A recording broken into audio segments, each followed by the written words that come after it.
You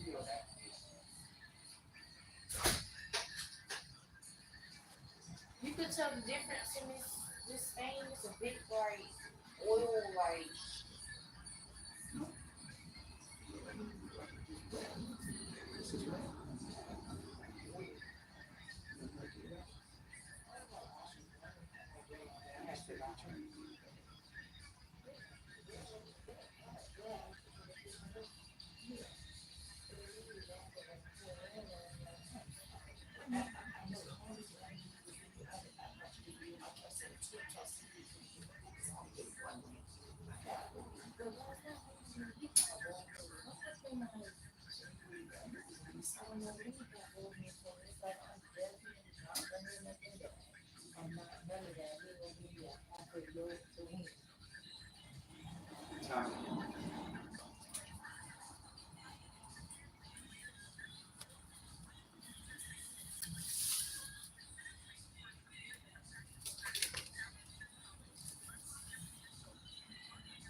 Hello, hello, hello. Who are you? Nice of you to join me.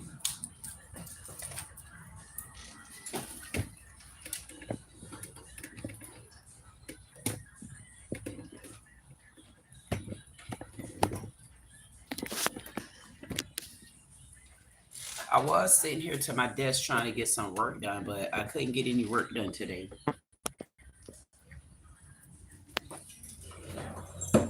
I mean, I could get work done, but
Right now I'm in my corner store. This is a totally different store, but I've been here before. You better know I done caught a beat already, y'all. Y'all better know it. At the end of the day, we're in the store. I don't know what brownie cakes thinking. Brownie cakes? What you trying to get out the store?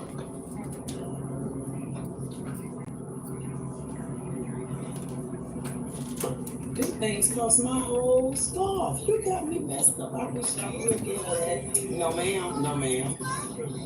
I what? I don't love you enough. Good morning, or good afternoon. Right here for $13 out of the Mario. In there. Tell people no thank you. Say no thank you, people. No. That's my brownie cake. She always into something.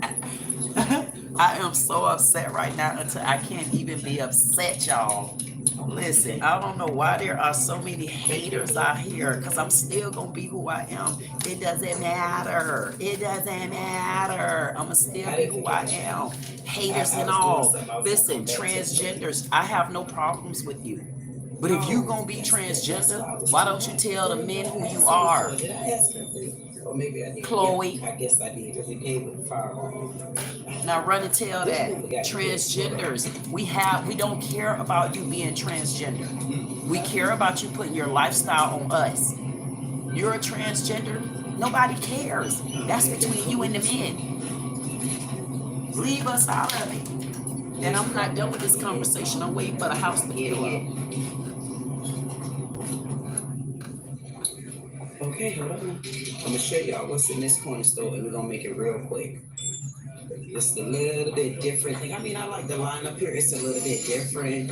You get more stuff here, more. I wish you could see this. If you didn't know, I'm trying to turn it where you can see what I'm looking at. You got all kind of chips that we're gonna get here. Yep, that's a part of our home. Hey there, anybody out there watching me? Listen, Mario, so they got a little bit different. All I'm doing now, I'm just gonna leave my camera just like this, and every so often I'm gonna turn back and I'm gonna talk. I had to tap in today. I cannot believe the haters out there, but it's okay though, because I'm gonna still be who I am. There's nothing that's gonna change me from being who I am. When I say nothing, honey, I mean nothing. And you know what? And I have no problems if you're a transgender. Be you, be who you are. All I say is be true to it. So if you're a transgender, you don't have to go on shows, Kendra G's. You don't got to go on the Karamo show. You don't got to go on those shows and then be a woman over here and then let your auntie expose you over there. If you're a transgender, you're a transgender.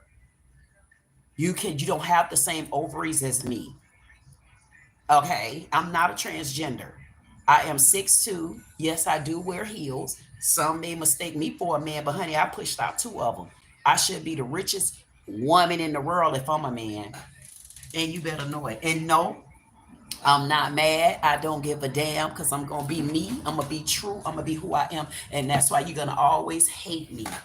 Because that's what people do. They hate on the truth. They hate on people that honestly keeps it real. They hate on you when you keep it real. They hate on you when they can't be like you. Hey, Peter. Peter say, hey, Queen, hope you're well. All I'm bringing is I can't even see you there. You said all you was bringing is something. Peter, what happened? I thought you was upset with me. You know what, Peter? The other day, bringing is the carrots through. I am as thick as the brick left behind. Hey, Peter, just don't leave me. Hey, Peter, make sure you don't leave me because I tell you, I need the support out here. Listen, Peter, you know the realm of life that people like you and I come from. And I'm sure that I'm sure you can tell. At the end of the day, Peter, it's hard out here for people like us. And I'm not being funny. It's hard when you see things that other people don't see, when you have certain feelings, when you have a certain type of natural gift, and it sometimes feel like the world is like working against you, and you got to kind of like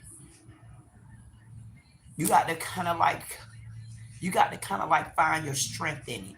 And right now, honestly, I'm looking for strength. And I'm not being funny. I'm getting ready to go live on StreamYard. I wanted to kind of vent a little bit. I didn't want to be so emotional because Like the last couple of weeks, it's honestly, it's been like hard for me on the inside. And I've been trying like bad.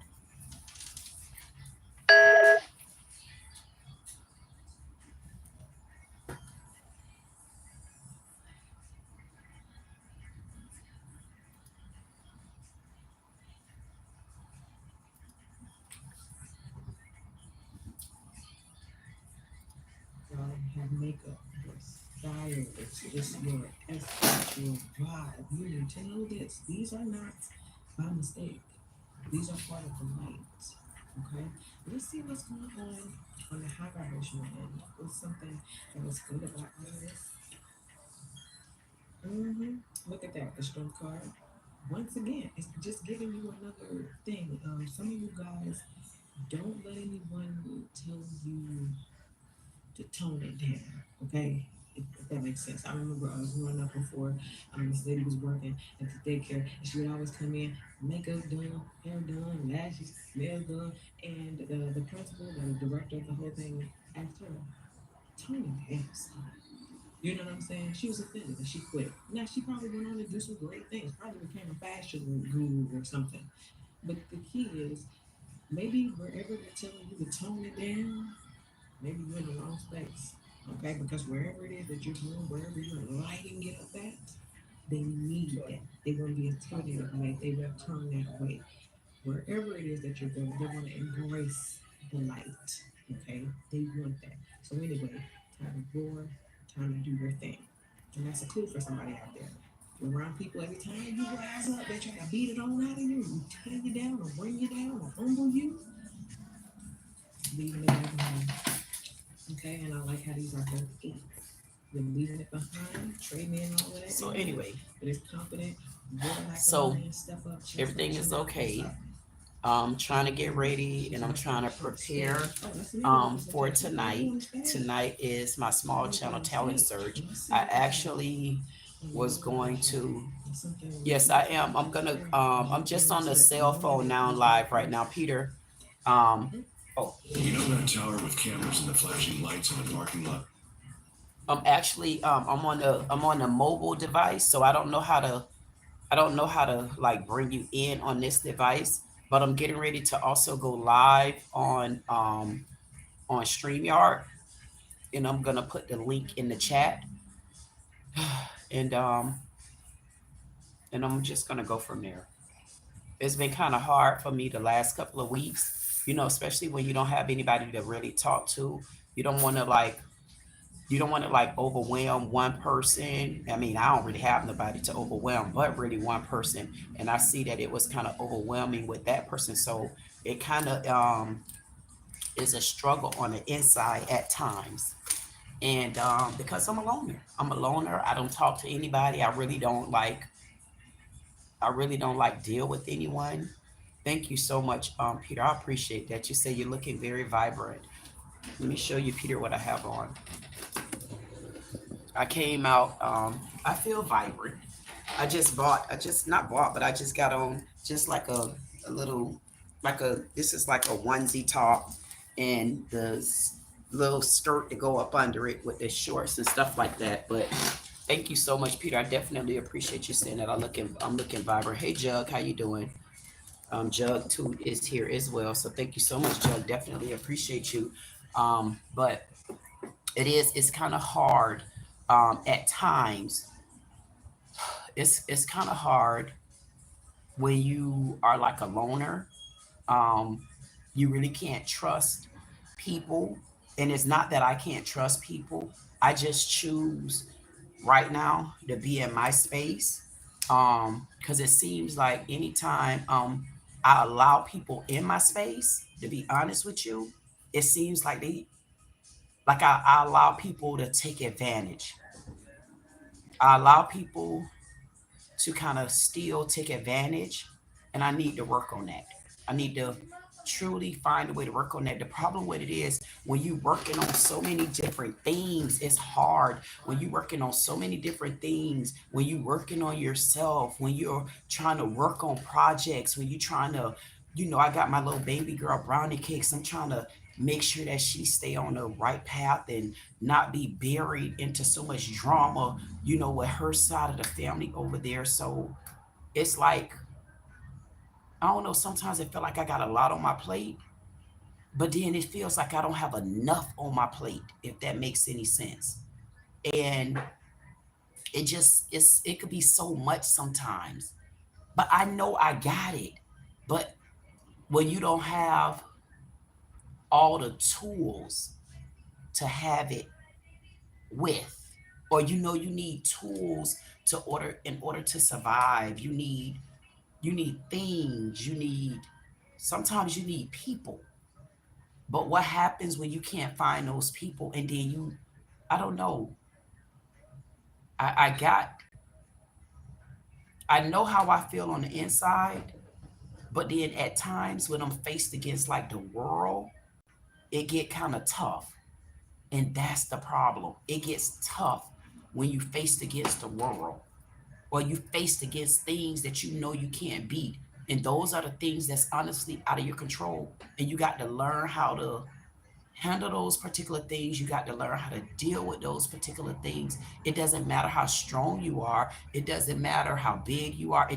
None of that actually matters. What matters is how you handle it. What matters is when you fall back down the rabbit hole. What matters is knowing how to come back out the rabbit hole. That's what the problem is. But sometimes it's some rabbit holes that you it's some rabbit holes that's hard to come out of. For an example, if you're falling down the rabbit hole because of, let's say, finances, and you don't have a means for finances, and you're doing everything you can for finances, sometimes in situations like that, you get stuck in rabbit holes and you don't know how to come out of them. It doesn't matter how many jobs you go and look for. It's all the no's that you still getting. Yes, as humans, people say, oh, you got to lean on the Lord. You got to depend on the Lord. People need to understand what that means. Leaning on the Lord, to me, is also a part of being able to lean on a human flesh. And some people wouldn't understand that, but they could say, oh, you need to learn how to lean on the Lord. You need to learn how to pray more. You need to learn how to have faith. You need to learn how to da da da da da. It's certain things that you still need somebody to talk to. It's certain things that you still need somebody to motivate you on. It's certain things that you still need somebody to understand that I get it. Honestly, and sometimes you need, for the Lord, sometimes you really honestly need a wish. If people don't understand that, they say, man, wishes aren't real. No, if life is real, reality is real. A wish can be real too. Because guess what? A person can grant a wish from you. That's who the Lord is for me. When you ask me about the Lord, who would I tell you the Lord is? I would tell you the Lord is love. I would tell you the Lord can be a butterfly because he come in so many different ways, in so many different forms, in so many different shapes in life. And people really don't understand that.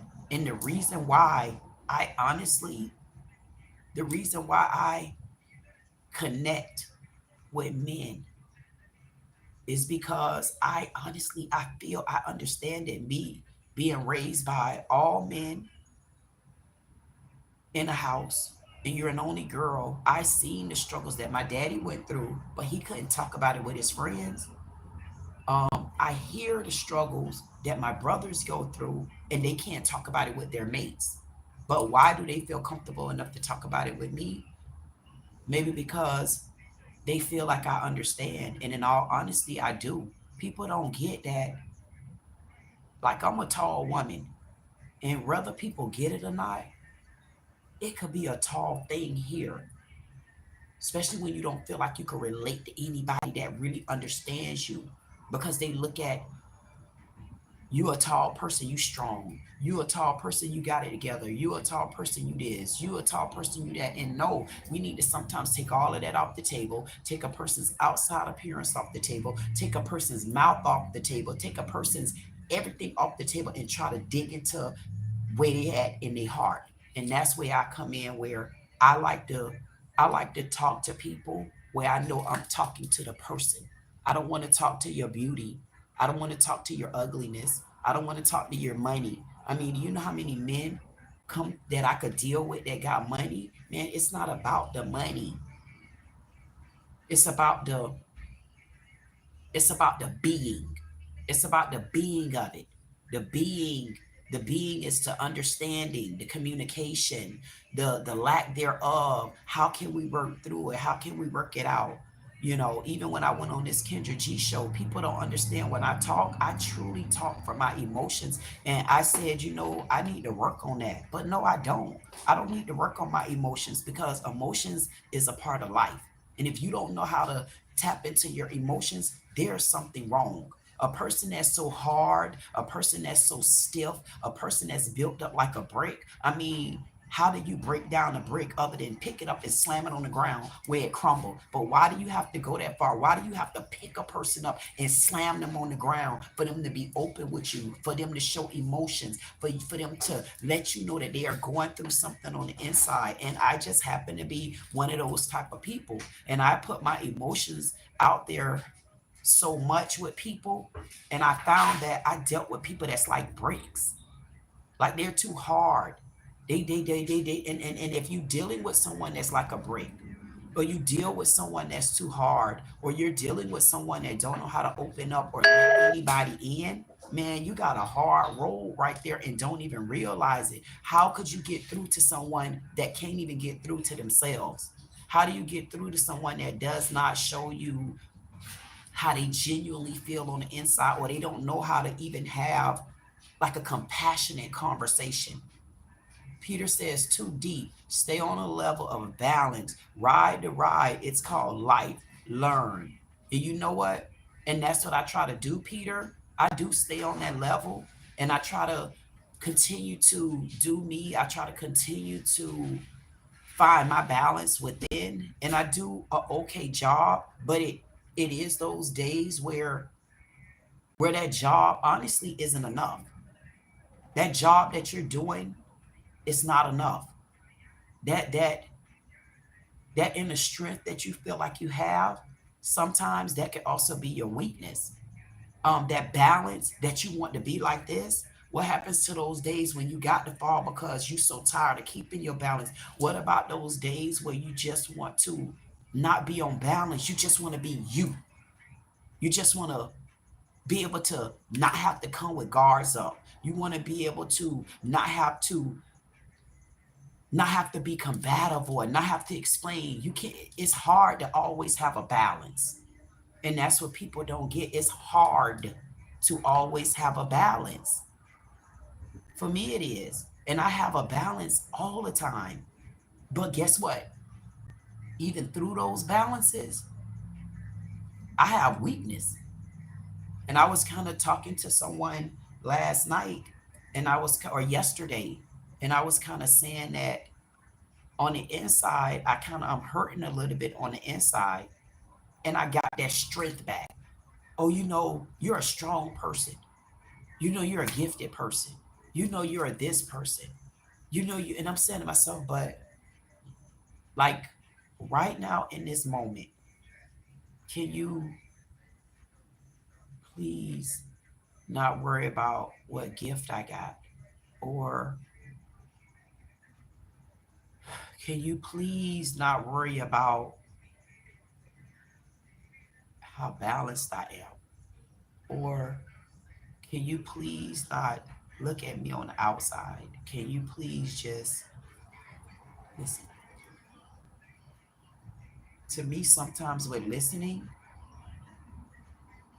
it's no conversation that need to be had on the other end.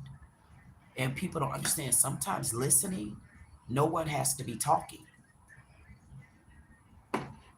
It's simply put. And I see what you said, Peter. You were saying, you know, you don't have to show proof. And I agree with you wholeheartedly. You don't always have to show people proof. And one of the things that I was about to do is I was about to show some proof. I was about to get on here and I was going to do a reaction video to a reaction video that I've already done. I've already did this video. It was a reaction video of a person that's transgender. And this transgender person went on the Kendra G show and said they weren't transgender or whatever. Then went on another show and said something totally different. Then the family came out and said, no, you're a man, da da da da da. And then I woke up today and I'm like, okay, what is this warning? I'm like, I got a warning for what? Because I said that with your family, the point of the matter is, don't lie. And I was just about to come back on here and do a reaction video, and I'm going to stand firm on it because I can't understand why would I have gotten a warning. I mean, I hear Corey Holcomb bashing black women. I'm talking about, I hear so many channels beating women to a pulp, talking down about this person, talking down about children. And when I seen this warning that I got, I'm like, you have to be kidding me. And YouTube sent something like that to me. That didn't get me down because that didn't get me down. I think it's the overall situation and kind of like struggling on the inside, being a loner, like honestly, like not really having anybody to talk to about it, but trying to be okay. That's the problem. So me coming out to prove anything, I said, I don't really got to prove anything. Hey, over 4,000, almost 4,000 people seen that video. About 150 comments. I don't even know how many likes. About 600 or something likes. So I say, child, please, that video already done been seen, gone, heard, and I'll repost it again. Peter said, I live in the twilight zone. Is life really real? Or is this just a game we play through? Thank you, Peter. Thank you, Peter. That's what I'm trying to say, Peter. And Peter, here's the thing. It's like, sometimes I feel like what Peter just said, are we living in the twilight zone? It's like, are we living in the twilight zone? Because sometimes I feel like I'm in the twilight zone. Why? In the twilight zone, you see things twilighting and zoning. And it's like, honestly, I asked the Lord to like, show me what's coming in for me. And I'd be damned if he don't show me what's coming in for me. And sometimes it's like, this can't be about to happen to me. And then I don't see it.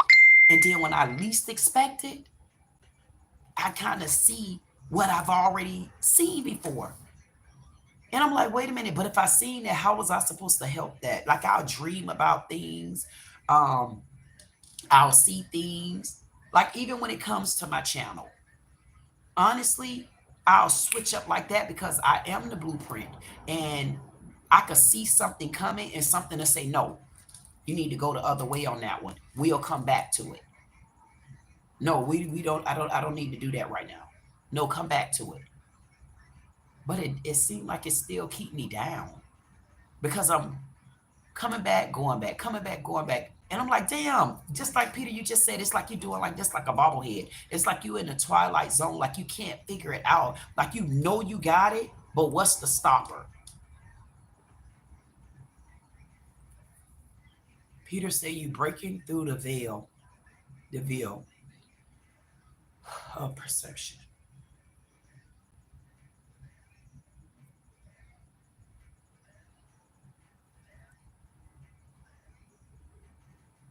I'm going to try to understand that, Peter. And one thing about it, Peter, I'm going to tell you, man, the Lord makes no mistakes when he put people in your life. And I guess you coming here today, Peter, I think, and I'm glad that you tuned in.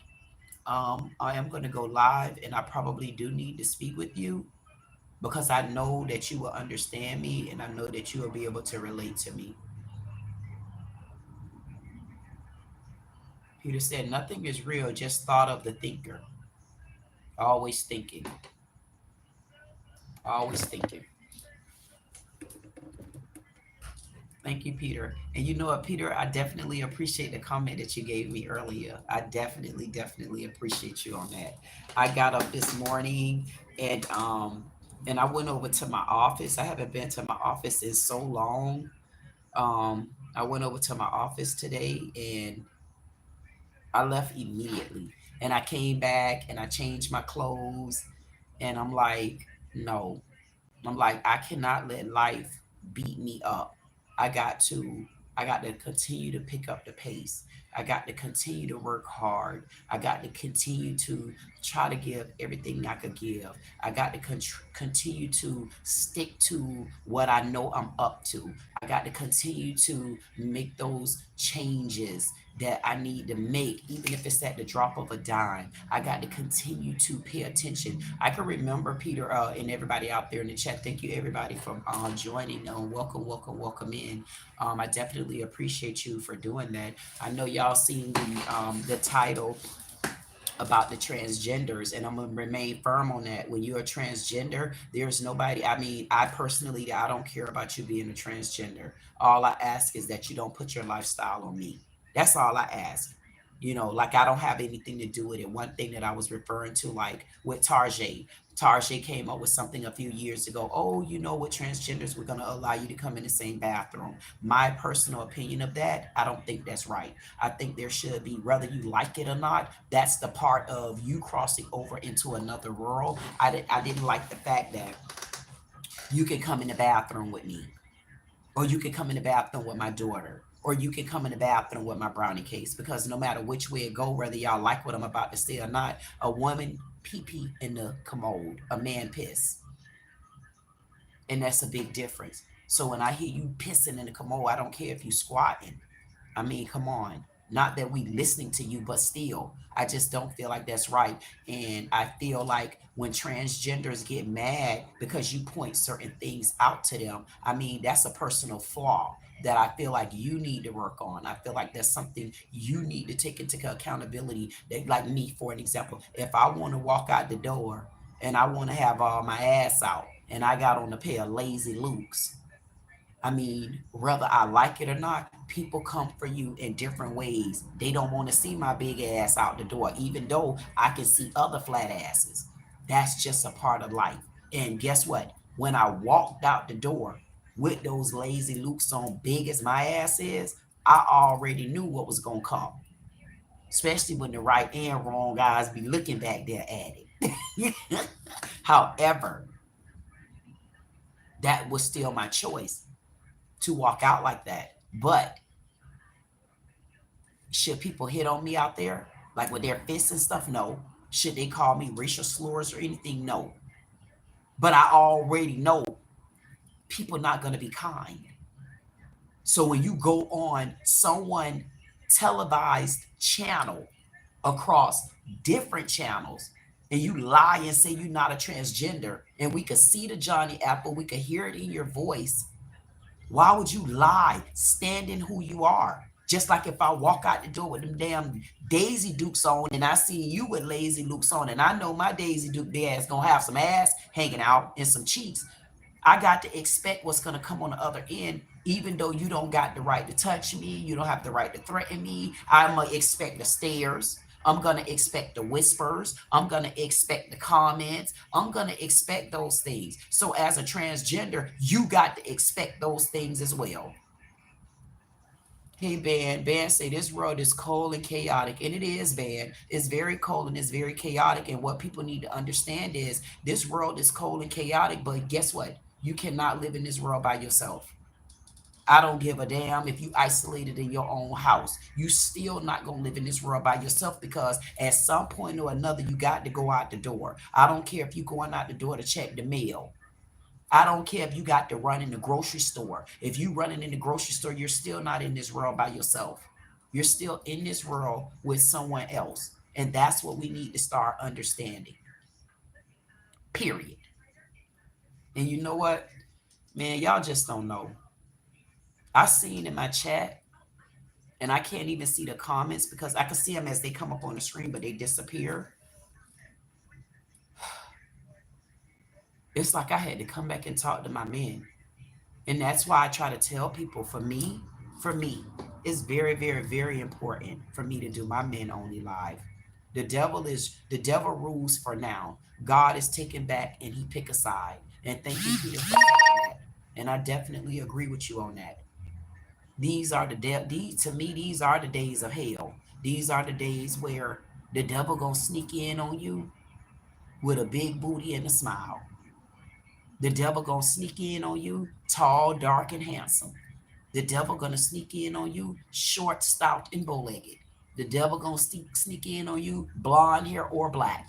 The devil gonna sneak in on you, whether you got hair weave or a baldy cap. It doesn't matter. The devil gonna sneak in on you in so many ways, and I'm glad that I decided to do this pop-up live because I wonder, am I the only one that the devil was sneaking in on? Because the devil really was trying to sneak in on me. The devil been sneaking in on me for the last couple of weeks. And it don't matter how I buff up. It don't matter how I get strong. Sometimes you fall weak.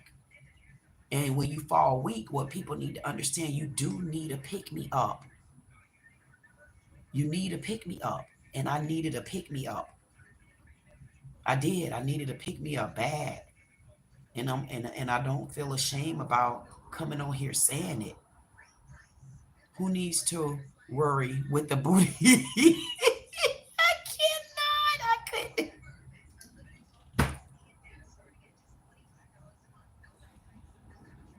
Really, Peter?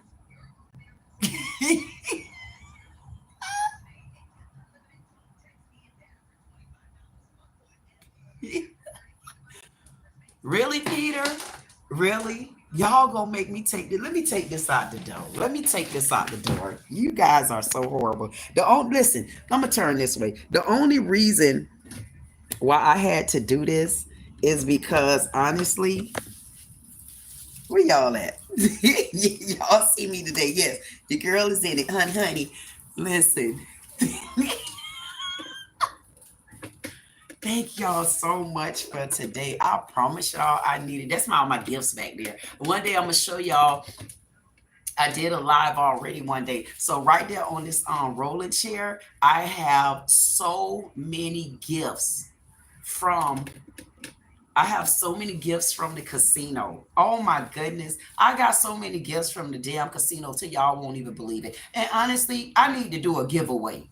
I do. I need to do a giveaway on these gifts. Matter of fact, maybe I need to do a giveaway from some of these gifts to my live and also to my small channels. You can never be better than the day you are better from the last day. Thank you, Peter. Peter, I'm so glad you came in and kind of talked me off the ledge a little bit. It's not that I was about to jump, but I was. Okay, hey, Flower. I already told Peter, thank you, Flower. Can you back up out the way, tree? I need this tree to back up out the way. Thank you, Peter. I definitely appreciate. I got trees everywhere around me. Hey, is that why I'm a Capricorn? I got trees everywhere. I think what I'm about to do, I don't have a chair out there, but I think I might go and sit out the door for just a few minutes. Peter say love is in the flower. Hey, Peter, love is in, I need love. And matter of fact, y'all gonna think I'm joking. I do need love. I need love. I am such a loner. I am such a loner when it comes to relationship. I am such a loner when it comes to friends. I am such a loner when it comes to family. I am such a loner when it comes to a man. I am a damn loner. When y'all see me and I come over here and I interact, Peter Ben says, what is love? I think love is communication. I think love is conversation. Love is companionship. Love is understanding. Love to me also is to agree or not to agree. Love is to be real. Love is true. Um,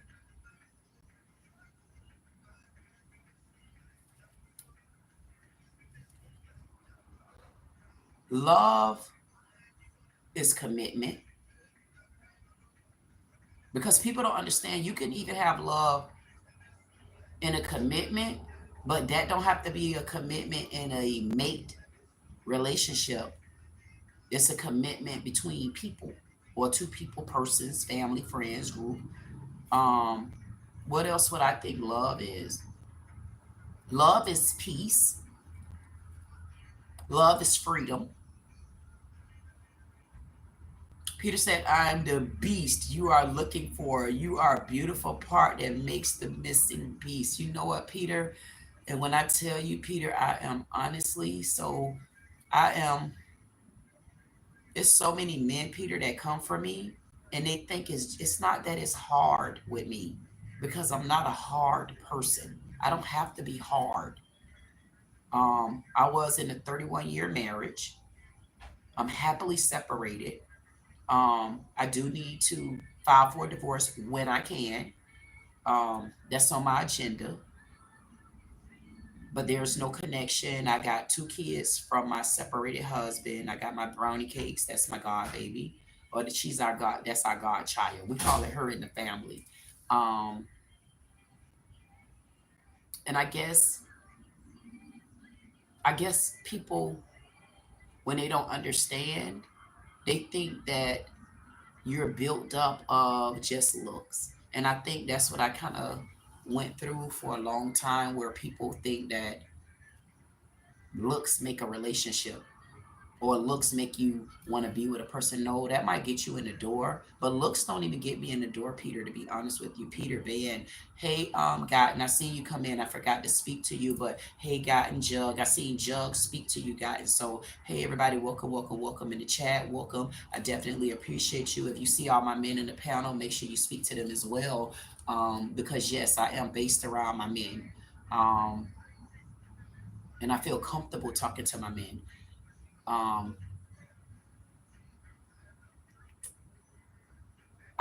For me, I think that people get caught up in certain appearances until they never get a chance to understand the person that they're dealing with, because they come in with blockers already. And one of the blockers that I don't have is looks. The reason why I don't have a blocker for looks is because I don't get to know people for looks. Sometimes looks may get you in the door, but looks don't always last with me. The reason why looks don't last with me is because looks that grows in my family. I have good looking dad. I have good looking brothers. Even my mom was very beautiful. My mom was mixed with Japanese, and she was a very, very, very beautiful lady. Matter of fact, I always tell people I'm an only girl raised by my dad, but my mom had other children. But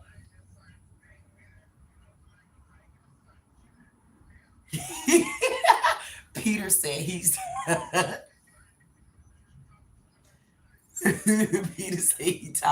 Peter said he's a part of the TV show Loose Men. What TV show is that, Peter? Hey, Peter, I cannot wait to go over to UK. What are your thoughts on a man who is concentrated for God? I got to go back, I got to see that again, because on this phone, it blinks in and out. What is my opinion on men? I got to turn this around, because I honestly, I need to see what Ben just said, because I like responding to stuff like that. Now you see, Ben, now you making me have to get up again. Ben, you making me have to get up again, and I need to go pull this up, because there's no way I'm gonna let that question fly.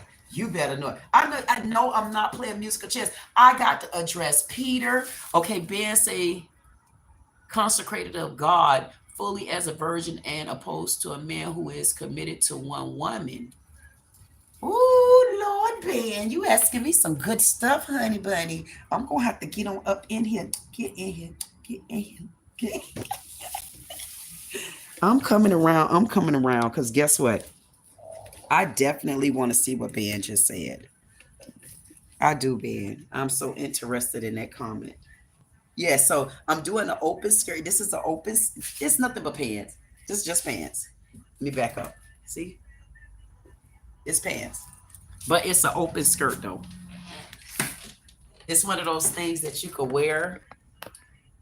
It's one of those things that you honestly could wear like when you go to the beach. And I just threw the jacket on top of it. That's it.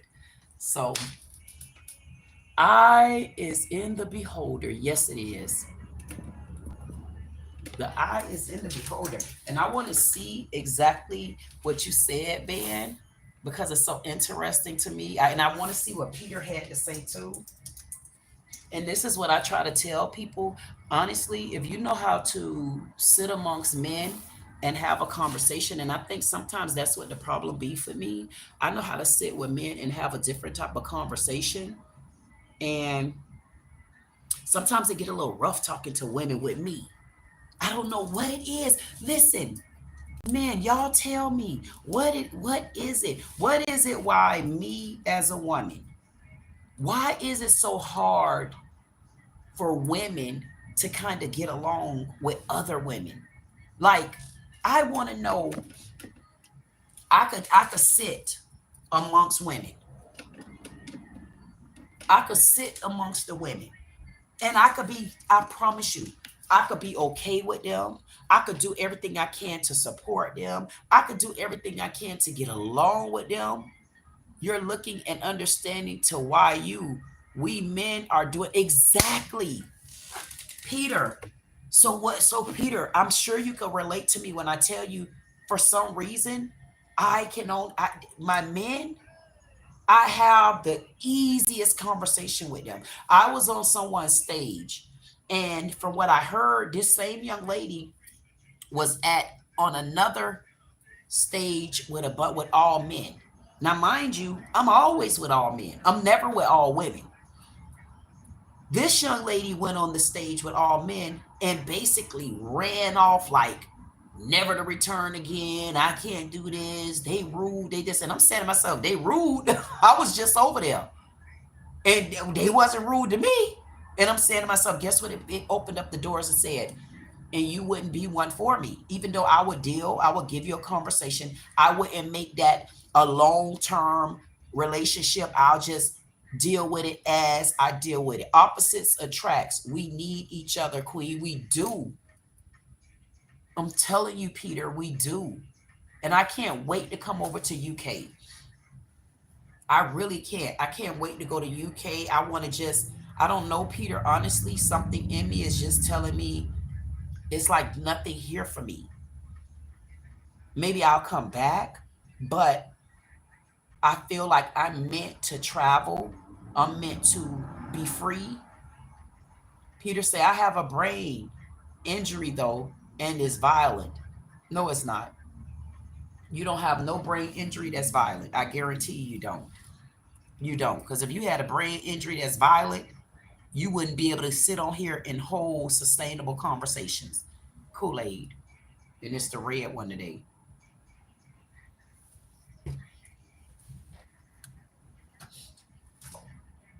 I'm going to pour this up because y'all can see it. I'm going to pour this up because I want to see what Bear had to say. I want to make sure because the messages on here are different. So I need to see.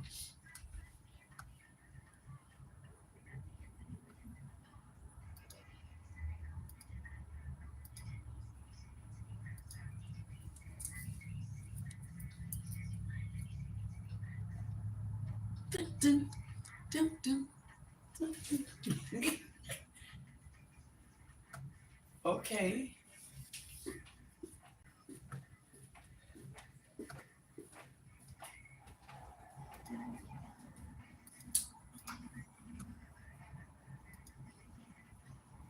How something went wrong?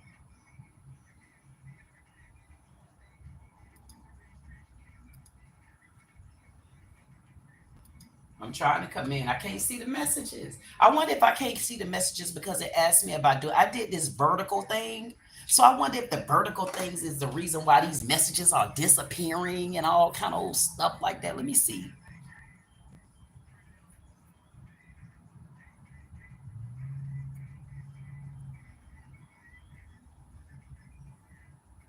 Hide live video. No, I don't want to hide the live video.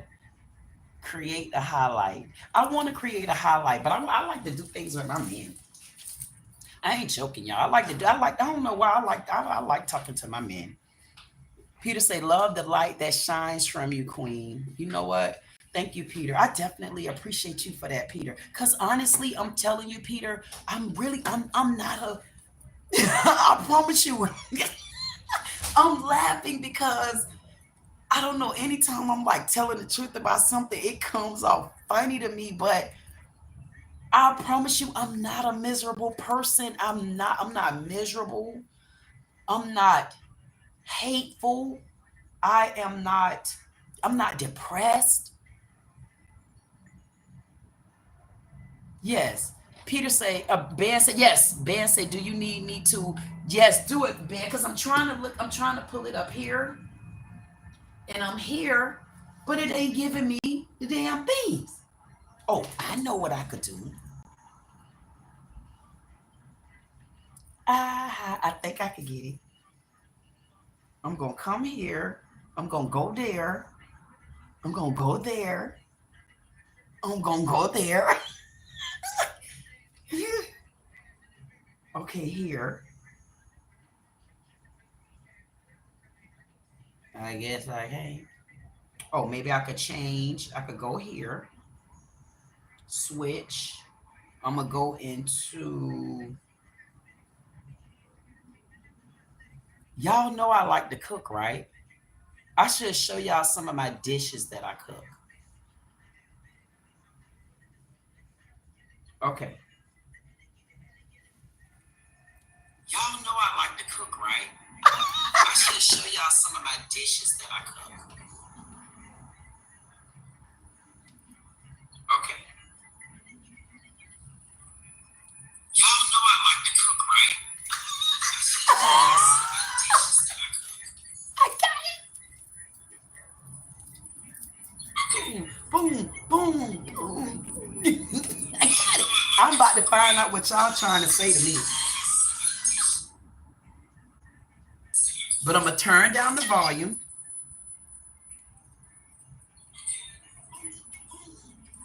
I found it. I got it. Now I can see the questions that y'all asking me. But I'm going to turn down the volume. I'm getting good at this stuff, y'all. I'm getting good. Okay. Now. Hey, Peter. Thank you so much for flying in, Peter, and landing. I definitely appreciate you coming in, Peter. Hey, Jug. I appreciate you too, Jug. Peter came in and said, hey, Queen. Hope y'all well. I'm bringing in this carrots, though. I am as thick as the brick left behind. Yes, you are, Peter. And I definitely appreciate you, Peter. Because I don't know, it's something about you that's special, Peter. I don't know what it is. It's just something about Peter that's very special. Jug came in and said, welcome to Queen Said It, baby. Dee Dee, you better know it. Y'all better make sure y'all come back tonight. I was going to honestly, I'm going to be honest with y'all. My mind said, you know what? You should do your small channel talent search right now. Something told me to just drop it right now. And I might just do that. I might drop it before 8. I might drop it sometime during the day and then pick it back up tonight. How about that for a change in plans? But I will be back tonight at 8, though. You better believe that. Peter said, I am here, though, for the juice, baby. Peter wanted the link again. Peter, I'm on the phone. But I don't know. It was some way that you're supposed to be able to do like a... No, you're not. Okay, Ben say, what are your thoughts on a man who is... I got to go to bed. Peter said, love the moment we are in.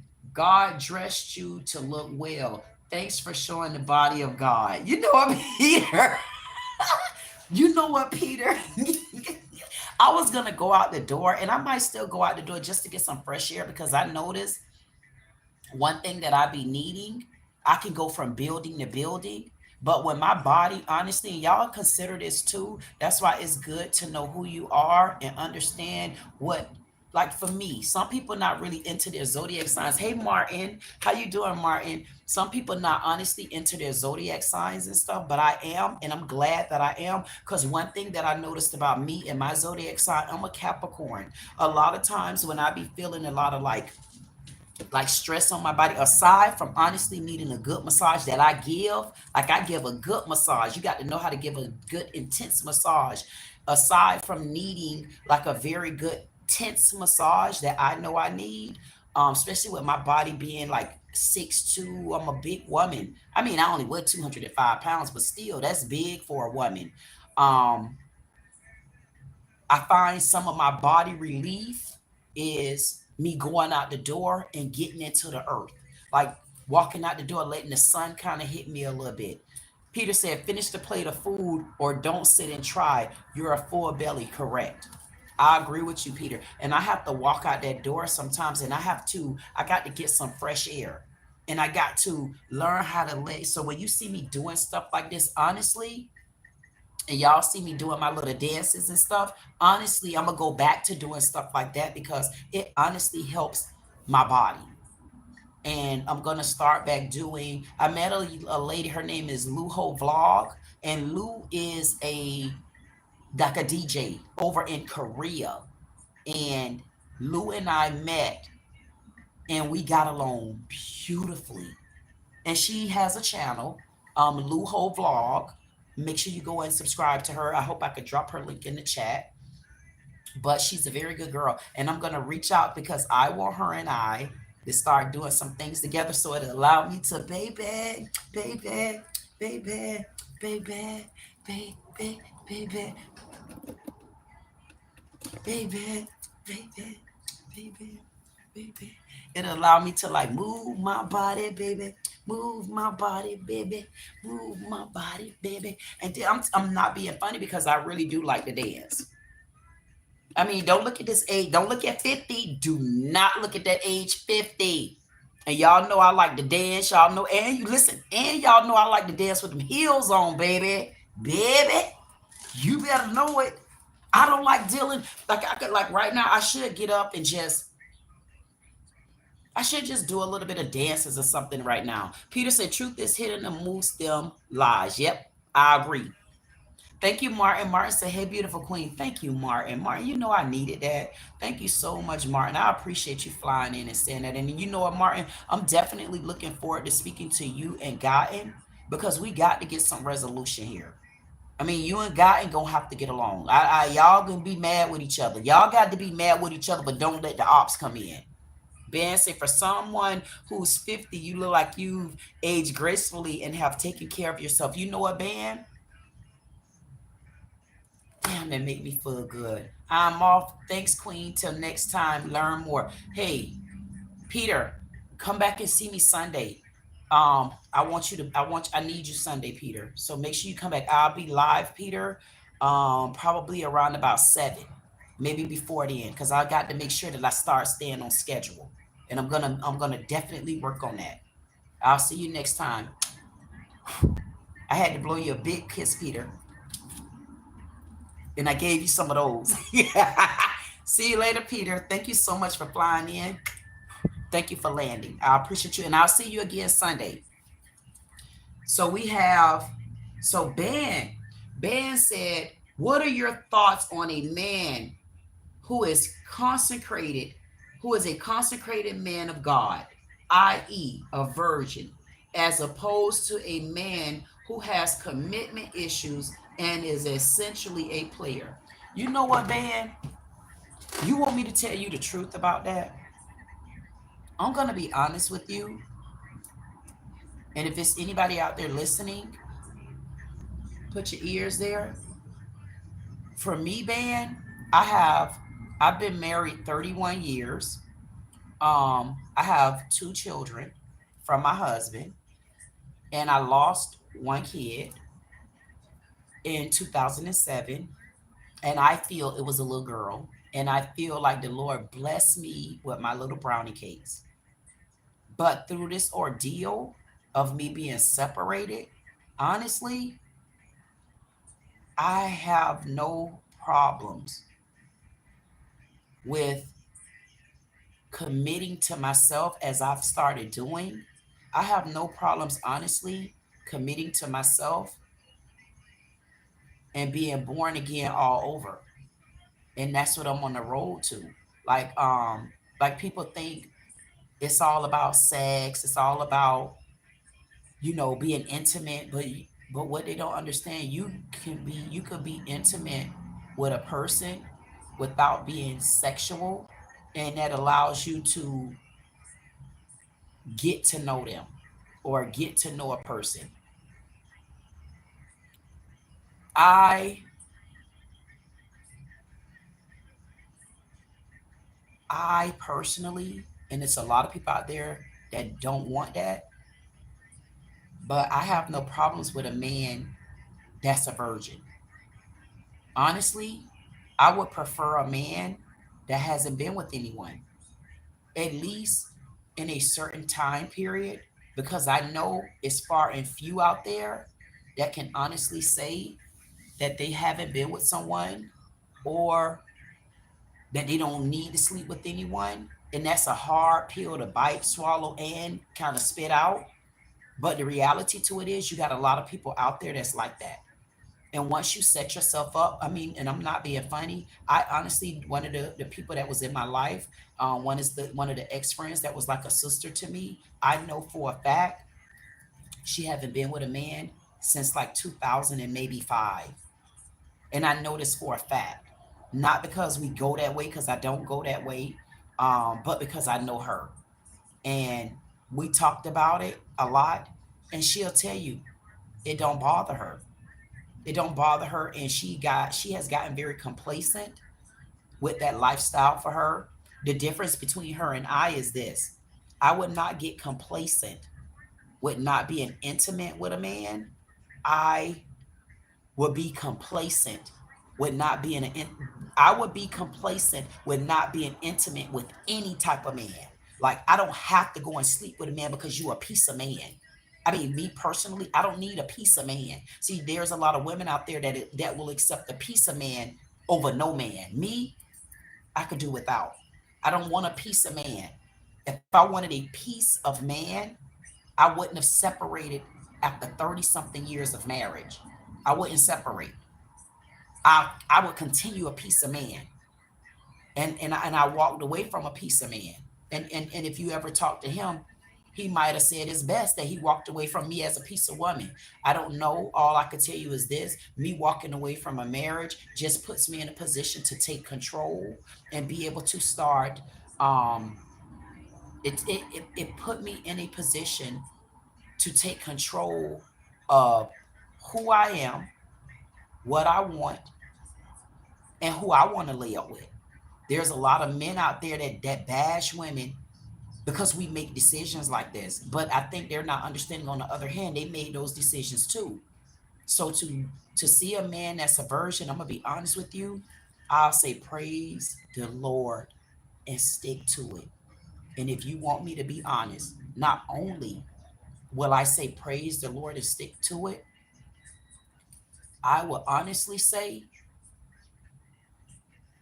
that's a special person.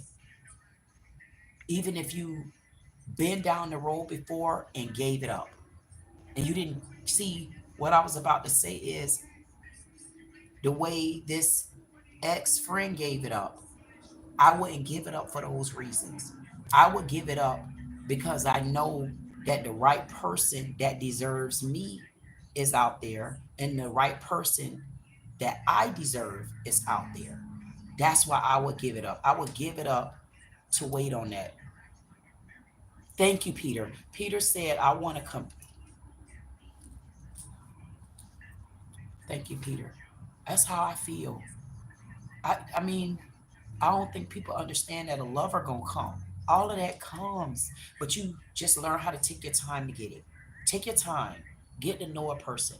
Let that person get to know you. That's why I like to do my men only live. I don't care about seeing you. That's why when I started my live off of comments. I started that live off of comments. And where I started getting away from it was where I started on StreamYard. And then during my men only live, I let people come on the stage. And then I start not being able to focus on my chat. But I need to bring it back. And I want to bring it back the right way. I want to bring it back the right way because it's so many men out there that honestly are looking for honestly the same thing as me being a woman. They're looking for the same thing just in the male's voice of it. And what I'm looking for, I'm just looking for in the female voice. And if you see what Peter just said, man, Peter said it. Peter said, I want a companion. People don't understand what a companion means. Listen, no matter how much I've separated with my husband, how far apart I am, I can say in my heart, I was still trying to be a companion, even through the bad.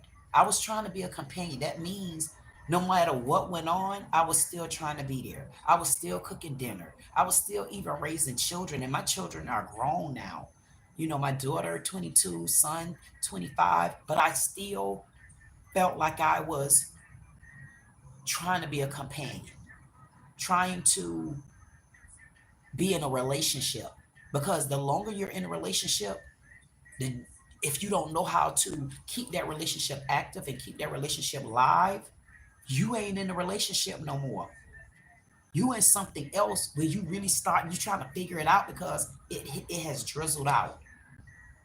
But a companion, a companion, a lover, a friend, a confidant, somebody you could communicate with, somebody honestly, because I know I'm a traveling person, I don't have to see, I can travel, and I promise you when I get back, I could be just as happy under the sun to see my mate.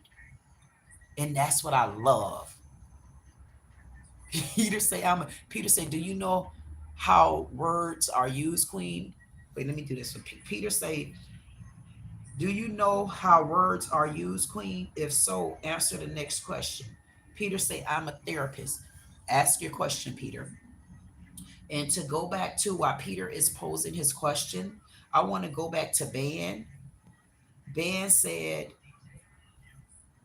what are your thoughts on a man who is consecrated, who is a consecrated man of God, a virgin, as opposed to a man who has commitment issues? One thing that I cannot do, I cannot deal with a man that don't understand what commitment is. That's an issue. When you don't understand what commitment is, you got to understand, to me, you got to understand exactly what what commitment is. A commitment isn't just sexual. I mean, that part of the commitment is that you're not going to be sleeping with other people. And if you decide that you have to sleep with other people, I mean, why not commit to always being honest about it? Where two parties can make the decision if they want to be a part of it, or if they want to stay in it, or if they don't have a problem with it. That's when the problem come in. You know, there are people out there that don't give a damn. There's people out there that honestly, they could listen. I got videos right now that I've done, reaction on the Kendra G.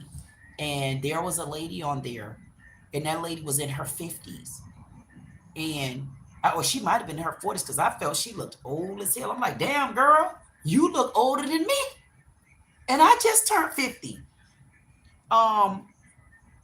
She was out on the Kendra G. I got the video. She was on there looking for a woman for her man who lives in another state. But she was hunting for the woman for him. I don't think that's right, because you giving him what you want him to have. That don't mean he gonna stay with her, because if you gonna give him what you want him to have, why you think he didn't want you like that? I mean, if y'all gonna be in an agreement like that, he should have picked who he wanted, and it's up to you to agree or disagree. But I don't know, child. All I'm trying to say is that lady was fetching for the woman, for her man. But they agreed on that. That's something that both parties are in agreement with. I'm not going to say that I'm in agreement with that. It all depends on the relationship. It all depends. But a man that can't keep his commitment, a man that is a cheater, I mean, for me, I never dealt with him. And people may not understand it, or they may not think I'm telling the truth, but I'm being honest with you. I've never been through that. I don't know how it feel. I honestly don't know how it feel when like the cheating part. I've never been through that. That wasn't my issue as to why I ended my marriage and separated July 1st. Matter of fact, July 1st coming up will make 3 years, because I've been separated since July 1st, 2022. Um, that wasn't my issue. So I don't know a woman, me personally, don't know any woman other than myself that haven't been through that. But I've been through it through my friends or through hearing someone else. But personally, I haven't been through it. Um, I feel like the Lord blessed me in that area, because I don't know how I would have reacted to something like that. And if there's a woman out there that would say that they've gone through it with me, um, because they were cheating with my husband, bring your ass. Bring your ass and sit here and talk to me, honey, because you know me, but I don't know you. Never met you before a day in my Lord. Never met you. The Lord is my honor. Hey, yeah, but is this the Girl Scout honor? Something like that is the honor. My honor is right here. I've never been through it. So when band say that, I definitely understand that part of a band, because a man that like to cheat, a man that don't know how to have commitment, a man that has to have multiple women, they've never been for me. I don't know. So that's definitely off the table for me. I'm definitely not going down that road. And one thing that I think the Lord blessed me with is to spot that out. I kind of spot that out a little bit, because yes, I was raised with my dad and my brothers. I'm raised with all men. I'm an only girl. And I know how my dad used to have them different women, child. Because I used to tell him, your dad home? No, he's with so and so and so. So I got in trouble for that a couple times. I told my daddy, hell, you want me to tell the goddamn truth, then keep him from out my damn eyesight. And plus, I didn't like that one anyway. A couple of them I didn't like. I'm like, girl, he with somebody. Call him back. Call him back later, girl. He ain't him. He is with another woman. Judy. Yes, Judy. Anyway, Peter had a question for me. Peter said he's a therapist. Peter say, I'm really saying I am the rapist. When you really say I am a rapist, or you're the rapist. Okay. Me and Peter gonna have to talk about that. Because I like, if you are Peter, I definitely would like to hear your side of it. I mean, I wouldn't discount anything like that, but I would want to know. You say you're the rapist. I would want to know, like your definition of rapist. Is the word rapist like what we think in rapist, or do you have a definition of rapist that don't go quite down that road, or what is your definition? Because one thing about it, I don't like to discount people without hearing the story. Okay. Ben said, I'm 28 going on 29, Queen. Honestly, I'm still a young man and a novice to the game of life, but I would not shun you for the game wisdom you can impart to me. So Ben, you saying you're 28, 29 years old. What have you been going through? Like, are you telling me, like, I mean, because you came up with two parts of it. So are you telling me that you're the virgin, or are you telling me that you're the player? Like it's one or the other. Like, which one? I know at 28, 29 years old, I know you can be a little fruitful out there hanging and slinging, but not everybody is like that. Not everybody is like that, because I have a brother that's not like that. One of my oldest brother, he's been with his wife since college, and they're still married. I was the first one in the family to be married, and it's only like 3 or 4 of us married in my family. And no, out of my mom's kids, 2 of us, me and the oldest, no one else. And my mom had 9 children. From my understanding, she would have had 10, but the last one passed away. So I'm asking Ben, are you the cheater, or are you the virgin, or you were just asking a question? Peter said, do you know how the words are used? If so, answer the question. I ain't get that question yet, but let's see. Then Peter said, okay, remember your mom thought you were everything. I am here for the same reason, to learn more. I don't know. I like you, Peter. Peter said, Queen, every man came through and was taught everything from a woman. What part of a man makes man? Answer the question. So Peter's saying that every part of a woman, every part of a man,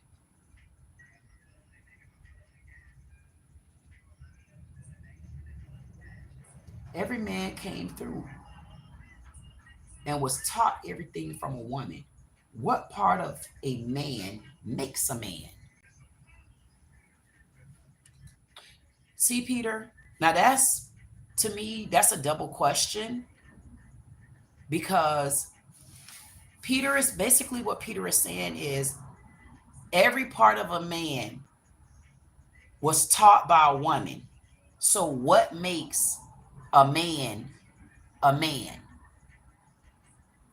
I've only had one girlfriend. Okay, that's Ben. Okay, I'm gonna come to you, Ben. So you know what, Peter? I'm gonna say this to you, Peter. I think that's gonna depend. The reason why that's gonna depend, I think that's gonna depend on the person. It's gonna depend on the person, because my brothers were raised by my dad. My mom and dad separated when I was like 2 or 3 years old. Then I came, and then like a couple of years later, I stayed with my mom up until I was like 5 or 6 years old. And then my dad got me. My brothers were gone by then. And the things that they remember wasn't from quite my mom's side of it. It was from what my dad taught them. So I think that's a question. See, lady, you got a ride?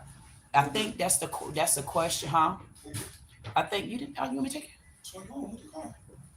You didn't say nothing. Mm-mm. Okay, so sorry about that. I think that part of it, to me, it's gonna be a per person. It's gonna be a per person, because for me, I can't blame a woman for my raising.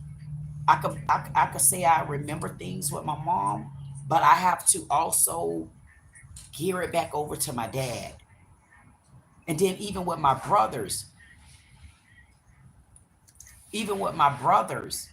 my brothers were also raised up with my dad. So the parts of them came from a man. That's where I feel like I kind of differ from a lot of people. But I can say this, Peter, on average, more than average, because with me coming up, I don't remember running into many women that were being raised by dads, and I can't remember many men that were being raised by dads. But I can tell you quite a few of them that I can remember growing. Nah, I can't even tell you that either, because I was about to say, back when I was coming up, it was a lot of people, moms and dads were still together. But these day and ages, moms and dads aren't together. So what part of a man makes him a man if they were raised by a woman?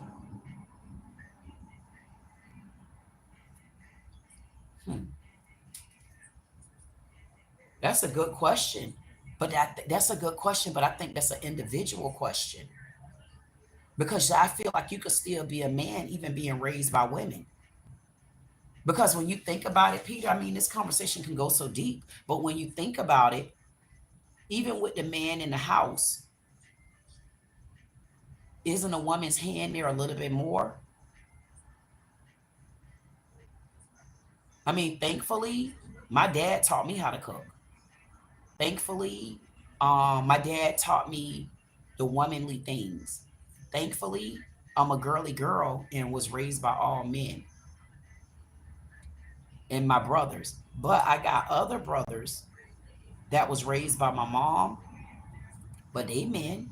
I mean, they take care of their children. They raise up their kids. They go to work.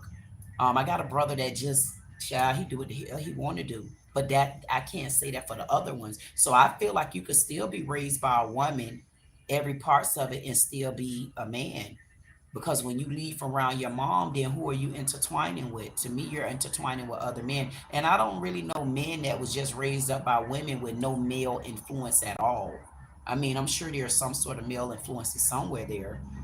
But I want to ask you, Peter, is it a problem when you're raised up by women? Or is that an identity thing where, as a man, like I'm kind of curious as to what made Peter ask that question, because that's one of those questions that's not a closed-ended question. It's really an open-ended question that can come with so many different answers, and I think that will be a selected answer depending on who the person is. Because asking me something like that, the question for me would be, is any part of me a man? Because I'm raised by all men. See, I'm on the flip side of it.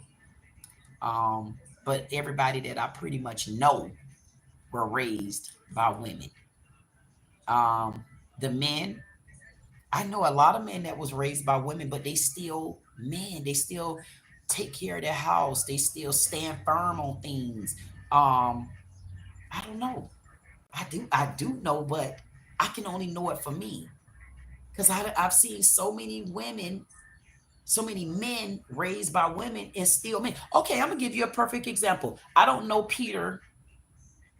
I don't know if you would know this young man, but his name is Lamar Jackson. He's a football player. He was raised by his dad, but he was raised by dad and mom too on the other side. And he's a manly man. He's a football. He played for the NFL now, and it's a couple of them that was raised by women, and they're in the NFL, and they're still men. They're manly men. So I think, a matter of fact, if you want me to be honest with you, now come on now, Peter, you making me get to the nitty gritty with you now. Matter of fact, to be honest with you, I kind of feel like a lot of times women raising their sons are honestly a lot harder. And those sons probably see struggles that those women go through, and that force them into manhood because they don't want to see their moms down like that anymore. They do everything to help their moms. They try to make sure that they're there. They try to make sure that they help pay the bills and stuff like that. I think a lot of times them men that have been raised by women, I think that kind of teach them how to even be more of a man, especially when they're looking at their mom and seeing like, wait a minute. Because men even get upset, the men that I encounter, they even get upset when other men come in the picture and they see them disrespecting and mistreating their mom. Those men step in and be very strong and firm about the treatment of their mother from a man. And these are the men that's been raised by those same women, but they know how to be strong in front of other men, though. I hope I answered that. Peter said, a man has been put and lost, never to know what a real man is. I don't know, Peter. I think they do. I really do. I think it depends on, I think it honestly depends on the person. It depends on the person. It depends on how they were raised. It depends on their lifestyle. I know a lot. Listen, I know a lot of strong women that have raised men. I know a lot of men that didn't have a dad in their life, but they take care of their children. As a matter of fact, my brothers, they didn't have my mom. Okay. They only had my dad. But whether you believe it or not, my my second oldest brother, he's raised two of his daughters. He got three girls. He's raised two of them that live with him. One of them is out. She has her own place now, and the other one just finished high school and going to college, Brainiac. But he stepped in and did what he didn't see the women in his life was doing. So he's raising his children, but he didn't have a woman either. He wasn't raised by my mom. He was also raised by my dad. But then I also have no guys that were raised by their moms and got their daughters and their sons. So they still knew how to be a man. Where they pick it up from, I think in general life. I think in those trial and errors. I think in seeing things in their life that they didn't want to be a part of anymore, or things in their life where they wanted to do better or be better or have more than what they seen their moms do. I think it plays a role. I think that's an interesting question, and I'm glad you asked that question, Peter. I'm gonna pose that question in the men only live. I'm gonna definitely ask that question and see what the answers are, what other people feel, or how would they view that. But I think it's a case by case. But I know Peter probably saying on the average men, the average man. It seems like Peter saying the average man don't know how to be a man. And I'm gonna be honest with you, Peter. On the other side note to that, I would agree with you. But here's the thing: I don't know if I would blame that on a woman. I don't know if I would have blamed I don't know if I would blame that on the woman. I know many men that was raised up in a two-party household and they still flaky.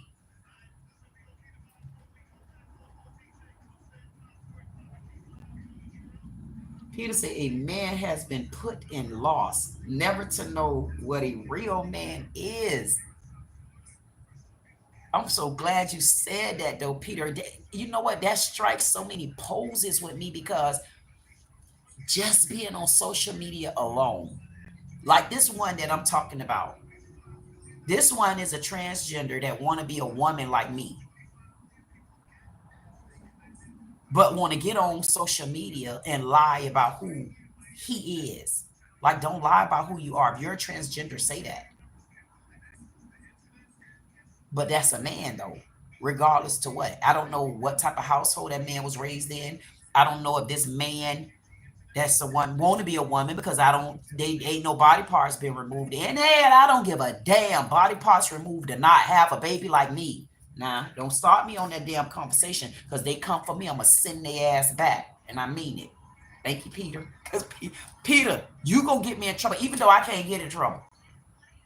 They going to come for me and I'm going to send them back down the damn alley. I'm going to alley hoop on their ass. But anyway, Ben said, I've only had one girlfriend in my entire life. We only lasted 3 years. She left me because I had a verbal altercation with her. I admittedly grew bitter, but denied it. I've been single since 2018. So you've been single 7 years now, Ben. You know what, Ben? I wonder, first of all, Ben, I hope the woman that you were with, the first girlfriend that you were with all of those years, for the few years that you were with her, the first thing that I would want to ask you, did you learn anything from that? Did you learn anything from that particular relationship? Did you take anything away? Is it anything that you can add to it next time? But also, I want to know, is it any part of it? Because I hear you say you got into a verbal altercation, but I was just wondering, would any part of it, would you answer to say any part of it you held yourself in accountability for anything? Because I feel one of the first things that we have to do in order to find peace and be safe within ourselves as to who we are, I think we got to find where we went wrong, what we could do better, and what type of accountability that we need to take. And I'm saying that, Ben, not because of your situation. I'm saying it because of mine.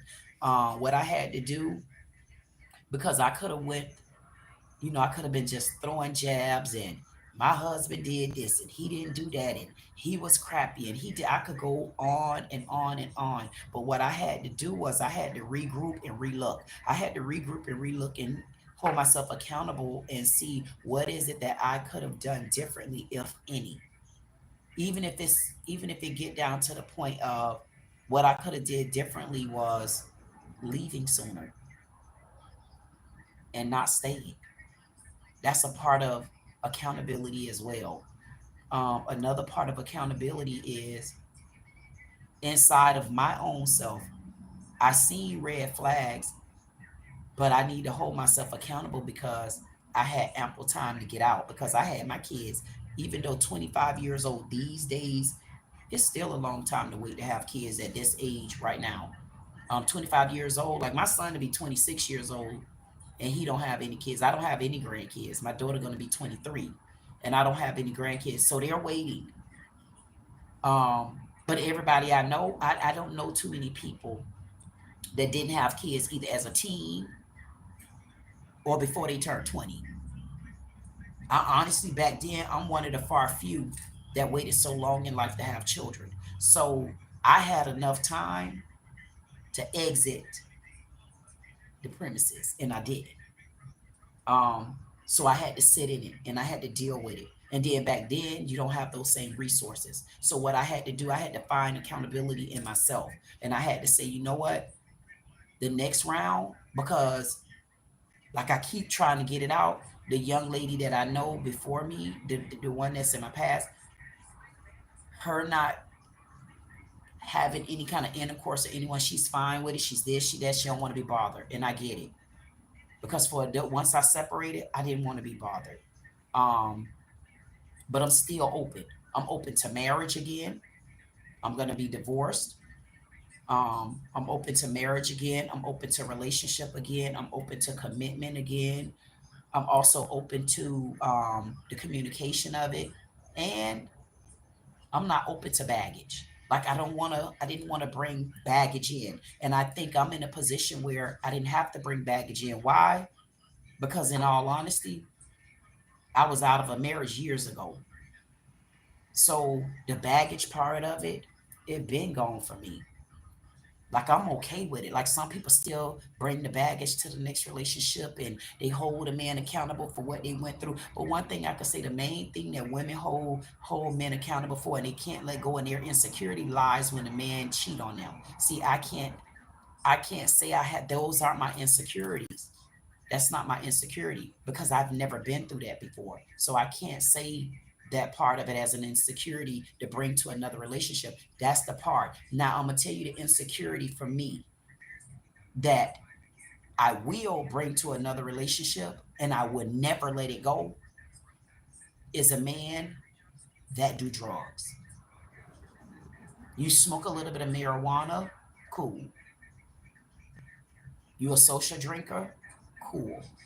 But heavy habits, I can't do it. Temper.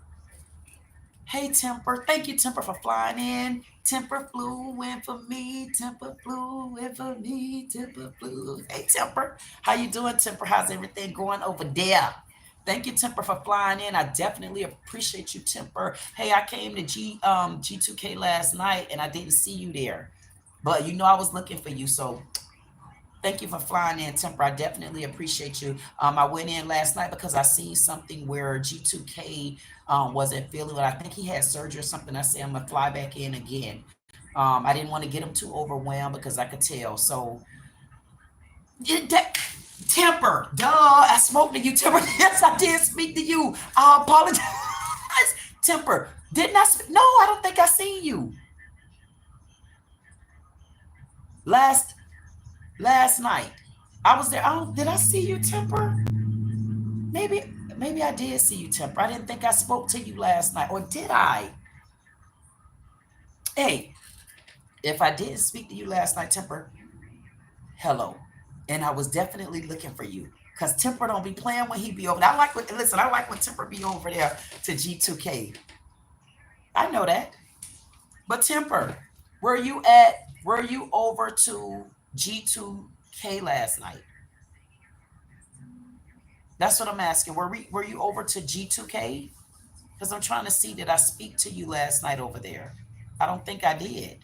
That's what I was saying a few seconds ago. I don't think I spoke to you last night. But you know what, Temper? Either way it go, thank you so much for flying in. I definitely appreciate you. Having one of those type of days, Temper. One of those days where you got to get something. Okay, that I knew it wasn't because I was looking for you at G2K and I didn't see you over there last night. But thank you so much. I definitely appreciate you for flying in. Hey, Temper, can you do me a favor? Can you leave your link in the chat for me, please? Peter said, never had a man in my life. All girls. That's why. That's why. Oh, Peter. Peter had to let me know he never had a man in his life, y'all. Peter also said,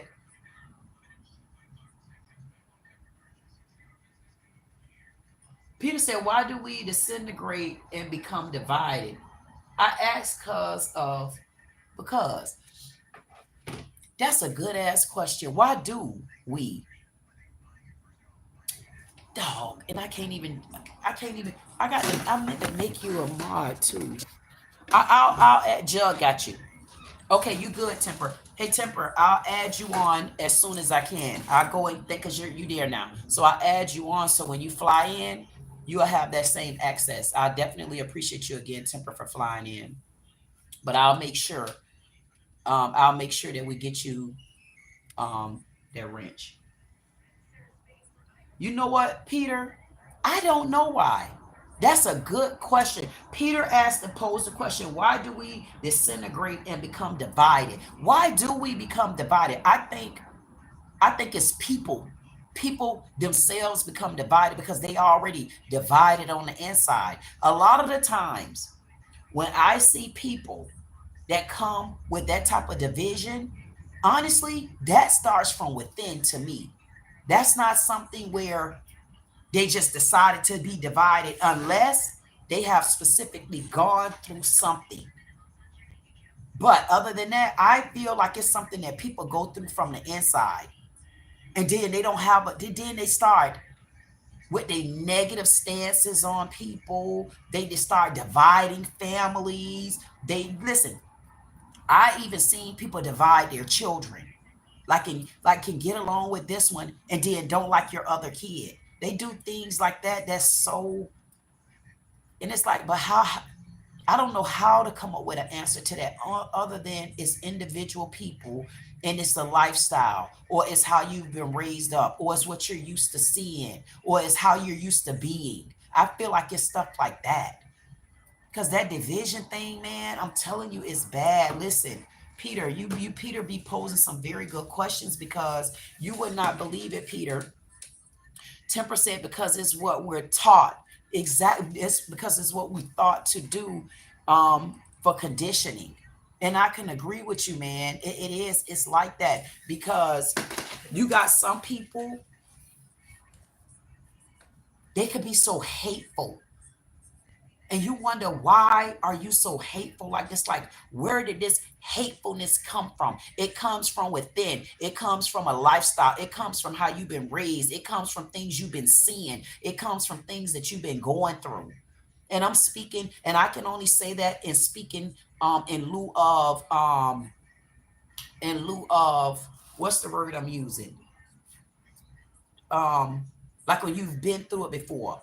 In lieu of something that you've been through, reputations, people you've been through, situations, lifestyle, the way you've been raised up, and then you come up and you get grown and you raise your children the same way, then you start separating family, you start separating friends, you can't get along with anybody. I feel like that's a lifestyle from within a person. And the reason why I'm glad that you said that, Peter, see, Peter asking questions that honestly resonate with me, and it resonates with why I have become such a loner. I have become such a loner on the inside, man, because that's the type of lifestyle right there that I don't like. That's the lifestyle right there that I'm not going to tolerate. And when you change from the inside, man, and I never was a hateful person. The only person that I could tell you that the women that I've dealt with, that I've had issues with, I had an issue with my mom. And the reason why, for me, and I'm glad that I'm finally able to like break silence of it. You know, I just felt like when my mom gave me away, I felt like, how did you give me away? And then you had other kids and then other daughters at that, and then no communication with me. But here's the thing, being raised with my dad, My dad never talked bad about my mom. He never, rather was, and I've never gotten a phone call, but he never talked bad. He never gave me a reason to continue to fuel the fire because I didn't even know it was fire there for me. I didn't realize that there was fire in me towards my mom until I became an adult. And then I had to sit in it. When I came back to Florida, I had to see it. But what it didn't do to me, it didn't poison me to a place to where I'm so bitter and I had to raise my kids to be bitter. And then I had to raise my kids to be to see it didn't resonate in me like that. And I'm glad that it didn't. And I'm gonna give all the thanks, I'm gonna give the thanks and the glory to that to my dad. Um, my dad and mom was adopted.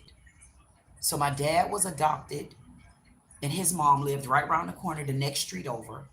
And then my mom was adopted, and her mom lived right around the corner, a few streets over. The difference between my mom and dad, my dad stopped the cycle. My dad decided, no, I'm gonna raise my children. And I think by my dad raising me and my brothers, for me, I didn't allow the poison of seeing that, other kids. And so, because I didn't get to see them till I became a teenager, but that I didn't get poisoned by it like that. I got poisoned in a different way. But I didn't let that sink down to my kids either. So I believe it's a lifestyle, and thank God that my dad wasn't a negative person like that. But I can tell you this though, on the side with my mom, I think my mom kind of had a little bit of that venom in her because where my dad stayed with his adopted mom, my mom had to go back to her real mom. And I think my mom kind of developed so many different feelings, so many like anger, resenting the sisters. Because, like with me, feeling like they didn't really like her, they treated her different. She was an outcast. She was basically the opposite of everybody, like me. I'm totally the opposite of the girls in my family. I'm total opposite. I'm the only one that stand at 6'2". Um, I'm a little bit more not.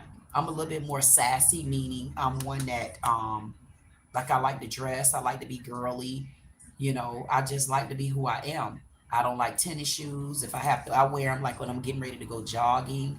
I wear tennis shoes. I own one pair, so I didn't allow that to poison me, and I didn't allow that to poison my children. So I think what you're saying, Peter. Again, that's an individual person. I think it's a lifestyle. It's the way a person was raised up or the environment that they were in. Or maybe they went through something and it caused them to retaliate on others, mistreat others. You know, see what Peter said? Peter said, looking great at 99 Queen. And I got to go back to Ben because Ben made a statement too. Ben said, okay, I got to go. Ooh, Jesus. Oh my goodness. I love this. Oh my goodness.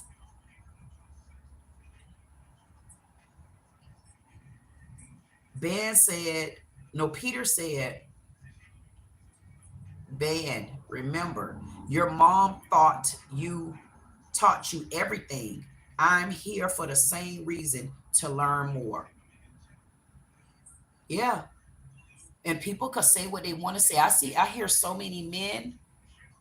I hear so many men that say, like last night, it was a live that was sent to me and I should play it.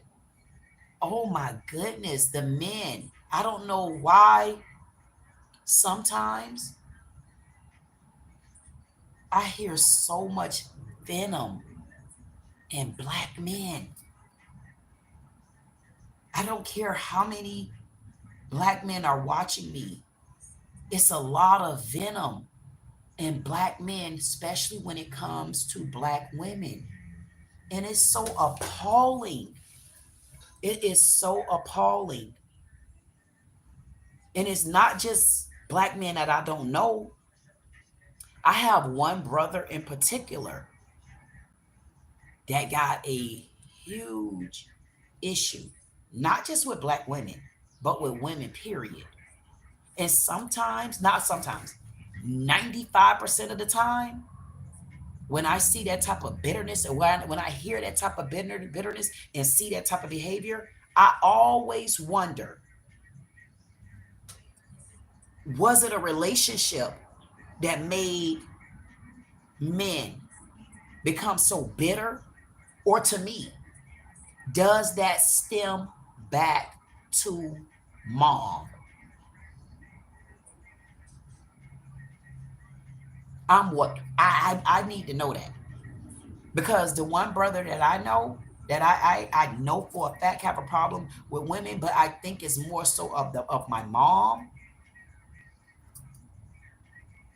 That means every woman in line after mom gonna feel the raft. Peter says slave culture men must be one. Slave culture men must be one and only, I ask. Peter also said just one cornetto, give it to me delicious. Then Peter said, I'm looking good at 99. I let Peter get away with that one, Peter. Peter also said, it was both for me.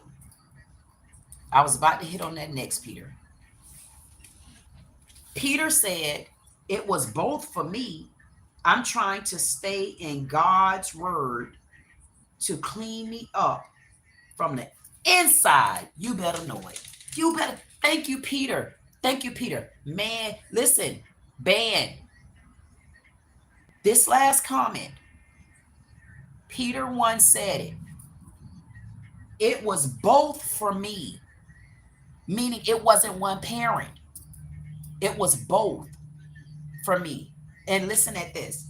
I am going to relate to that. When Peter said it was both to him, the reason why I will 100% second that mate is because for me, with the way I felt sometimes, a lot of the times I was upset with my dad too for things. And I'm still upset. The reason why I was upset with my dad, I listen, why I was so happy, why I love my dad so much is because for whatever reason, my mom had to give me and my brothers up. One thing I could tell you, I know in her heart, at like some point or another, I'm sure my mom felt like she made the right decision. And like looking at myself now and looking at my lifestyle and, you know, kind of looking at the things that I kind of go through internally, it could have been worse for me. But because I had my dad there to guard me, shield me, teach me what I deserve in a man, and still I didn't make the wrong decision. It's just things along the course I separated from because I needed more of how I used to get with my dad and my brothers. Like I got a different type of attention. I got a different type of communication. And sometimes, like we talked about earlier, it's not about the sex, it's about the companionship. And I didn't have the companionship. And the companionship for certain people mean a lot. And for me, companionship mean a lot because that's where I'm a conversationalist and it got to start somewhere with me. It don't start just in the bed. And that's where people get lost in the sauce. But when Peter said that it's both, that means it was both parents that you can have a problem with, not just a woman. And a lot of people blame it on just the woman. I'm a woman, but my problem was with my mom. But I had a big problem with my mom, but I also had a bigger problem with my dad. I had a bigger problem with my dad because I felt like the woman that my dad married, I felt a bunch of jealousy from her as a woman. She had no children and stuff, but I felt like she was literally jealous of me and the way my dad loved his only daughter. And it was so shameful that as I became an adult and I sat back and looked at it, I'm like, man, I appreciate my dad protecting me from my mom and taking over and making sure that my path stayed aligned. But at a certain rate or a certain time in my life, I even kind of gave up on my dad. And I'm a daddy's girl. I gave up because I felt like my dad rolled the ball when it came to his wife. Like when you see someone like not loving your daughter, not loving your son, not treating your kids the way you know you would want your kids to be treated if you had any. I felt like my daddy didn't stand firm in that when it came to his wife. But he stood firm in it when it came to my mom. And I think that was hurtful. That was very hurtful. And that bothered me too. So I appreciate Peter saying that, no, man, it's more than one parent that you could be upset with. Stop just blaming the women. Y'all don't know what women go through. You don't know the pain that women go through. And all women aren't the same. I mean, we got some between our legs just like men. We grow hair down there just like men. We get hair up under our arms just like men. I mean, I don't really get hair under my arms. You can look at it. I don't. I don't even wear deodorant. I don't have to. I don't have to wear deodorant, people. I don't know why. I just don't have to wear deodorant. I don't get musky. That's a blessing. I can show y'all my deodorant. If I put on deodorant, yes, I take my shower daily. Like take 2 showers a day. And I go, yes, I'm off the subject for a hot second. And I don't wear deodorant. I go in there, I put on me some body mist. Look, I like my body mist. I like my body mist. I like that. I like to smell nice and sweet. And this is Forever Sunshine. This is from Bath and Body Works. And then this is Rose Gold. This is from Victoria's Secret. And yes, at times I like to kind of mix it. Just a tap. Put it on your legs, child. Put it right there behind your neck, honey. You never know, people be standing behind you in the line. You want them to smell that. Ooh, Lordy, she smells sweet. And I love sweet. I love sweet scent because I'm a honeysuckle. I tell everybody I'm sweet like a honeysuckle, and I am. That's why I had to back up out of people. I had to back up from life. I had to back up. Hey, to be honest with y'all, I had to back up from me. Sometimes your most deadly enemy, that's that accountability part. Your most deadly enemy can be yourself. And I was becoming an enemy to myself. Why? Because I wasn't standing firm. I wasn't standing my ground. I didn't have boundaries. And I'm so sweet until I could be so mean, but I wasn't mean to people. Like I would let people get away with stuff, and then I beat my own self up. No, if you're doing that, stop. You got to learn to put yourself first. How can you love anybody else? How could you put somebody else first if you in the back of the goddamn line? You can't be in the back of the line and people don't understand it. So even when I hear men say stuff like somebody, I seen a comment on one of the shorts that I seen. It was the short, like I was on the, yes, they go up in lotion. And this lotion smells so good. Y'all won't believe it. So this lotion is called Pure by Gloss. This lotion smells so doggone sweet, honey. And I like to put it like right there. I like to put it right there on that tattoo, honey. And I like that thing. And this one too. And I like it to be shined up a little, honey. And this one right here, when I tell you this lotion right here smells so sweet. It smells so sweet. When I was traveling a whole lot, because you know I used to travel training those doctors and stuff like that. And every time I go, because we always have like 4- and 5-star hotels, I always grab they good lotion because we would be at the Hiltons, the Marriott, the Residence Inn. We stayed at hotels like that, and I always grab they lotion. So yes, this is right here on my damn desk. I'm not joking. I got Rihanna. I'm telling you, I am that person. And y'all won't believe this. This is some like body oil. So I like stuff like this too. I'm that girly girl. And when I seen that my dad wasn't protecting me from his wife, that broke me with my dad. So guess what? I was upset with my mom, but I would think I was kind of more upset with my daddy. And I'm still kind of upset with my daddy for allowing stuff like that. You know, like you don't get to allow, y'all got to be protective of your children too. You know, you don't let people come in and just discombobulate your house like that. And y'all listen, be mindful. And I'm not being funny, ladies. I'm not throwing no stones at y'all stinking asses. Just understand what I'm saying, because I was in the position.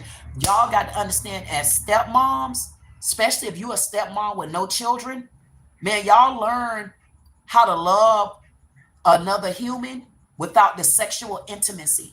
That's the problem that I had with my dad's wife, because she was never a stepmom to me. She never treated me like a stepdaughter. And I think that I got let down by my daddy, and I had to separate that thing, because I was about to get all teary-eyed, but I ain't really teary-eyed about that, because it is what it is. I'm a grown woman now. Yeah, I'm trying to show y'all all my perfumes and stuff that's on my desk here. Imagine, I got to show y'all my office too, because I don't think I ever record really in my office, but in this, my hand sanitizer, because I like my hand sanitizer too. And my Mac.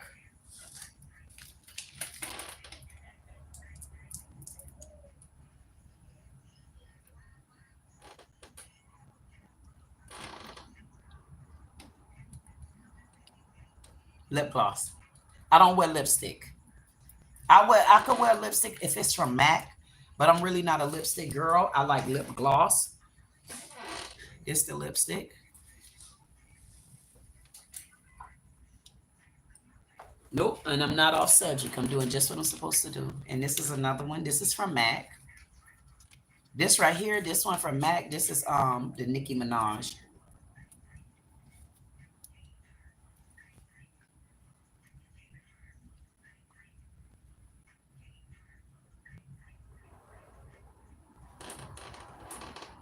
Too much got on.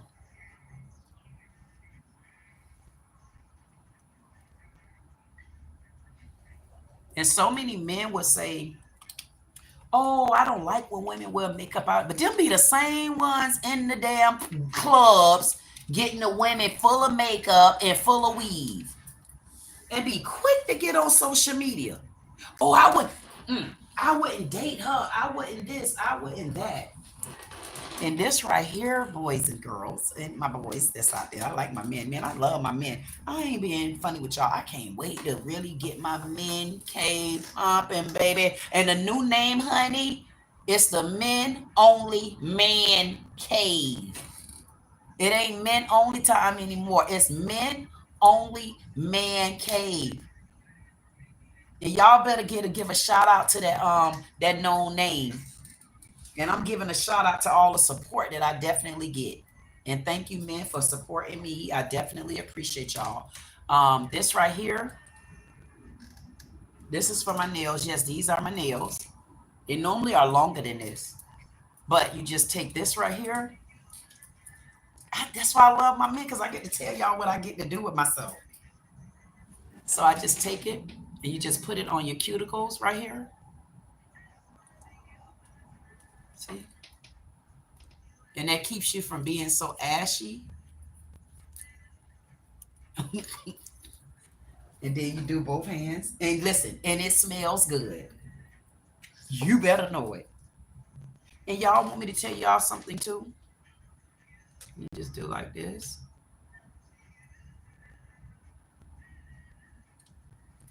You do like that.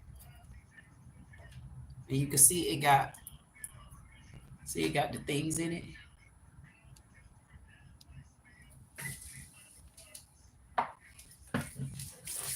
And then I got an even better surprise for y'all, honey. Guess what else I got? Skittles. These are the gummy bear Skittles. So it's nothing like smelling good.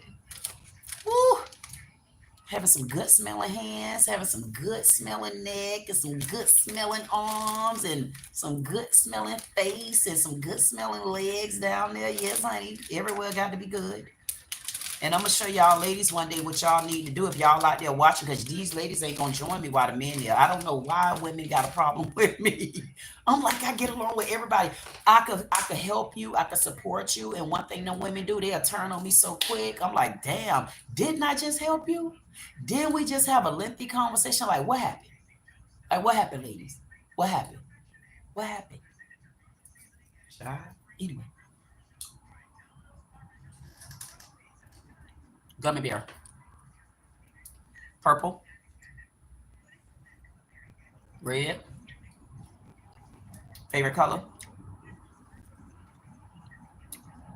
Green. Back to the show.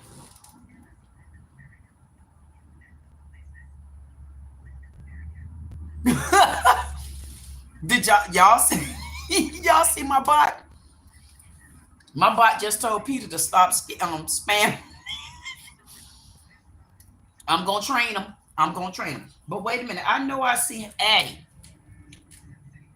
Hey Addie Bug, I've been meaning to speak to you. Addie, I seen you, but I was in the middle of a conversation. Hey Addie, it's good to see you. How's everything been going? I hope everything been going okay for you. When I leave off of here, I'm gonna go live again. But I was thinking about going live early for my talent. Trying to go in. I was thinking about doing my talent search a little bit earlier today. And then at 8 o'clock tonight, I was going to go back into it and just recap, but maybe I need to just stick with the schedule. Tell me down in the chat, should I do the talent search earlier, Addie? And anybody listening?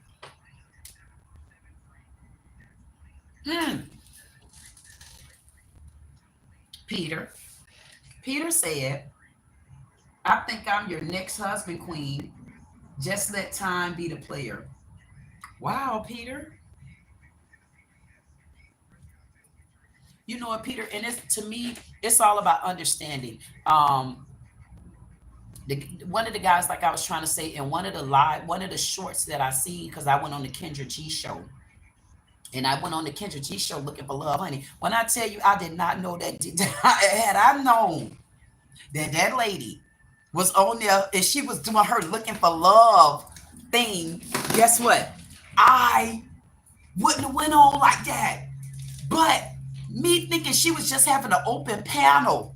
So I jumped on there and I was like, oh, I thought you was just doing an open panel. She said, no. She said, you know, thousands of people. I said, yes, I know. Go ahead, girl. Go ahead and do what you're going to do, Kendra. So I was on the Kendra G. And then I happened to look at a short that someone did. And the man was on there. He was like, yeah, you talk more about yourself than something. And I'm saying to myself, well, man, quit being a dumbass. Like, if somebody go on a show and they're being asked questions, and those questions are relating to you, how do you not talk about yourself? Number uno. Number uno. Why would you not talk about yourself? Like, I want to always be in a position to be able to talk about myself. That's the problem with people. They don't know how to talk about themselves. They don't know how to they don't know how to comfort themselves. They don't know how to encourage themselves. They don't even know how to look in the damn mirror at themselves. Do you know that people need that? Do you know people need to know how to love themselves from the inside first? Do you know people got to learn how to love themselves, love from the inside, hold yourself accountable, and then work on yourself daily? You work on yourself all day. Why would you not talk about yourself? I don't get it. I don't get that. Those are people, to me, that got some of the lowest ass self-esteem that you could ever encounter. Those are the ones that we were just talking about. The ones that do separation because they already separated from themselves. You know, I could sit here and I could blame any and everybody for things that I encounter on the inside. But let me tell you where the stopper come at. The reason why I got to hold myself accountable and I got to learn how to be strong from the inside. You got to learn how to show your emotions, whether people like you for being emotional or not. I don't give a damn. If you got emotions, show it. If you got to cry, they want to pick on you and reaction videos to you. Guess what? Let them do it. Because you know what? The difference is you could pick on a person because they're showing their emotions, but you just help that person get something off their chest and their heart that might have been a blocker for them. They may not have had people on the ground or around them that they could open up to. Be glad they opening up. See, I'm gonna open up whether I get emotional or not. And one thing about it, you can't hurt my feelings. I don't give a damn how many reaction videos you do on me. The problem is what I do on you. I don't play tit for tat, but don't let me see. I don't really care about people doing reactions because of my emotions. I'm glad I'm finally able to get my emotions off my chest. I am so blessed to be able to finally, I could just say, thank you, Lord. Y'all just don't know. It's hard when you can't get it off your chest. And those same people that's picking on you because you're getting emotions off your chest, guess what? They got so much emotions they need to get off and they don't even know it. When that man said that, he left it in the comment, oh, you've been talking about yourself. And I'm like, what else was I supposed to do if I'm asking those questions? If I'm being asked those questions? I'm being asked questions to answer them. And those questions has to be related to me. Do you not understand what platform I was on? So what was I supposed to go on that particular platform and talk about my job? Was I supposed to go on that particular platform and talk about a car? Was I supposed to go on that particular platform and talk about money? What was I supposed to talk about other than me and what I'm looking for? And y'all better stay tuned to that one on Sunday, honey. I got a surprise for y'all. So y'all start watch. Y'all continue to watch those shorts that I'm about to bang out there on y'all.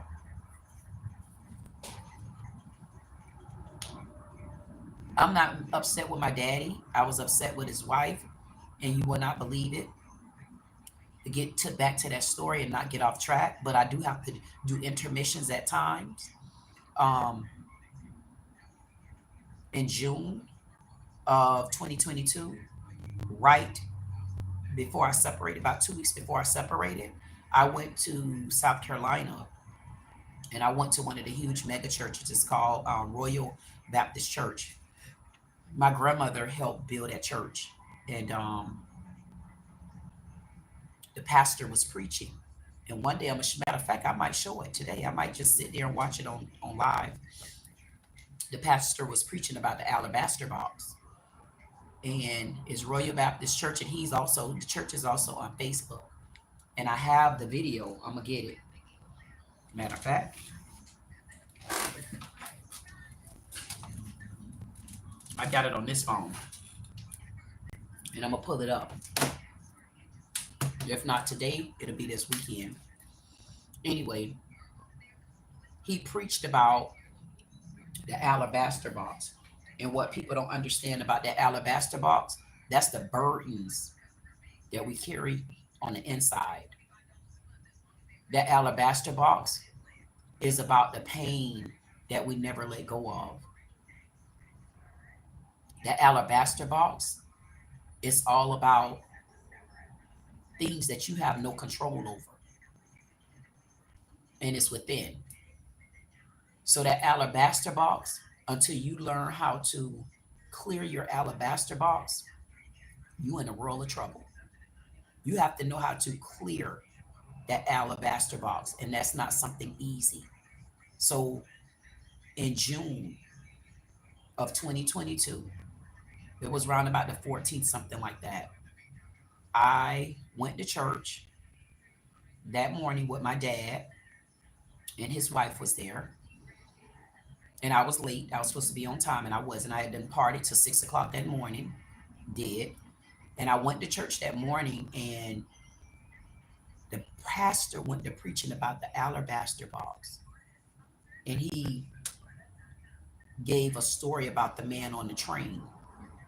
And the man on the train was standing up, and he had a trunk that he was holding. And some of the passengers on the train were upset because he wouldn't sit down.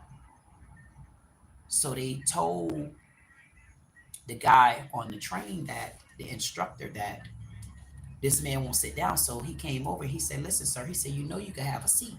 He said, you can take that box and you can put that box up under the train. That's where we store all your luggage. The man said, no. He said, you don't want me to put this box down? He said, yes, I do. I want you to put the box down. He said, no, you don't. He said, if I put this box down, he said, I'm gonna flip this whole train over. And he looked at him and he's like, you got that much stuff where you could flip this train over? And the man said, yeah, I don't want to hurt these people, so I'd rather hold on to it. But what they didn't understand was he didn't have luggage in there. He didn't have clothes and shoes. He had all his burdens. He was walking around with so many burdens on him. And I believe it wasn't that he didn't want to put it down. I believe it was that he didn't know how to. And that's the problem that we encounter in life. We don't know how to put our burdens down. We don't know where to lay them at. We don't even know where to begin. That's a problem. That's the problem. So what I did was, because I didn't know where to put my burdens down at, I didn't get it. But I could tell you what I did. It broke me so much because I understood what the pastor was saying. I immediately turned to my dad's wife, and from the bottom of my heart, may the Lord take the breath out of my soul. I looked at her and I said, I apologize if I've ever done anything to you. And I couldn't believe it. It took so much off me, and it's like I took a deep breath. Her response back to me was, she accepted my apology.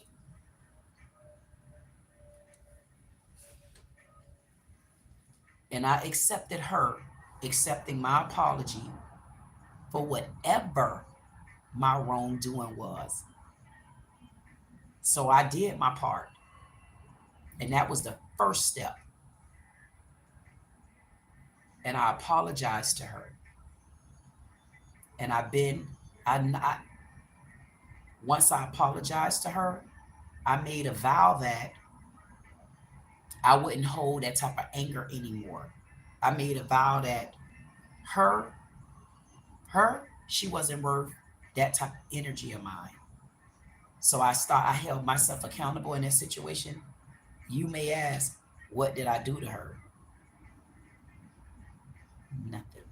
But I could tell you this, in the book of Matthews tell you, when your brother have wronged you, you're supposed to take a plank out of your eye and give it to him. So my job, because she wronged me, was to apologize to her, and that's what I did. And I went down the road, and I'll never stop telling this story. When I got back to Florida, maybe about a week or two later, I separated from my husband. Just like that. It wasn't even an argument. On the 17th of July, I stopped using heavy profanity.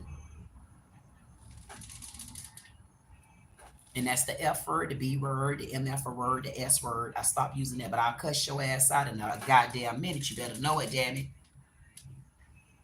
But I made a commitment to that. So the point is, when you're holding certain burdens in your alabaster box, you would not be able to move forward.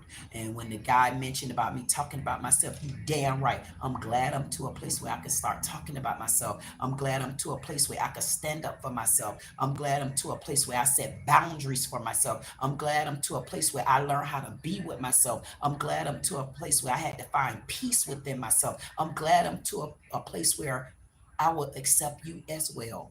It has nothing to do with your looks. It has nothing to do with that. It's all about where I'm at in my life now is accepting people for who they are. Now, just because I accept you for who you are, that don't mean that I might be able to be around you. But I accept you for who you are. But this also may be where we had to part ways. So it's a lot that comes in this. So when you find yourself and you learn how to take accountability, man, you know what type of pressure you just relieved off you. But wait a minute. But do you also know what kind of pressure you just put on you? It's two-sided. And on that is where I agree with Peter. I was upset with both of my parents. I made peace with one of my parents in death, and that's my mom. And with my dad, I stay my distance to an extent. I just don't, I try not to let that bother me. I try not to go through stuff like that. I try to keep it moving. I try to stay by myself. And that gets very lonely too. Being by yourself, it get very lonely. You got to know how to, people can say, oh, I'm at peace, but let me talk to you. I want to know just how much peace you're really at, because I'm at peace too, but that don't mean I'm not lonely. But I would rather be lonely at peace than to have a headache with a woman and to have a headache with a man. Matter of fact, I don't plan on having headaches with kids either. In other words, I don't plan on those headaches. And I hope if anybody out there listening, and if you're going through any part of what we're talking about, learn your boundaries and learn your peace. Learn what to go through and what not to. Accept things that you cannot change and change the damn things that you can, and keep it moving from there. And you better know it.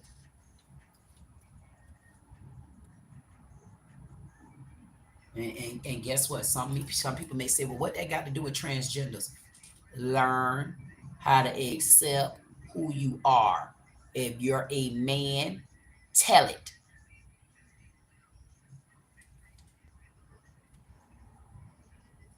That's what that means.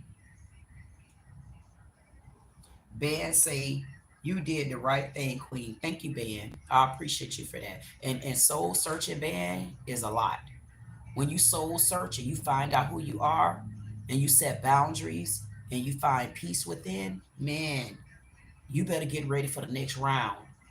It may not be as hellion as when your journey first start, but man, you better believe it. You still going through the woods and finding peace within. Just know this, you gonna always be in the woods. You just got to learn how to live there. That's the difference. Peter said, I have 3 shoes, Queen. Who wears the spare one? Answer. For me, Peter say, if you asking me if I got 3 pairs of shoes or 3 shoes, 3 individual shoes, who gonna wear the 3rd shoe? For me,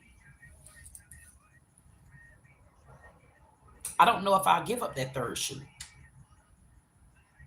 I'm gonna be honest with you, the way I am now, I don't know if I'm gonna give up the 3rd shoe. I don't know. I doubt that I will give up my 3rd shoe, because I've already given up so much. And me giving up things to people, for me, it came with a cost.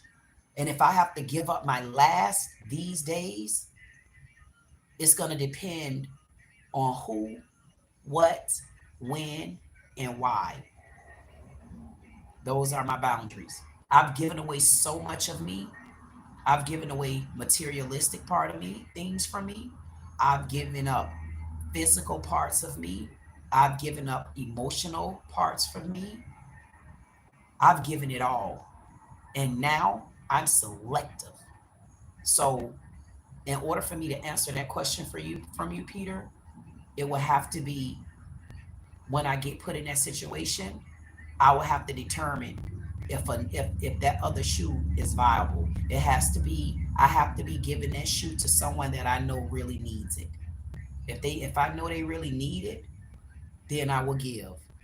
If they don't need it, I'm gonna have to refrain, and they're gonna have to get it from somewhere else. And another thing, just because you needed that 3rd shoe, that don't mean you honestly deserve to get it. Because sometimes, just like the Lord do in our regular life, things that we want right now, the Lord don't give those to us. The things we need is what he give. So that question is going to also have to be based on who, what, when, and goddamn it, why. That's where I'm at right now. For real. And that doesn't mean I'm coming from a place of negative. That doesn't mean that I'm coming from a place of being stingy. That doesn't mean I'm coming from a place of being hateful. That means I'm coming from a place of setting boundaries. And it's not even a place of being guarded, because I'm not guarded. To come on social media like this, I dropped this live with no incident. I didn't expect no questions. I didn't expect this type of conversation. So I'm going to give you what I could give you coming from the honest side of me. And the honest side of me at this point in my life, it will be on the case by case basis what I give into who. And I hope that there's someone out there listening that have given up things the way I have. And I know there's a lot of us out there. That's why we join together in so many different conversations, because like-minded people come together for a reason. And if you've been hurt on the inside, then you would definitely understand why I'm taking a stance on even giving away that third shoe. Because that third shoe can be imperative to me. And that third shoe can also, if you're not strong enough, that third shoe can break you again. So you got to be careful. And if you want me to give you an example of that, I had been doing so much to like help people. I mean, the average person, if you meet the people in my life that were in my life, they'll tell you my conversations always was about building, like being an entrepreneur, not accepting abuse from people, even though I was accepting it, even from the people I was telling it to. I thought that I had got past that, and I let the world go. I let everybody go, and I messed up again. I messed up. I did. I let people come in again. I was still going helping people at their business, making sure that their business don't fail. Like, when I say fail, meaning the support. Like, I would go wash dishes and stuff like that, go do cars. I did it. Go help people. Still here recently. And I started my channel, and I asked for stuff like, hey, go watch my short. It's 15 seconds. Even though I'm washing dishes for 4.5, 5 hours, free. No support.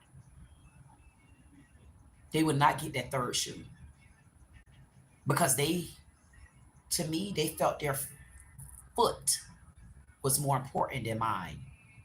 So for me to answer that question, Peter, I would have to be very realistic to answer that question. And I know when you ask that question of me, you're asking that question in a serious way. See, some people, oh, it's a shoe, give it up. No. Because what Peter talking about, it goes deeper than a shoe. Because if that shoe is going to interfere in your peaceful process, if giving up that shoe is going to take you back in the rabbit's hole, if giving up that shoe is going to make you feel less than what you was feeling before you even started your journey, God damn it, you better take that shoe, tuck that shoe in your goddamn closet somewhere, and put it on your feet or your foot when if something happened to that other shoe. That's where my third shoe will go at.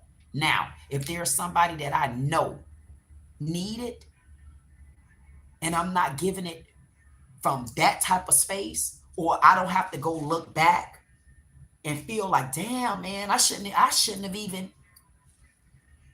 You can get the shoe if it ain't none of those reasons. That's the best answer I could give you, Peter. Peter said, I would love a woman. I hated my dad. That's why I am lost. I have strips now to help me, Queen. Hey, Peter, you're not lost. There's nothing lost about you, Peter. Let me tell you a person that's lost. A person that's lost is the one that don't even know where to get the answer from. A person that's lost don't even know how to ask a question like that. Not even a question. A person that's lost don't know how to make a statement like that. You're not lost. You're not lost. You just need, see what society do to us. And it does. It starts with our family. It starts with our parents. It's our parents, our friends, our children, our siblings. What they do is they leave us leaned. Know why? Because they were already leaning. Imagine if the only way you could look at me was like this. But what you're not understanding is I was leaning before I met you. I just continued a cycle of leaning. But where I come in the picture at, I come in the picture to help you stand up. But the first thing that you need to do is find out why you leaning. See, anytime I talk like this, I got to always go back to me. I started off leaning because I had problems at home. I had problems with parents. And just because you grow up, that don't mean you grow out of it. That means you grew away from it and you never addressed it. And the way you're addressing it now, because you grew away from it, you're addressing it in a negative way. Why? Because of people like you and I, Peter, most likely, Peter don't talk about that with his parents if they're still living. If they're not, you didn't, whether you could talk about it with them or not, did you? Did you get understanding from it? That's the problem with us as human, especially when we don't know even how to get it out, or we don't even know where to look for it at. And what I had to do, I had to learn how to really do soul searching, man. That's when you learn how to take accountability. And one thing I had to do, I had to take accountability for me and my mom's relationship. Some people say, how could you take accountability for something that your parent did? Well, how I had to take advantage of it, take accountability, I can't go to my mama for the answer. She passed away. So what I had to do, I had to find it in my heart to ask the Lord to show me what really went on. What happened? Why was it like this? And what I end up going through was a connecting road. How? My mom was adopted. At a certain age, my mom had to go back to her real mom. When my mom got back to her real mom, it didn't work out well for her. My mom knew her siblings were jealous. She knew her siblings didn't like her. And if she didn't really know it, she felt it. And as long as she felt it and she couldn't shake that feeling, then what? She felt it. She couldn't shake the feeling. Then she started getting into relationships. My dad being one of them. My sibling's dad. Then finally a marriage she stayed in and got stuck in. And she left here unhappy. She left here in a state of misery. She left here with no peace. And guess what? I had to go back after my dad and realize that, wait a minute, at a certain age, I was almost 18. I came back to my mom. I felt uncomfortable. I felt unwanted. I felt unliked. I felt like I wasn't supposed to be there. Like I couldn't relate. It was girls. It was too many. I couldn't do it. I'm like, and we totally different. I'm 6'2", everybody else 5'4". I'm the oldest. I'm like 6, 7, 8 years older than the next one under me. And then the youngest one, I'm about 13 years old. And I'm like, man, I can't damn win for losing. And then I'm married. And at this, then I get in, it's like it was a repeated cycle. And I'm looking at my mom and I'm saying to myself, and I left soon as I moved with her, come to Florida. I left at 3 months later. And I'm saying to myself, man, what in the hell is going on with me? That security nest, that security blanket with my dad, even though I had the security nest and the security blanket and I was sheltered, I still was feeling the wrath of a wife of his. So I was still at odds inside, but I know to me, I felt more security with my dad. To make a long story short, I felt like in 2022, when I seen this, when the pastor was preaching about the alabaster box, something in my life seemed like it was like something needed to click and things needed to change and I needed to change and I needed to figure things out and I needed to finally get some of those answers. And those answers was why? Why did this happen to me? Why did my mama not this? Why did this? And I couldn't get them answers. And it kind of got me more angry. But then one day I just laid in my bed and I was crying and I'm like, man, I can't understand why my life like this. I look at everybody else and look like their life going good. But then I had to go back to the source. See, Peter brought up the source earlier. Peter said, when your mom is the one, and your mom is the one, and your mom is the one, is a man really a man? Yes, a man is still a man, just like a woman's still gonna be a woman. But I'm gonna tell you what happened. I had to go back to the source, Peter. And the source for me was my mom. And what I realized, I was leaning so goddamn bad in my life at some point because I had a good life with my dad, aside from the wife. I was able to ignore her because my brothers, even though my daddy, my daddy traveled because he was a merchant seaman in the military. But she never talked. It ain't like she was rude to me or mean. She just didn't talk to me. She didn't care. She didn't like me. She never talked, never took me. She was that person. But I realized that, wait a minute, my life is mimicking my mom. And right there, I said, no.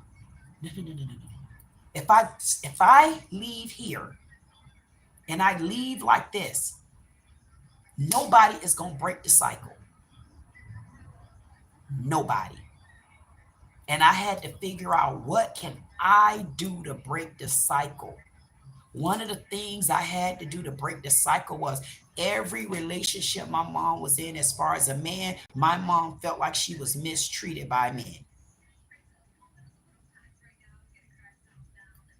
I was mistreated on the other side. I wasn't mistreated with adultery.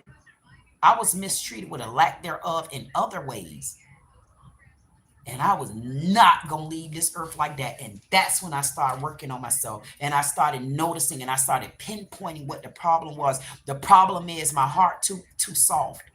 When I needed to harden up, then I needed to soften my heart at times. So I had to learn how to work on me. I have to learn, and I'm still learning how to work on me. And I'm learning how to hold myself accountable. And I'm learning how to have balance.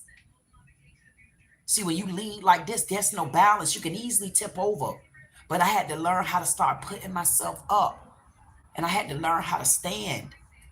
And so when I start standing, it's days where I start leaning again. The key to it is, I know I'm leaning. I know I'm going back down the rabbit hole. But I need to learn how to come back out of it. And sometimes when I lean down that rabbit hole and I'm coming back out of it, sometimes it's hard to come back out, because when you're crawling up a wall and you feel like there's crabs and they steady pulling you down, how could you lean back up again? Well, you lean back up again because when you look around, who is the crabs holding you down? Because I couldn't blame nobody. Why? I don't be around nobody. There's nobody around me stopping me from opening the door. There's nobody around me that got their hand on the doorknob but me. If there's anybody that grabbed my jacket, if I turn around, I should be able to see you grabbing me. So I should be able to see who holding me back. And that's when I realized that I'm the one that's holding me back. I need to be accountable. I need to learn how to pick myself up. That's the way that you don't move into relationships with baggage. I can't blame nobody when I was leaned. Then I could blame people. But when I started finding myself, when I start understanding that I got a purpose, when I start realizing, no, I'm a good person. Everybody don't deserve my honey. I'm a good person. I'm a sweet person.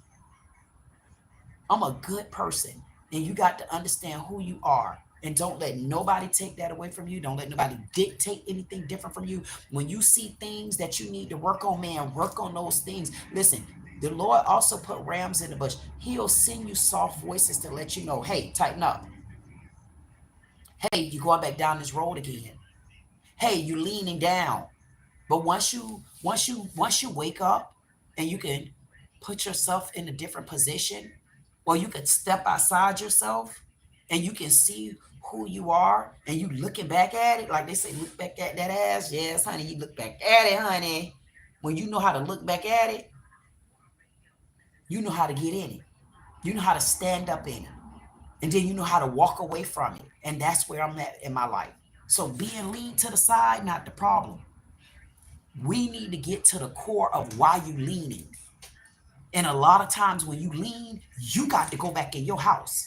You got to go back where it started from. Because see, you got so many people that will say, oh, it's my mate.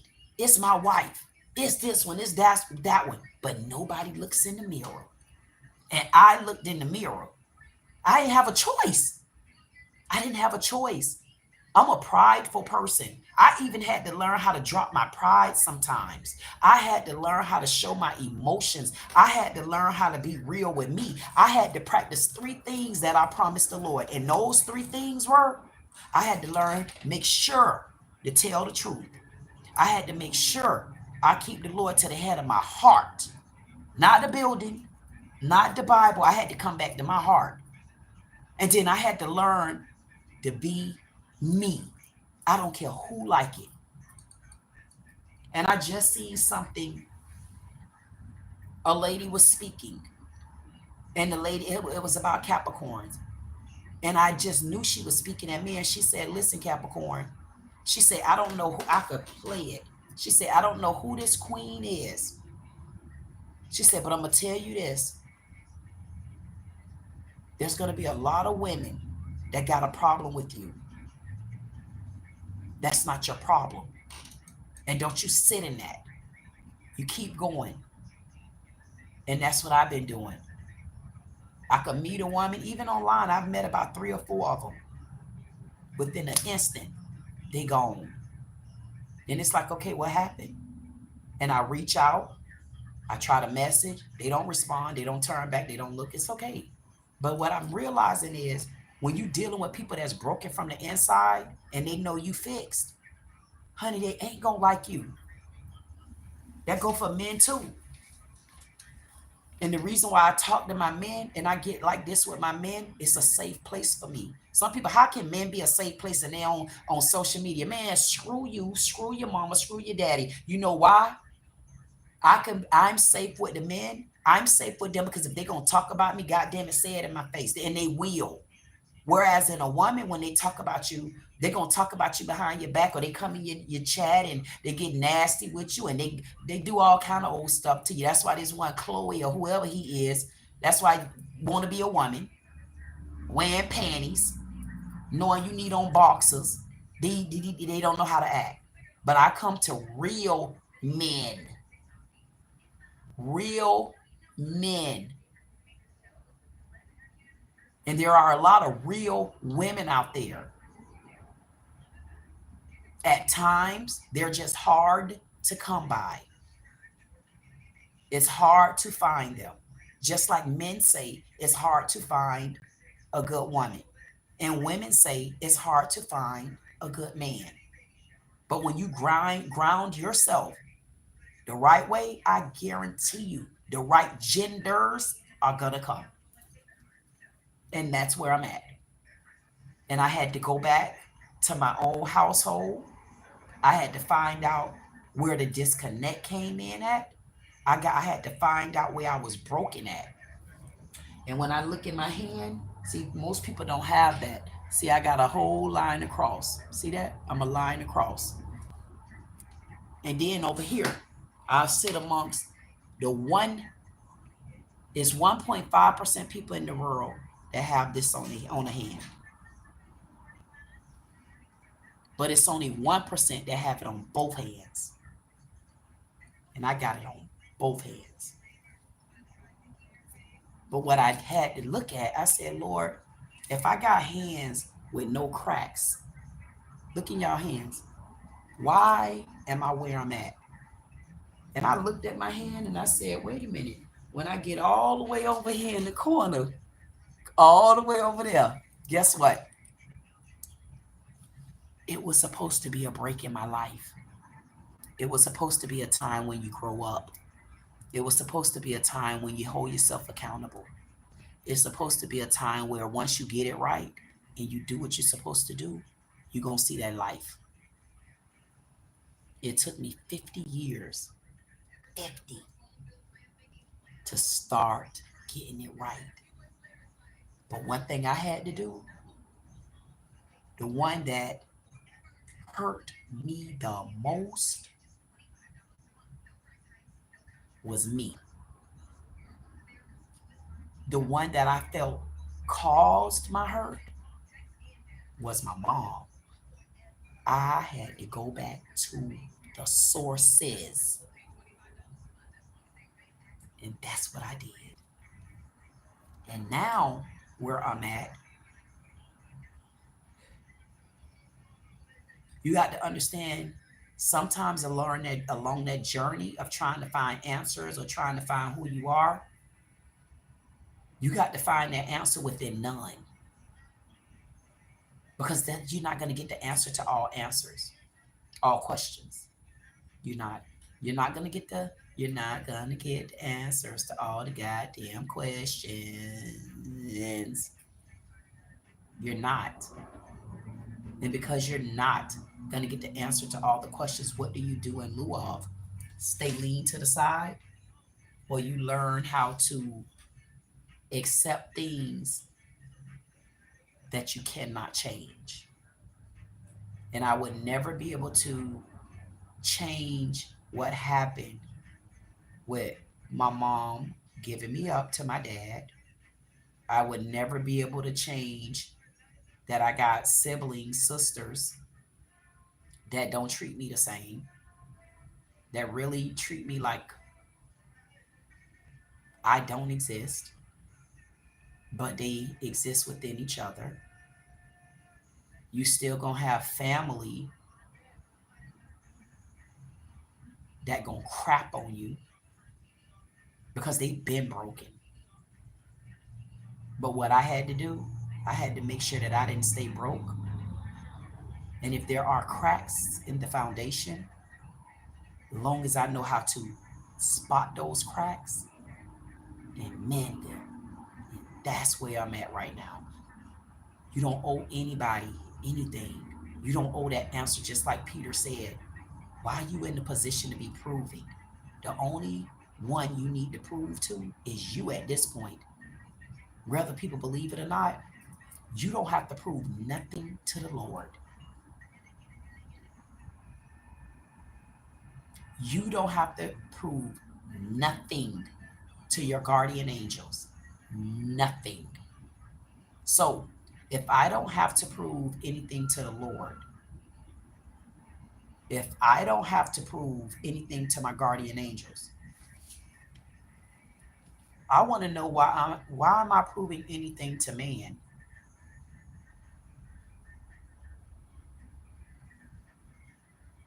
Man ain't proving nothing to me but hell. Man not proving anything to me but how to continue to be broken.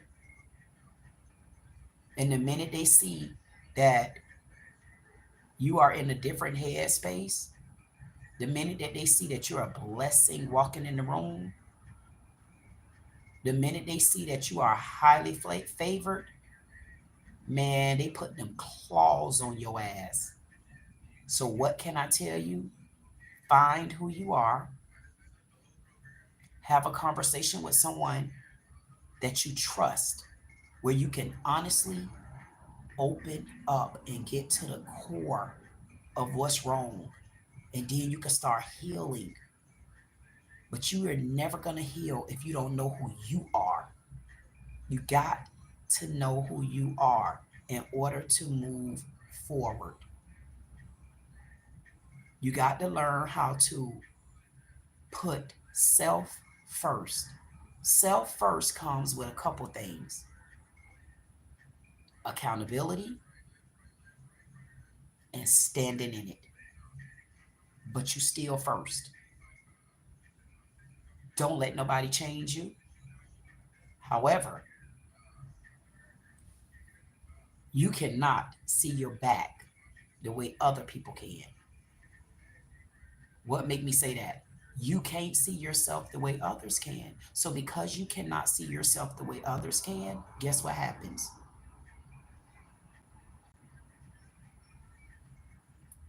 Somebody might come along and tell you something about you that you don't like, show you something about you that you're not going to believe.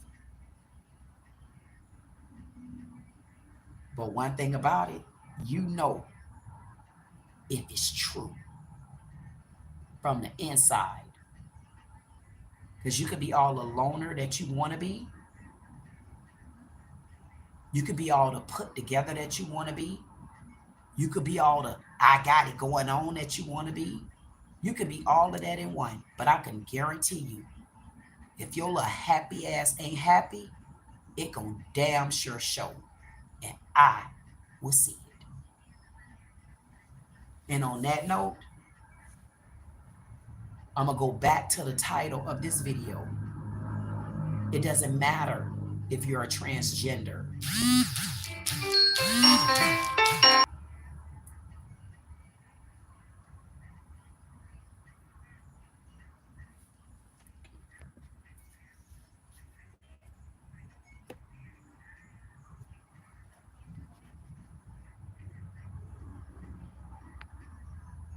I don't know if y'all can see me.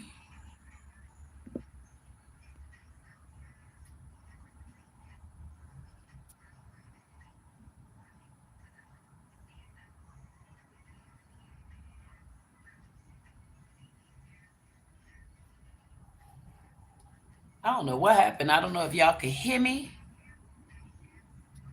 or what.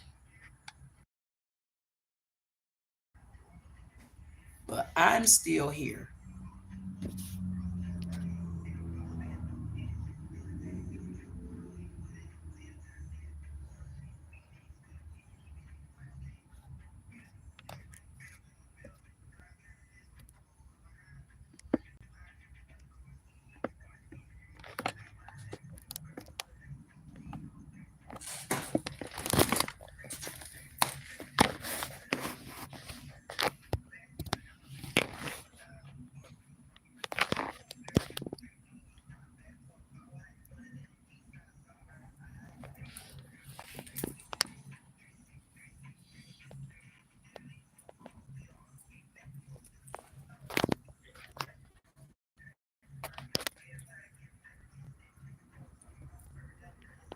Y'all know I like to dance.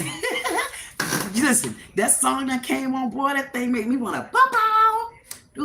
Y'all don't see her back there? Y'all don't see her? Y'all see him? Y'all see what that say? You are unstoppable, baby. Unstoppable. You are unstoppable. You better go unstoppable.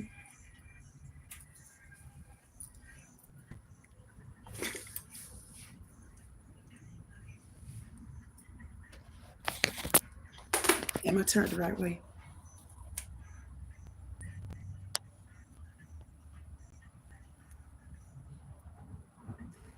But y'all said, girl, you know you backwards. Am I? Am I really backwards?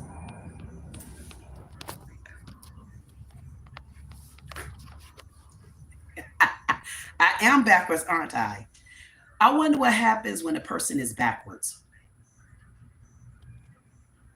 What happens when you backwards? Is there any way that you can flip yourself back right? Is there any way that you can kind of get things under control? Like, what would it take when you're walking backwards? What does it take for you to move in the right direction? That's something that each person individually are going to have to ask themselves. Once you get to that stage and you get to that level, I promise you, you're going to know what you need to do. Hold on.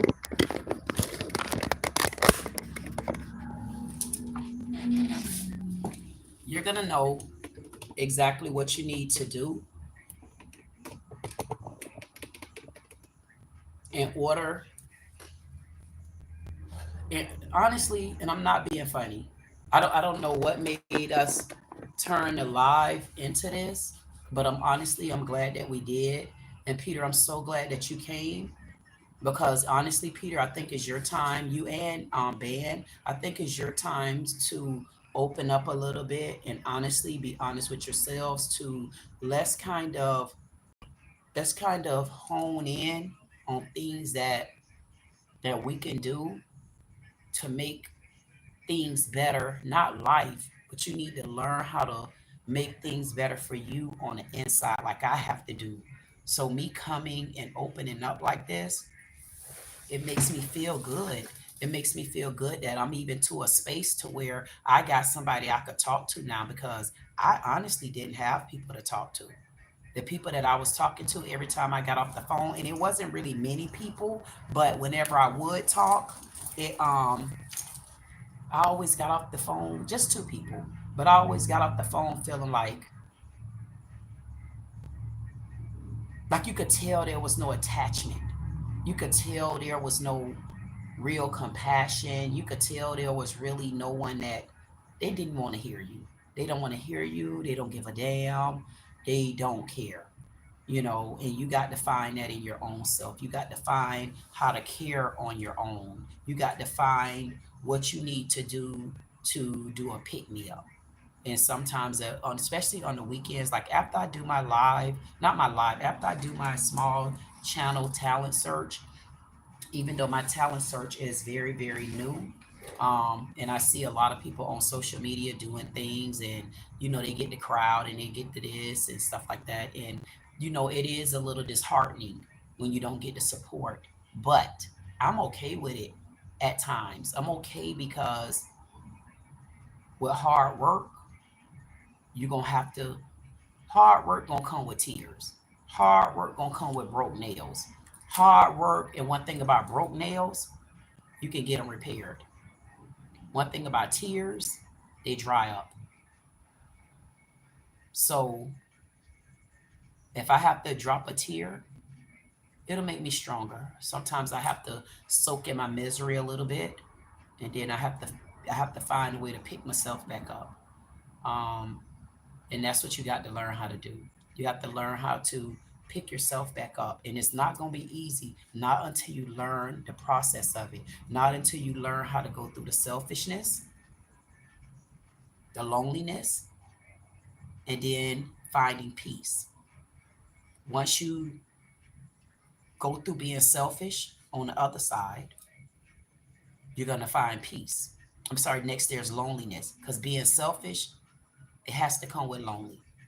Once you get out of the lonely stage, you find your peace. But it don't stop right there.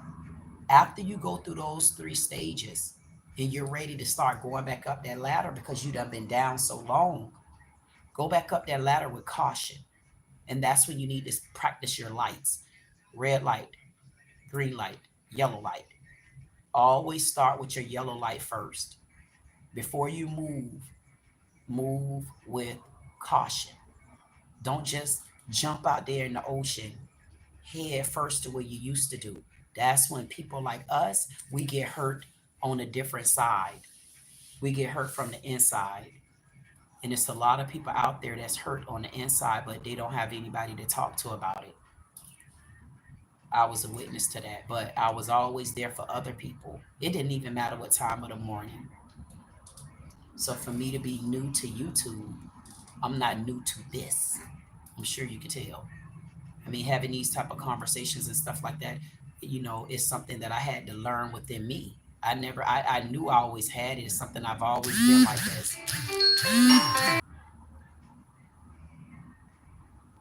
Every time my phone ring, it does this.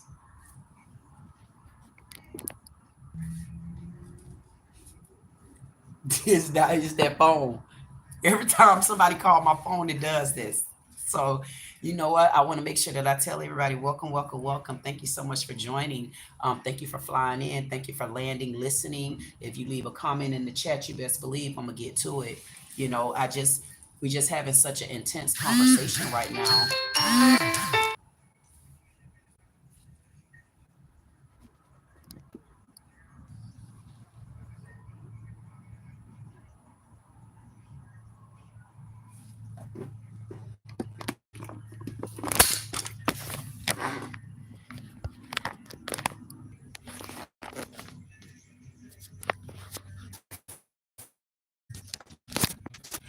I am forever. You know what it is? I'm upside down again. I can see it. I don't like this orientation thing. I call myself doing this orientation. Can y'all hear me? I know you can. I think it's this way. I'm back. It's this damn phone. Every time somebody call my phone, I guess what it does is it kicks me off. So y'all see what we got going on right here? Y'all know I sleep with this. I don't necessarily sleep with it, but what I do is I like to light my sage. I like my sage because I don't want no damn drama. Let me put y'all back up here. I don't want no drama. I don't want no drama. I don't want to be mad. I don't want no drama. I don't want to be upset. I don't want my stalkers bothering me because y'all better be glad I like stalkers. There's so many stalkers on social media, but I don't honestly, I could tell a stalker in my life, but I'm okay with them though. Nothing but new trolls. I don't got a problem with a stalker.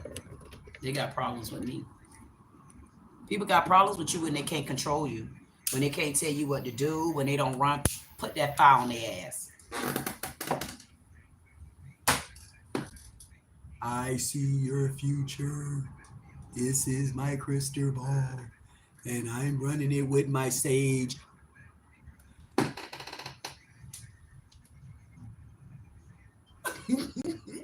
This girl said, "Girl, is that what? Jackie? Is Jackie watching me? Either Jackie watching me, that chosen one watching me, that Chloe one watching me." There's a couple of them that could be watching me right now. It's okay though, because you're gonna meet them type of people on your way in, and you're gonna meet their ass on your way out. Just sage their ass like this is a get back. Get back. They don't like me for some reason. This is another woman that I think be watching me too, honey. She been from a while ago. Used to leave comments and stuff. She'll be back eventually. The Lord will show me who it be. You don't got to trust the Lord to listen. When it's your time, the Lord going to show you just the people that bother you. All you got to do is ask him. He going to show you exactly who it be. Like it's a stalker that been stalking me and stuff like that. And I know who he is. That's why I don't answer calls no more.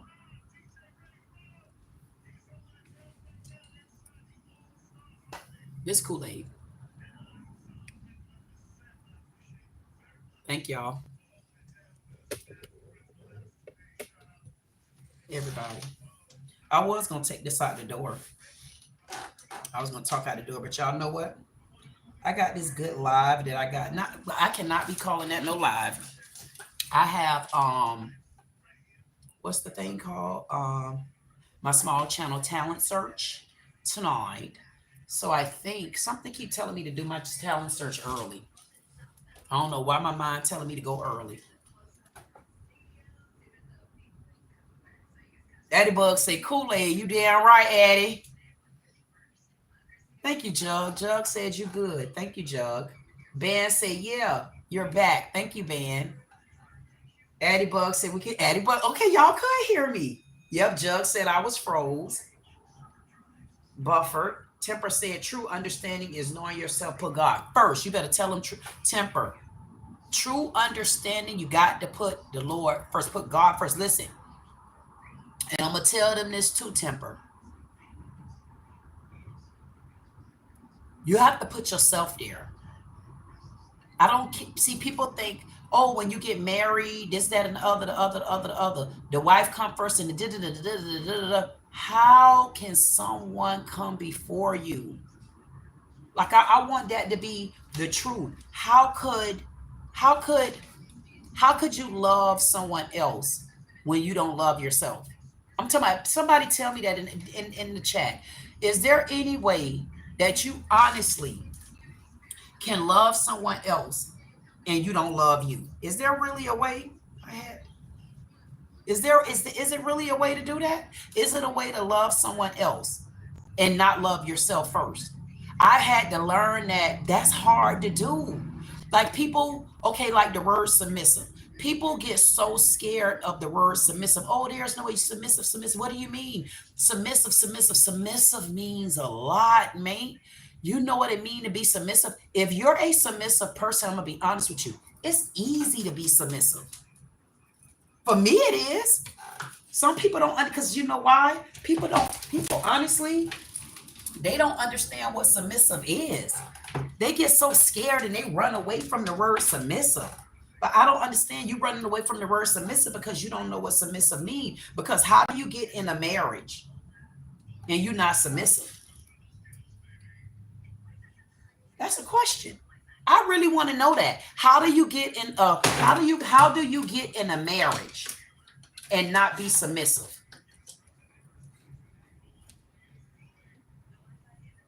You got to be submissive in a marriage. Like what kind of, okay, first, let's understand what submissive means. I mean, it's different levels to submissive. I think some people want a submissive man or a submissive woman, and they don't understand what submissive is. If you're a person and you're in a marriage or you're in a relationship, you cook dinner, you fix plates, you bring your money to the table, you take care of your family, you do the things that a woman or a man is supposed to do. What you think that is? You put others first, or you put your marriage first, but you still love you because you still need me time, but you still put your marriage first. You cook dinner, but you still cooking food that you eat. You fix a plate because that's what you like to do. Like, honestly, I like fixing plates. I like to fix the plate. I like to clean up my own kitchen. I like to put my food away right. I don't like pots in the refrigerator. I either use bags, zip bags, or I use containers. I like that. I like to go in my kitchen and see that there's no food, rice and crumbs on my stove. Honestly, it ain't even controlling to me. I like going shopping, and I like to buy my mate a shirt and pants. But look at, I'm a person I'm fashion forwarded. So for me to do things like that, that's me doing things that I like to do, but it's I. So me going to shop for my mate, I like that. Me cooking dinner, I like to cook dinner 4 or 5 days a week. I told everybody in my man cave that I used to like to cook. One of my things that I don't do right now is cook. And I used to cook. I used to cook. And I still will cook here and there. Most of the time I cook when brownie cake's home. And I try to cook other days. But since I separated, it's not something that I don't like to do anymore. It's still a passion on the inside. I don't do it like I used to, because I can remember my daddy used to come home and my daddy used to make sure that he cooked dinner for us, even though my daddy worked 2 jobs and he was in the Navy. He worked at the Navy base, and then he started traveling, and then he became a merchant seaman. And at the end of the day, it's like, I like cooking. My daddy used to come home and cook dinner, and my daddy used to fix our plates and stuff like that. I didn't have a problem with that. So when I got out in the world and then I got married and stuff like that, I always cooked dinner. I fixed the plates and stuff like that. I did those particular things because those are things that I like to do. Here was the problem. The problem became not that I didn't like to do it. The problem became when it's not reciprocated back, or when you don't get those, you don't get that same treatment. And that's why I say if you don't know how to put you first, you're going to fail it. Because after a while, you could put you first, but you also got to put you first, but you also got to be with the right mate, or you got to be with the right person. And that's where I failed me at, because I was doing all these things that I supposed to do because I like doing it. As a matter of fact, I love doing it. I love cooking. I love shopping. I do. I'm that person. I love cooking. I love shopping. I love talking. I love this channel. I love business. I can even love people at a distance if I know. I love people differently. I love people that love people. I don't love people that just love to be loved. Because people that just love to be loved, they don't love themselves. They just love to be loved. That's them selfish ass people on the other side. So when you throw the word submissive around me, that ain't a bad word to me. But I know who I am though. But I also know what I like to do. And I also know who I am. The problem is when you're doing all of this and you're doing it for someone that's not reciprocating it back. So if I didn't love me first, I would have been tapped out. But because I love me, and those are the things that I love doing. But what happened was after a while, I got burnt out by not getting it back. That's the problem. And I know you could say, well, how do you do things like that and expect it back? You goddamn right, you expect to be treated good back. Dumbass, you expect to be treated right. You expect to give some of the things that you give. It's not that you do it with an expectation. I mean, grown people should know what common courtesy is and what's required in a relationship, what's required in a marriage, what's required there to keep it going. And if only one person know the requirements, then what happened? Both parties got to know the requirement. So I don't see anything wrong. If a woman tell me that she's submissive, or a man, because men are submissive as well. They just don't like the word submissive. Because what do you call it if you're paying bills in the house? What do you call it if you're a mate that's cooking dinner for the family this day? What do you call it when I'm walking? Because I refuse, if I'm with a man, I refuse to hold the goddamn door open, and I'm not being funny. What do you call it when the man, your mate, your man open the door for you? When they hold the door for you, what do you call that? Okay, y'all want to say women call it submissive, so what would a man call it? You're paying the bills. You're making sure food is in the house. You're making sure that you open the door. We going on date nights. We're a companion. We communicate. We have fun. We enjoy each other. Listen, when it's time to go somewhere, I don't always have to go with a mate. I don't mind traveling by myself. But when I get back, I be glad to see my mate. I want to see my mate. What's wrong with that? I mean, some people call it submissive. I would say it ain't even really the word submissive. It's what you do in a relationship. But some people put the word submissive there. But even if the word submissive is there, what make that word wrong? Is it wrong because a woman used the word submissive, or is it wrong because a man don't want to feel submissive? But if I point out some of the things that men do, what would you call it? And then they got this new word on social media called a simp. Define the word simp. I mean, because when I define that word, I don't define the word from a man that like to take care of his woman, or a man that like to cook for his woman, or a man that like to hold the door. No, that's a gentleman. That's a man that will keep me. That's what it's called. That's a man that y'all say y'all looking for women that this, that, and the other. God damn it, give it back. Give it back. Stop getting on social media, because I want to know this word simp. I heard the definition before, but it seems like people say the word, the name simp, I guess is a man that's soft. But I'm wondering, would that roll in the lines of a man that cook dinner? Or is a simp a man that, what is a simp? Let me go to this chat. So a simp. Okay. Hey, guy, and guy say, hey, 62Q. Hey, guy, and how you doing? I spoke to you earlier, guy, but I guess you stepped out. Hey, guy, and I don't know if you're gonna be at the live, the talent search tonight, but I told you 2 weeks in a row. I wanted to see Gino there with you. We gonna get round to that. Addie Bug say a kind gesture, a helpful partner. Addie Bug say a simp is a obsessive person that is clingy and very in love. So Addie Bug, is that bad? So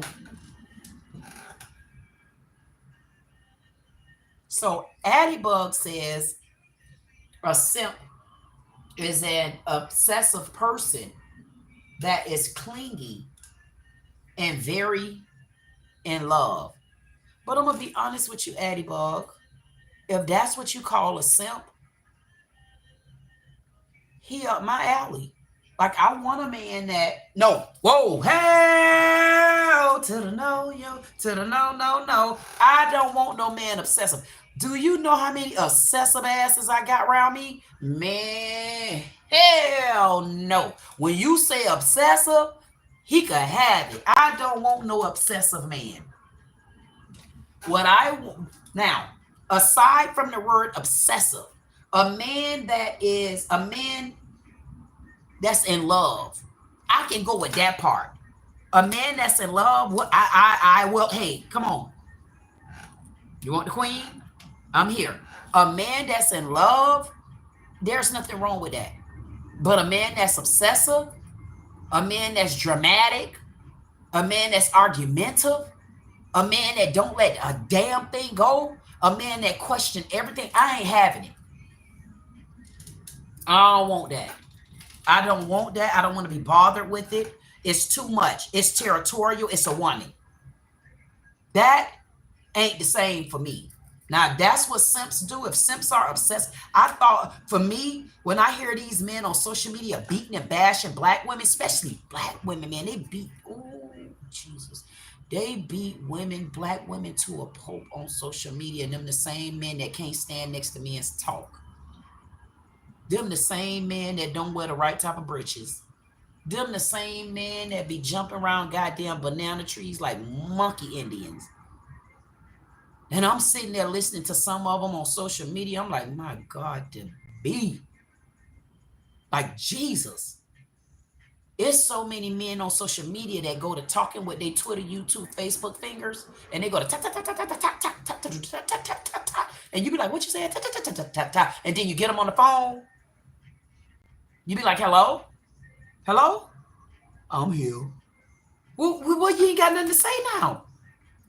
Them the ones that be on social media with so much to say about women, black women, of course. They talk about white women too, but they bash black women bad. Them the ones, when you get them in person, they have absolutely nothing to say. But they want all of these characteristics in a woman. I'm confused like hell. You got all these characteristics that you want in a woman. If I show y'all the matter of fact, can y'all see this?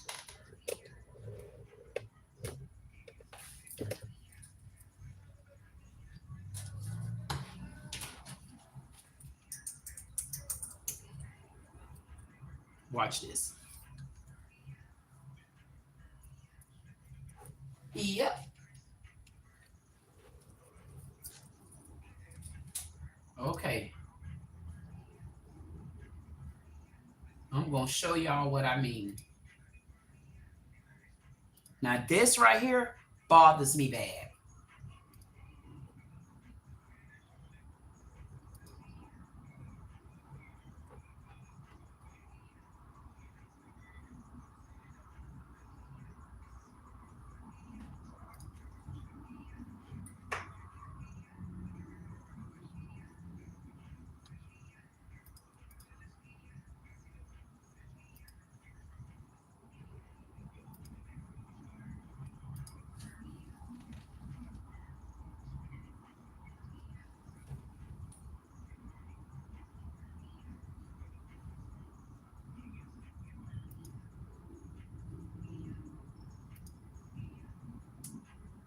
And I see you beautiful ladies, beautiful body. I'd love to, if you got time one day. I'm sorry. Say that again. Zeus? You give them a Zeus? Yeah, I get the starters and stuff. Okay. And I get the shoulders, back, neck, head part. But the first one is free. So if you got time one day, maybe you can come over and I can feed one free. I'm trying to get back into the business. I'm talking about, is this for real or you being funny? No. Y'all think I'm joking? Go on my channel, come over to my house, and look up this video. It's called Corner Store Thief. He give free body massage. Now, mind you, I should have showed y'all the video before that, but we're talking about men in the way they do things, in the way they move. Men complain about things that women do and how obsessive they can be and dramatic they could be. I be trying to show y'all on the other side the things that I go through. Now, I was literally just coming out of the corner store. And where's my other phone? I'm trying to pull that. I know y'all say, what the hell? I got my other phone in the room. I got to go get that phone. I'm going to get that phone. Because y'all just don't understand. This is my blankie. Y'all don't understand what I go through as a woman and how men act with me. And sometimes it's quite annoying. I had literally just walked out the corner store. Matter of fact, when I went in the corner store, it was a lady that stopped me. This particular lady seen me on the Kendra G show. I was on that Kendra G singles dating thing. And we're going to dive into that on Sunday, y'all. We going to talk about that Sunday. She was telling me how I was on the show and inspirational, and she was glad to see me, and she was glad to meet me and stuff like that. She had been seeing me but never talked to me. You know, she see me going in the store to get, I just go there to play my numbers. That's it. Brownie cakes, get potato chips and stuff. Soon as I get in the store, it was a girl in there while I'm waiting to get my numbers. The girl asked, could she touch my ass? She was like, I got to feel that. And I was like, I didn't even know she was talking to me. That video was before this. Soon as I walked out the door, this man comes over to my car. He like flags me down from where he was at. And that's why when he caught me, I had just got through recording from what the girl did to me because something told me to record then. And I walked out the door to this little man. What's the name of your company? Well, I'm just starting back to that. I was doing it before I got married. I'm divorced now, so that's the reason I had to give it up. Did you really just come out? No, are you being funny? Seriously? No, I'm being funny. I'm serious. This is what I do. As I seen you, I said, wow, that's a beautiful young lady now. I went the last time you had a proper massage with her. Shoulder, back, neck. So when the last time did you give a massage, sir? About 2 weeks ago. Was that one free? Yeah. Did they come back? Well, they're not even in town right now. Oh, that's why they didn't come back. Right. Okay. Well, I just see you. I don't do it for everyone. Right. You know what I mean? Right. I see you standing there talking to your girlfriend with the short hair. I know her. You know? Yeah. Now, mind you, this girlfriend with the short hair, I don't know that woman. That's the same woman that I was telling you all that I had just got out the car and I really was avoiding them. I'm gonna be honest with you. I was avoiding, it was this one lady and a couple other women. And one of the women I know, I kind of know her. And I was really avoiding her. I'm like, man, I don't feel like being bothered with that because that's a different type of drama. And I'm like, I don't want to be bothered with that. I don't want to hear no past stories about what's going on in the community. I don't want to be involved. I don't want no entanglement. So I waited to get out the car, and that lady stopped me. The one he talking about, I don't know her. And he talking about, oh, with your girlfriend. I'm like, wait, you was... He lied. I asked him, how long was he? I said, well, you was waiting on me to come out the store. He told me no. He's a liar. He had to be waiting on me to come out of the store because he just said right here, he seen me outside the store talking to a lady. That's the lady I was telling you about before. See how he lied? He all on here lying. Let's keep listening because I'm gonna let y'all listen to that video. I don't know her though. The one you just talking to. Oh, the young lady. Okay. Yeah. I don't know her. Yeah, I'm not I sure. can see you. I mean, it's still your So you choice. waited over there in the car for me? No. Oh, you was leaving. Okay. Yeah, I just pulled up. Oh, okay. Okay. I live right here. If he wasn't waiting in the car for me while he was still there, y'all know I was in that store about 10 or 15 minutes. The lady that he talking about was before I went in the store. So why he didn't haul ass? See how you catch your ass in a lie? See, this is what I'm trying to tell y'all. Where men pinpoint women for a lot of things, where I come around at, I try to show y'all how they treat me as a woman.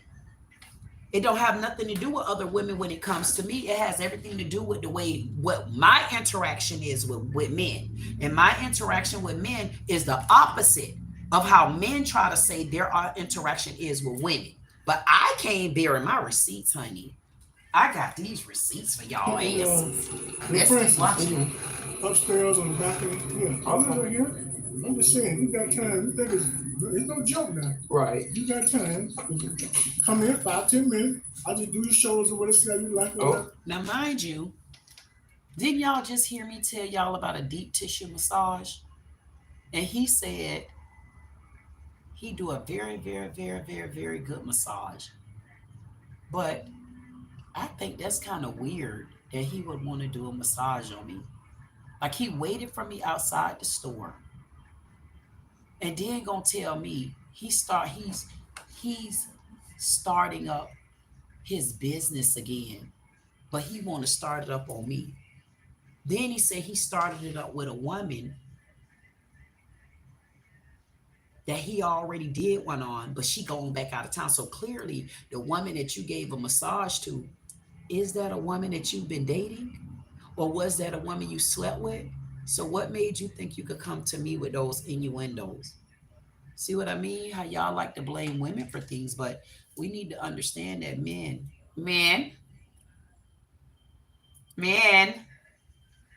Okay. Okay. All right. So next up, write it down for me. Oh, I have anything. Everything on it? Yeah. I'll go to my car. Yeah, go get it.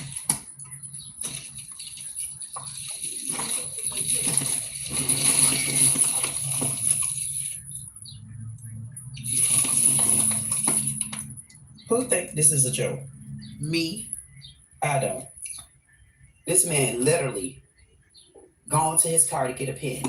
They give me a back massage and don't even own a business.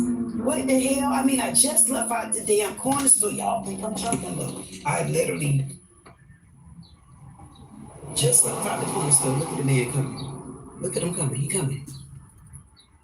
What'd you say? I'm messy. Oh, you gonna get a pen? Okay. I had a pen, plenty on.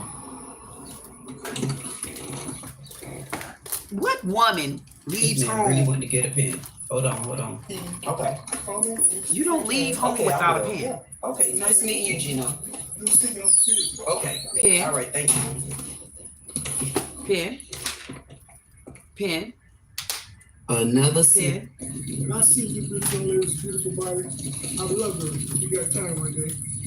Pen. I'm sorry. Say that again. Zeus? If you're a masseuse? Yeah, I got massages and stuff. Okay. And I did shoulders, back, and neck, any part. But the first one is free. Another thing of But perfume. if you got time one day, maybe you can come over and I can do one free. I'm trying to get back into the business. I'm talking about, is this for real or you being funny? No, I'm serious. What's the name of your company? Well, I'm just starting back. I was doing it before I got married. I'm divorced now, so that's the reason I had to give it up. Did you really just come out? No, are you being funny? No, Seriously? I'm being funny. I'm serious. That's what I do. After I seen you, I said, wow, that's a beautiful young lady there. He was being a whore. He was trying to be disgusting. He was trying to come for me and he was lying about it. He wasn't being honest and he wasn't being upfront.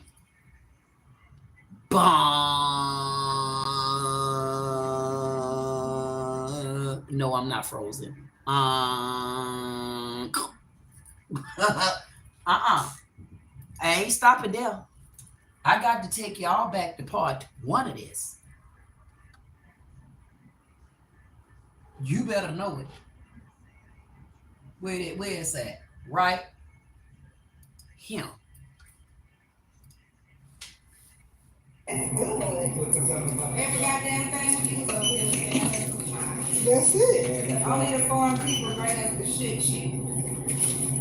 Just lazy with it. That kind of shit. Now, mind you, you got to come and watch this too. Now, mind you, the reason why I started recording. So when I first walked in the store, after that happened, after the lady stopped me to tell me that she seen me on Kendra G, she was like, oh my gosh, that's what her and the ladies were just talking about. And I'm glad I didn't get out the car because I didn't even know them. So as I got through talking to her, something told me, something said, start recording. Because I mean, man, there's so much happening in my corner store and especially when I get in that damn corner store. I get in that corner store and oh my goodness, oh Lord Jesus, my Lord land. You would think I done came through that damn store like I'm Beyonce, say. That's how I be when I go to the corner store. So something told me to start recording. Because listen, I went in the corner store one day and I did not record this. Tell me why one of our black ass dads in the community, he sends his 7-year-old son in this corner store to buy him a can of beer. But what he did was he told the son, he said, listen, he said, I want you to go in there. I want you to give me a beer. Little fella had a Budweiser. He done sent this little fella in the store to get a Budweiser, y'all. This little fella come with the Budweiser. I'm looking at him. He take the $2 and throw the $2 on the counter. He throw the $2 on the counter and keep walking real fast out the door. And I'm looking like this. I'm looking at the cashier. And then I'm looking at this little fella. He was getting it. You know, when you from Florida, you get it just like this. Like West Side, East Side, South Side. You get it just like that. Just like that. You throw it up just like that. That's how when you from Florida. White t-shirt, dicky pants, Converse shoes, no socks, or some white tube socks. That's how they do it in Florida, man style. So anyway, the little boy get to the door. The man say, hey, get back over here. He come back. He said, what are you doing? He said, my daddy told me to come in the store to get this bill. We all grown people looking in the store.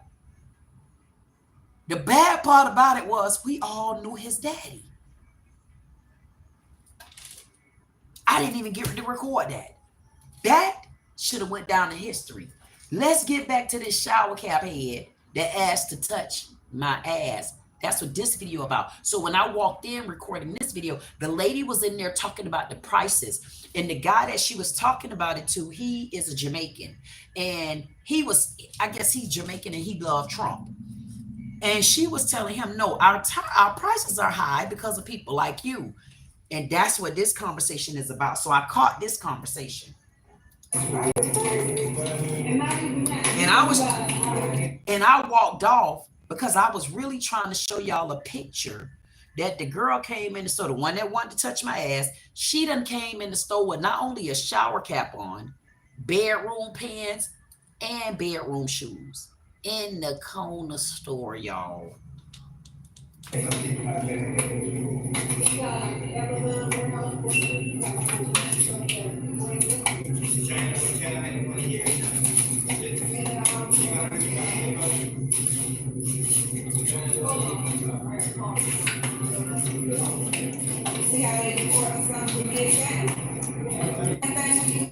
I'm gonna show y'all this.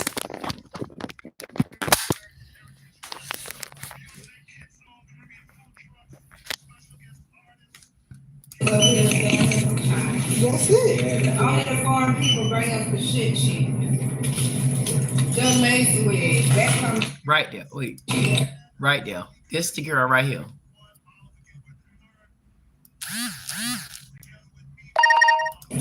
just lazy with it. That comes Right there, her. And not even that. You guys,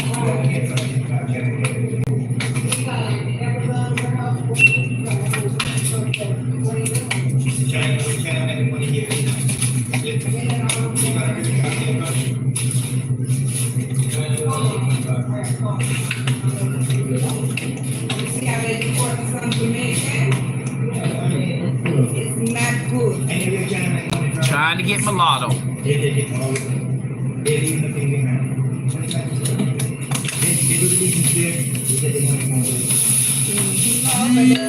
why we pay taxes here. When we pay taxes here, we can't just take all our money that we work for. They taking that off. Uncle Sam take it right now.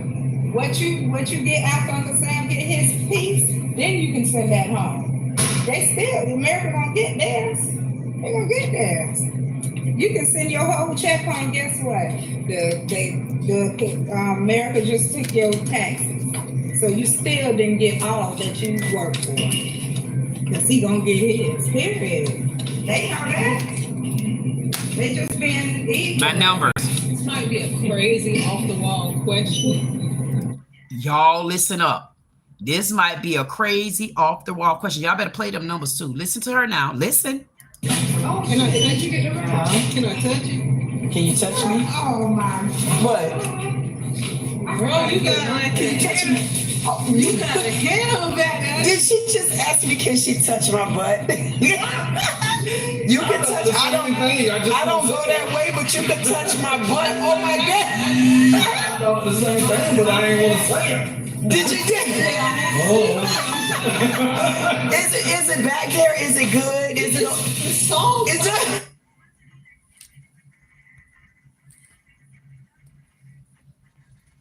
I tell y'all, I have to start literally recording my life. The reason why I started recording my life is because I'm trying to show y'all that I'm not making it up. I promise y'all, I'm not making it up. I'm not making it up. I'm not. Y'all, listen, I just showed y'all a clip of it. Y'all go back and y'all watch it. It was unbelievable to me. I was like, huh? I was literally, if y'all watch the video, I was literally just standing there. And the girl asked, she was like, can I touch it? And here's the thing. The other lady was talking so much, and I was really trying to hear the other lady. Because I'm like, man, this is an interesting conversation. I'm just going to continue to record.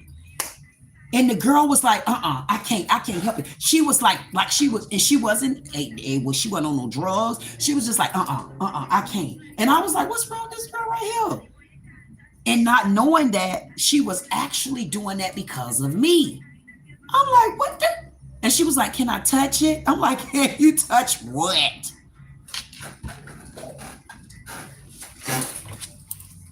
That.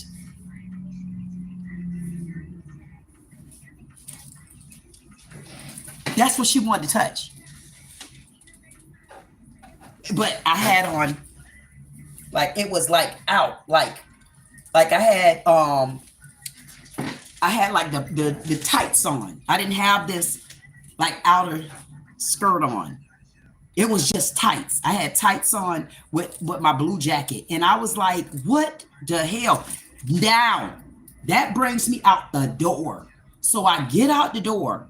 And soon as I walk out the door, that's when you heard me talking to the man. Soon as I go to, that's why I was fumbling.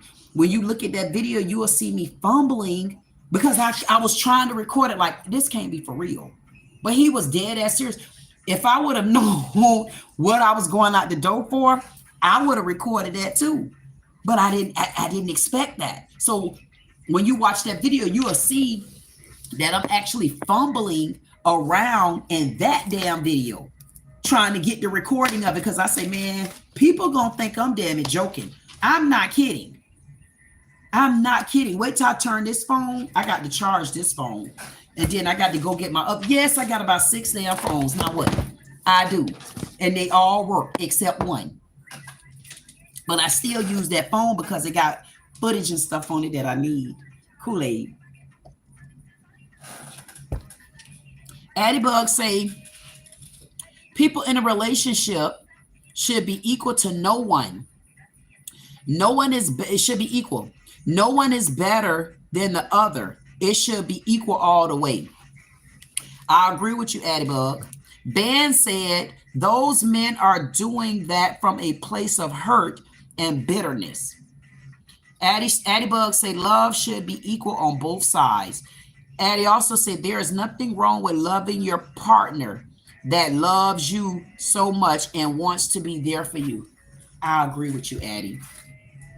And you know what I found out too, whether y'all believe it or not?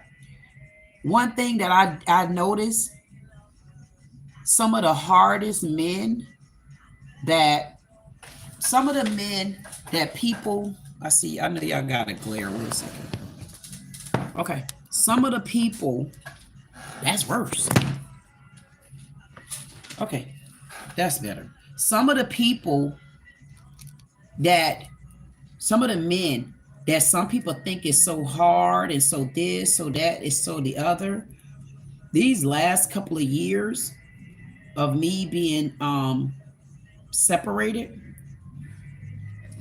happily, I can, oh, and guess what? And I love to sit here with my mirror.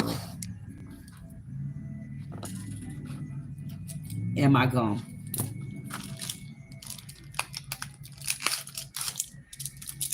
None.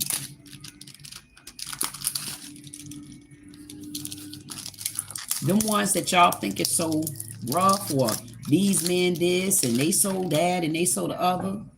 Guess what? Y'all won't believe them be the men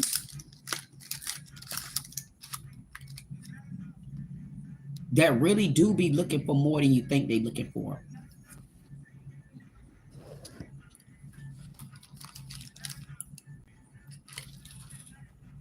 I'm not being funny. Those men, I have come across so many men till people won't believe it. But those men, honestly, be looking for love more than you would ever know. And they honestly be looking for someone that understand them and somebody that get them. But I can also say, I feel like those are also the men that honestly start off and they don't let a woman in. So if you're not letting a woman in, what are you expecting from them?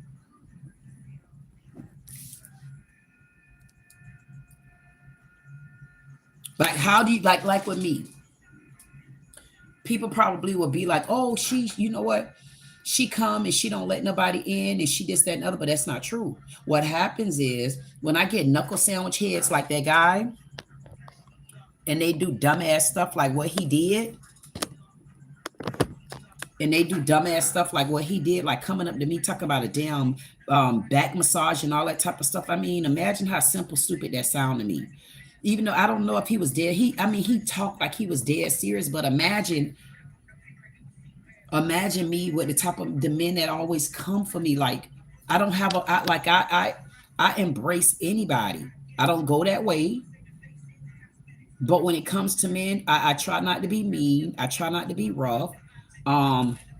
Whether y'all believe it or not, and I can show you in my purse, I'ma always hand these out. And not only do I, these are my business cards. I got a slew of them in my purse. Everywhere I go, I hand out my cards, and I'm not being funny. I hand my cards out. Every desk I got, you're gonna find cards for me. That's my trucking company. I hand my cards out all the time.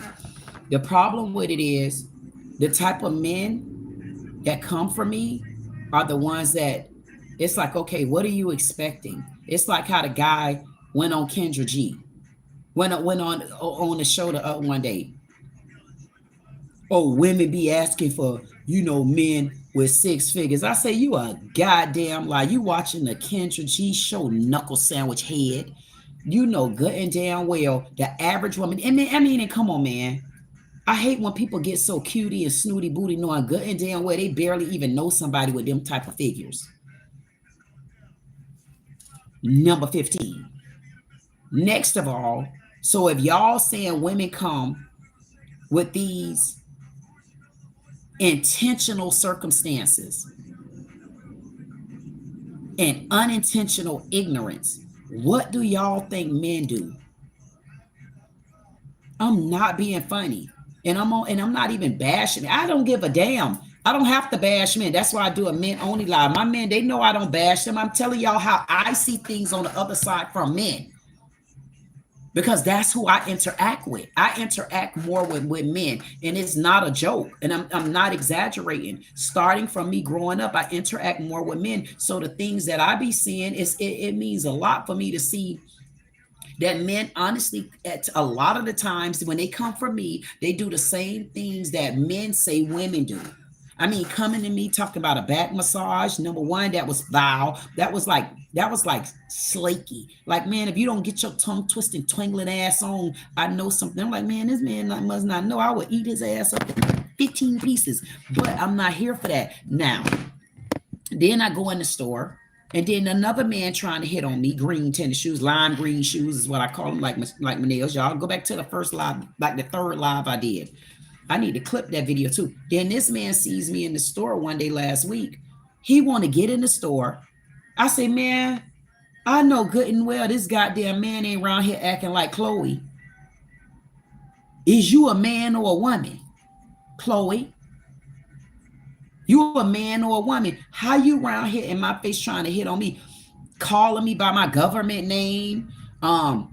You married to so and so and so and so. I don't know what's wrong with that fool. Why would he allow you? And I'm saying, I'm looking at this old turtle brain. I'm like, man, this man's slower than a goddamn loaf of bread that's about to be toasted in the oven that don't even work. I'm like, what in the hell did this bobble brain of a man wearing lime green shoes is talking about? Why would you want to come and hit on a woman, bringing up anything dealing in a relationship like that? Like, who does that? The same thing men say that women do. Like, I don't want you approaching me, asking me, talking to me, nothing about a husband. Like, I don't want to talk about a husband. Like, what kind of... So listen, so when you start a relationship talking about mates and stuff, how long you think that lasts? So now the basis of y'all conversation is going to always be about a mate. I don't want to go into no relationship talking about no relationships. That's a pet peeve of mine. Like, why would you want to talk about a relationship? And I'm saying to myself, man, some of these men act soft as hell. They act soft like butter. And if you a real man, stand in it. Don't come to me if the glove don't fit, goddamn it, don't force it. If the glove don't fit, don't force it. I'm not being funny. And the thing of it is, then you got a lot of men that want to have conversations with, you know, they got them Twitter and Facebook, YouTube fingers, and what they do is they get amongst their panel and they stage with other men. But the minute you go sit next to them, no, what I was saying, you know, was, I'm only showing y'all the side of it that I go through with men. I just gave y'all an example. Y'all want me to pull up some more? I got plenty videos. Should I pull it up on this phone? I should pull it up on this phone. Addie Bug say, she feels a simp is an obsessive person that is clingy and very in love. Clingy can be wrong and deadly too, though. Clingy runs along the line of obsessive. It does. Ban say self-love in the sight of God needs to be the central theme. You know what I like about Ban? I'm loving Ban. I'm loving the fact that what Ban like to do, Ban love to talk about the Lord. And if anybody knew just tuning in, Ban says that he's 28 years old, going on 29. He was in one relationship before with a woman. The woman left him because of him and her got into a conversation, an altercation, a verbal conversation, and he haven't been in another relationship since. And I was telling Ben that I don't think there's nothing wrong with that. And I said to him that I think that's a good thing. If he called himself, if he wants to save himself, there's nothing wrong with saving yourself. And you save yourself for the right person. So you don't have to worry about, because honestly, some people said, when I was on the Kendra G show, somebody in the chat was like, no, one guy came to my channel and he said that I lied. And I said, what did I lie about? He said, I lied and said that I was working on getting a divorce. I said, I am. He said, when you separate from your husband, I separated from my husband July 1st, 2022. And Kendra asked, why didn't I get a divorce yet? I said, because I was finding myself. And it's true. And I literally just start back honestly interacting with people, like going out, being around crowds and stuff like that. I just started going back out maybe about a month and a half ago, like where I'm around people. So finding yourself, people need to understand what finding yourself means. That wasn't a lie. And then on top of that, not only finding yourself, what people got to understand it too is now that I'm back up and I'm back functioning and I understand who I am and I've taken accountability for who I am and things that I've done, you know, to get myself in whatever situations, that's not an easy task. That's not an easy task. And then when you're listening to outsiders telling you you ain't changed, who the F for you to tell me what I've done? And your ass looking at me and I'm looking at you and you look like you got 2 left feet. So I know good and damn well you ain't changed and you worried about me. Show me the Lord on your heart and not the church. Because some people want to show you the Lord by telling you what church they go to. So you can't tell me that. I don't want to hear about your church. That's a building with 4 walls and a roof. What happened when it burned down? I don't even want to hear you tell me nothing about the Bible. Because what happened when you can't find that book no more? Yeah, you come together in the church house and read the word, you know, to get a better understanding of a word. That's how you disciple with your brothers and sisters. But you know what? In order to know the Lord, you got to have him in your heart. And it don't come with a book and it don't come with a church. And that's where I found him at. I found him in my heart. And because I found him in my heart, he's going to lead me to whoever I'm supposed to be with, including going to the church and reading the Bible. Because not only are you going to tell me about the Bible, you need to tell me what book of the Bible you going to. You need the New or the Old Testament. And a person that really know the word, tell me how many books of the Bible is it? And a person that know the word, tell me what each book means. And if I'm going through something and I'm in a dark place, where you want me to go at Revelations? Or would you like me to go to Ezekiel?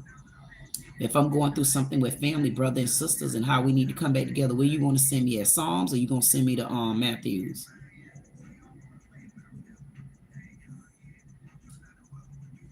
If you want to tell me who should be open the book, who gave you permission to open the goddamn book? Who gave you permission to judge me? Go to Revelations. I ain't no church goer.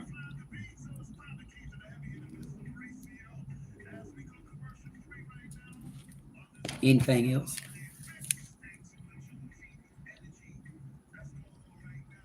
I wanted to go back to, I like Ben. Hey, Ben, whatever it is that you got going on, if you're still here, Ben, I'm telling you, don't stop being you.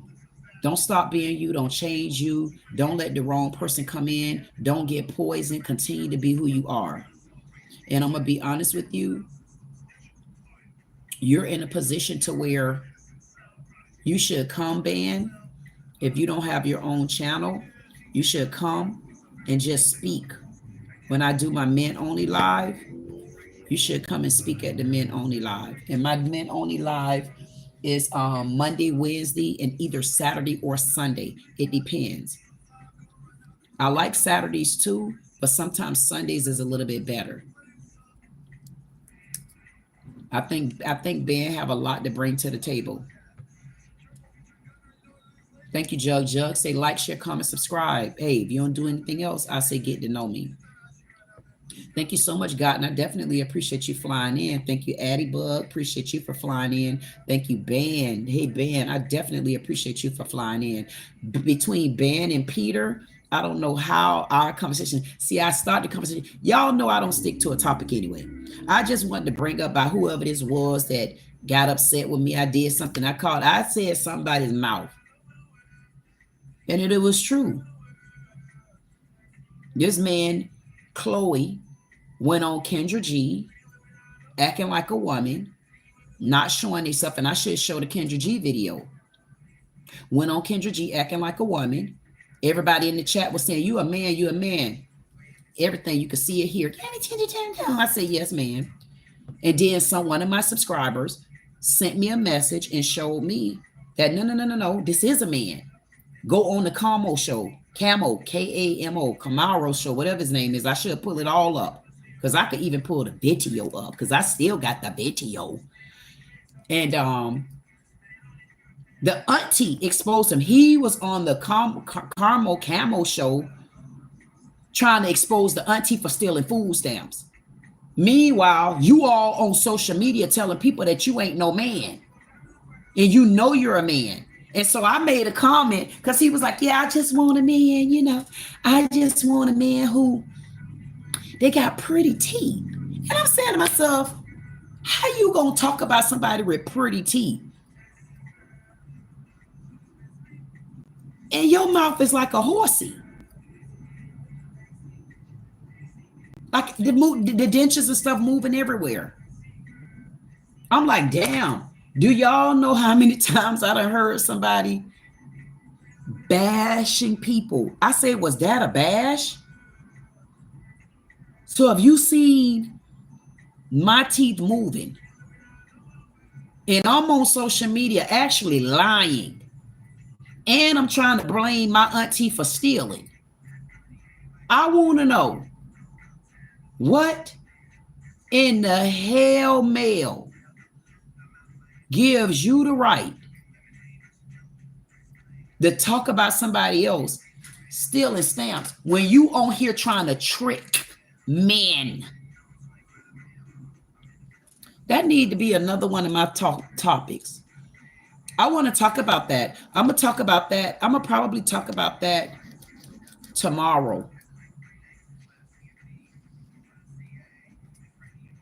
I'm going to talk about that tomorrow because I want to know, I truly want to know, is there any men out there that honestly been tricked by transgenders?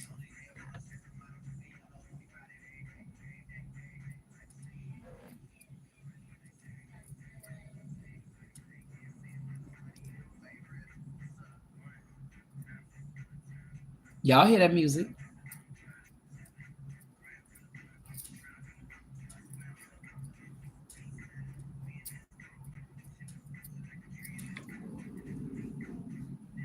Y'all know I like y'all. I love dancing. Yes, I do.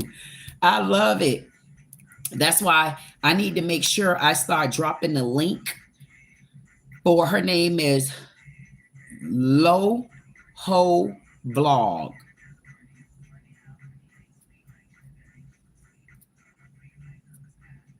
That's my DJ. And her and I are going to team up. And y'all better start watching out. Because we're going to be dancing. I'm going to be jamming. Well, I ain't going to be jamming. I'm just going to be doing things I do like to really exercise. And it probably look like I'm dancing, but I'm honestly stretching my body. So I'm going to be doing something like that. And I guess it could be a little sexy when you bow.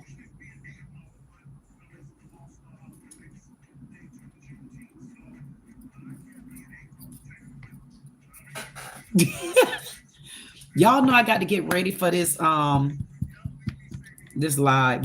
I cannot call that a live, y'all. It's called YouTube Small Channel Talent Search. It will be taking place tonight at 8 p.m. 8 p.m.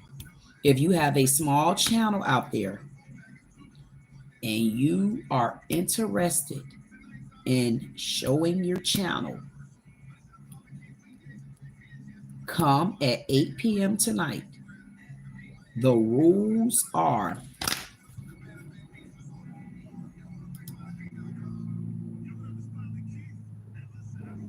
I'm going to tell you.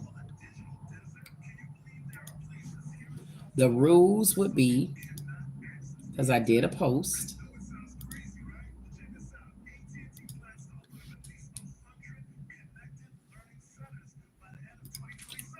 categories: online, choice by the queen, that's me.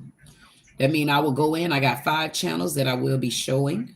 You could join the stage. You join if I find your channel on live, I'll send you $50. If your channel is the one that's chosen, I will send you that. I'll send you an email. I'll also at you on a sticky note, letting you know that you did win, and that prize is only $50. But it's not about the money. It's about the money for some people. It's about the support.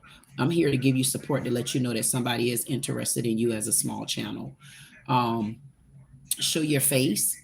If you hit the stage, you have to show your face. You cannot come on the stage with your avatar. When you hit the stage, show your channel to the panel. The men will be the one that will be judging. Showcase your talent and win. That's $100 cash. If you come on the stage and you're chosen, that's $100. If you're chosen because you were chosen online, then that's $50. You can leave a comment and engage. If you leave a comment, you are also enter winning between $25 and $50. So that's just commenting. So you got 3 different categories. You got the commenting and engaging in the chat, hitting the stage, uncammered, or being chosen online. Those are the 3 categories. So join the stage, show your face, no avatar, show your channel to the panel, showcase your talent and win $100 cash prize. You're going to get some community support. You're going to need to leave your email in the back chat to claim your cash.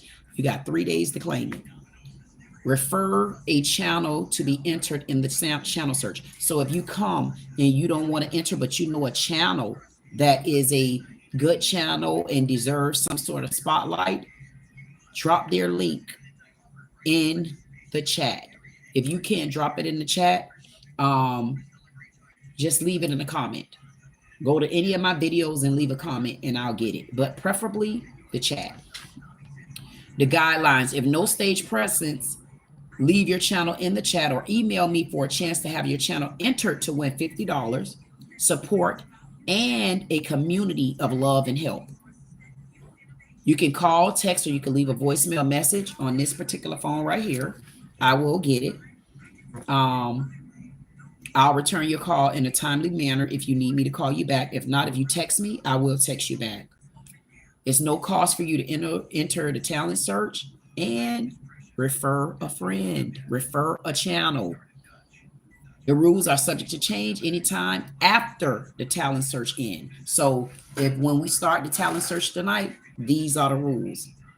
If something changed for the next talent search, I'll let you know. My email address, Saiddit, Saiddit @62queen.com.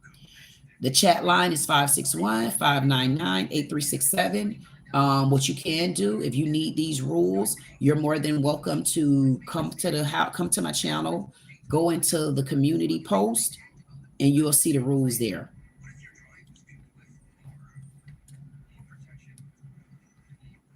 And don't forget Anton Massey.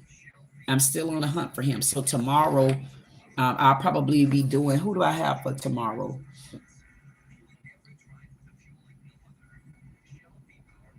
That's my men only. Anton Massey is Sundays. So tomorrow,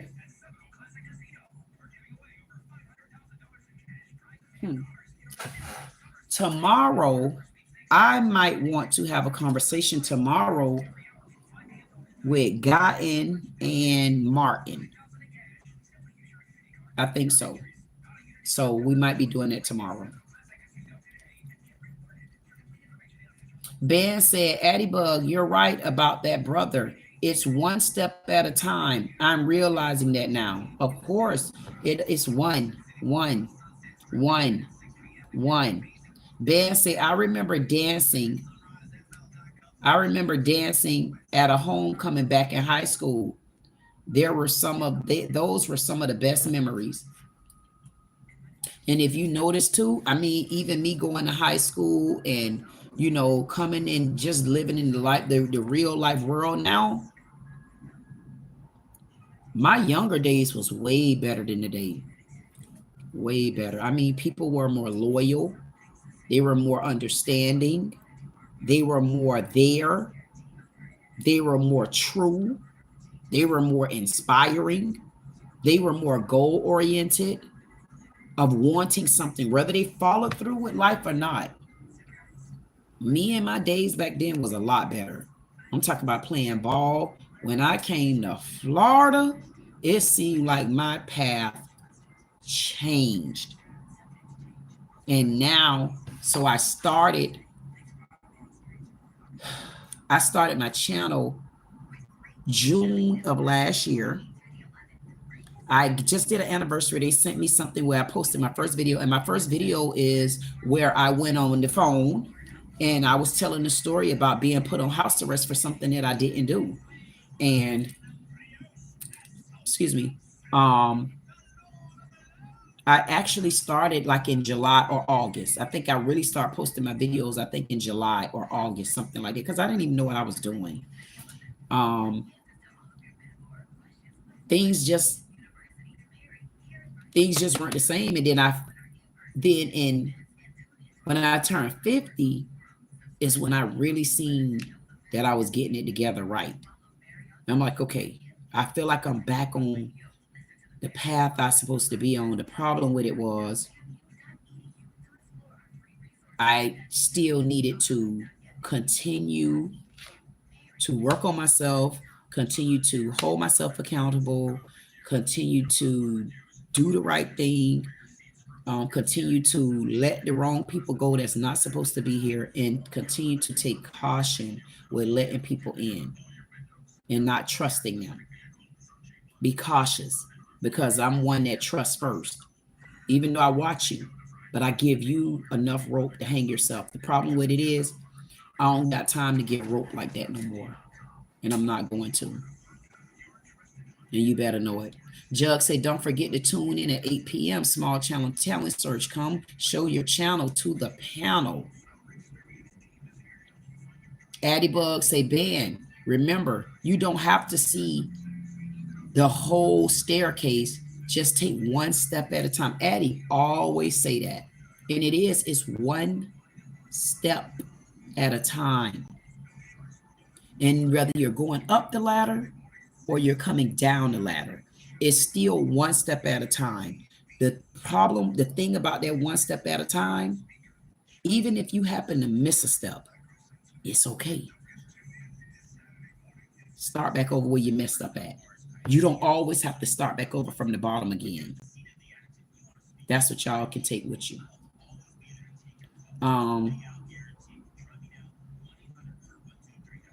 This conversation and this topic about the transgender, all I could tell you is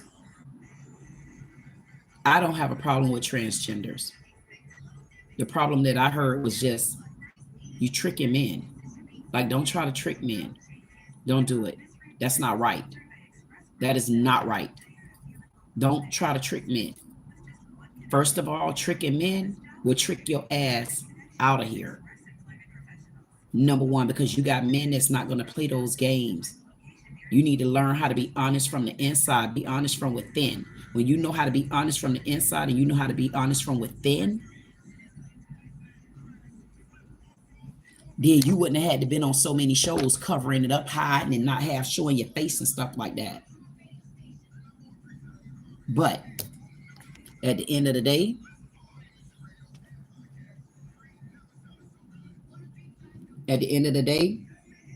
again, I don't have problems with transgenders. I didn't like that you would come on somebody's show and not keep it real and not be honest, Chloe. And that wasn't right. Being transgender isn't the problem. Being a liar is. And that hurts other people. So reporting someone because they called you out on your lie is not right. But I'm going to chalk it up and say you didn't get mad at me because I called you out on being a liar because you're a man and not a woman. You got mad at me, I guess why? The dentures? I don't know. Ben say quick facts about me. I was born in New Orleans. Okay. Raised in Miami. Okay. For about 12 years, lived in Baltimore. Maryland for 4 years, attending high school, and now I'm back in Florida. Oh, okay. Hey, Ben, where are you at in Florida? I'm in Palm Beach County. And Ben, so you and I wonder, well, you've been gone from New Orleans for a while because, Ben, I'm running this story. Matter of fact,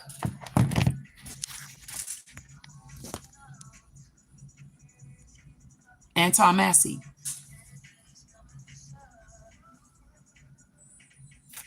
I'm praying to bring him home. I would like for him to be returned back safe and unharmed. And I need to start back pounding the pavement of supporting him. So I don't know if you heard this story, Ben, about Anton Massey, but I could tell you this: whatever happened in New Orleans, he's made it clear that something isn't right. He made that clear that something isn't right. And he's not the only one. And for New Orleans to be such a high-rated state with inmates and seems like they're predominantly minority, something is wrong. And all the lies people think he's telling, it's some truth there somewhere. And that needs to be addressed. So I definitely want to know, Ben, are you familiar with this story?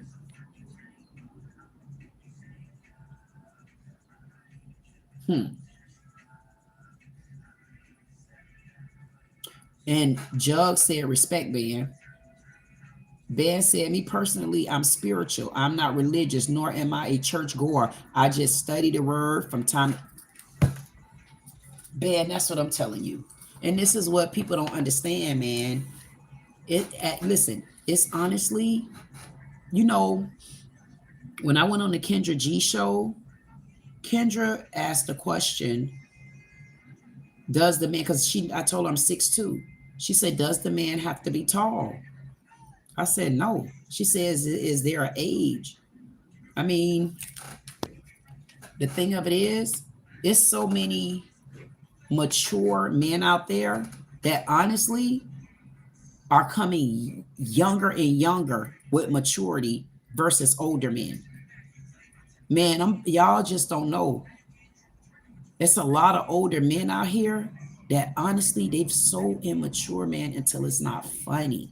It makes you just not even want to get in the dating pool because all of the water got piss in it. Hate to be so blunt, but the water is muggy. And you would think the older they are, the mature they are. No, the older they are, the more immature they are. All the videos that I've been posting with men, they're all mostly older than me. There are some young ones. Well, it's a lot of the young ones. But I'm saying, like the man in the story about the husband is the husband that, or this knucklehead, about the massage. Those men are way older than me. I just turned 50. I just got out of my 40s. And I'm saying, man, especially the one that bombarded, and what was wrong, this man literally bombarded me in the store with my brownie cakes. I'm like, no, you didn't just disrespect me. You disrespected my baby girl too. Like this person literally disrespected my baby girl. And I honestly didn't appreciate that. And I said, man, I don't think that knuckle sandwich head brain know that. I would never talk to him. I don't even think I could speak to him again. And then it's another knuckle sandwich head. It's like this man, every time he get in the store, he want to yell through the store like we in a relationship. Or I heard he go in the store asking, have they seen me? Like, what happened to that line of privacy? And Kevin Samuels, rest his soul, may you, he said that men don't want women in their 40s or 50s. I mean, I want to know what glass age he was in. I don't know, but it's not true. If it is true, I must not be fitting in that goddamn description, because I get them all ages. And the most immature age is the upper age that act like they have absolutely no home training. act like they've never been in relationships before. I'm talking about the older men. And then I'm listening to Ben. Ben say he 28 going on 29. And he ain't even in the dating pool right now because it's so tainted. People don't understand what you go through, man. It's hard being out here. That's why I'm like, damn, this how it is out here. I don't want nothing to do with it. So I just slow roll. I just be nice to everybody. I haven't done no dates. I'm not now. Thank you. And then I did have one guy that wanted to take me out on a date. And then when they didn't know where to take me at, and I'm like, kind of like, okay, what we doing? Like, I really don't want to ride through the neighborhood, honey. Like, I done been through this damn neighborhood a whole lot. Why would I want to be through this neighborhood this time of the day? Take me somewhere else. I don't want to ride around the inside of my hood. I live out west. I don't want to ride around in here. If I want to be in here, I did this in my own ride. That didn't go well. And I'm like, okay, another one older than me. But that one only maybe a few years older than me, but I'm still like, okay, this the response that we got to deal with? No. And I just want to thank everybody that came out, honestly, and showed support. I mean, honestly, this live was very good to me. I appreciate everybody that came out, even those that watched and weren't able, didn't comment. Hopefully you got something out of it. Thank you so much, Addie Bob. Oh, okay. Ben say that he's in Daytona. He's in Volusia County. Hey Ben, I'm very familiar with Volusia County. I'm familiar with Pearson. I'm familiar with the racetrack. I'm familiar with the mall right there. I'm very familiar with that. And guess what? That normally is somewhere that I'm always at. So I'm always not, I haven't been there. I haven't been to, we call it D-Land. So I haven't been to D-Land, but Daytona is in that county. And D-Land is too. So I haven't been to D-Land in probably like a couple of years now. But normally I'm always there because family is there. So I'm always in Volusia County. So guess what, Ben? You right up the street from me. And hey, Ben, that means, man, you need to start having a conversation. I need you, Ben, to look into this situation with Anton Massey. Maybe you got some insight as to why he don't get support from the Black community to at least bring him in without incident. Like, whether he innocent or not, I feel like, why can't we rally to step in to bring him in? I've been honestly trying to call Reverend Al Sharpton. There's an 877 number, and I've been trying to reach him. They never answer that phone. And I call that number damn near every day. He's there from 1 to 4. And I call that number every single day. I even put it up in the chat one day. And I've been calling. You can't leave a message. Because it's like a ringmaster. Well, it ain't a ringmaster number because you can't leave a voicemail. So I will probably be talking about Anton. If I don't talk about Anton Saturday, I'll talk about Anton on Sunday. But I got something special to do on Sunday. It's called The Dating Dilemma. So we will be working the kinks out up here and seeing how we gonna deal with this dating dilemma. And that's such a catchy name. I definitely appreciate that name that was given. That I appreciate that name. The Dating Dilemma. I mean, that's fire right there itself. So we'll be indulging into the dating dilemma on Sunday. And guess what? Oh my goodness, Ben. We might need to have you a part of the dating dilemma too. I'll get you.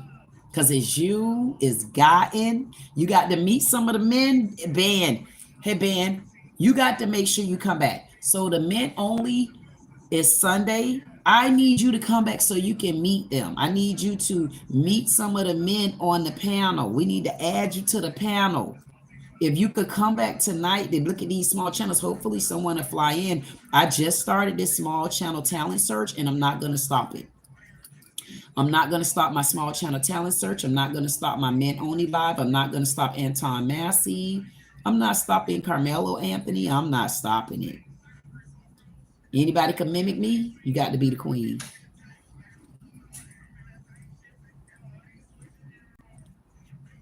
And you know what? I was not expecting to do this live today because, you know, I do my small channel talent search tonight. And I guess I am glad that I did do it, because I literally would have been soaking in my misery today. I just had such a rough week. I had such a rough last couple of weeks.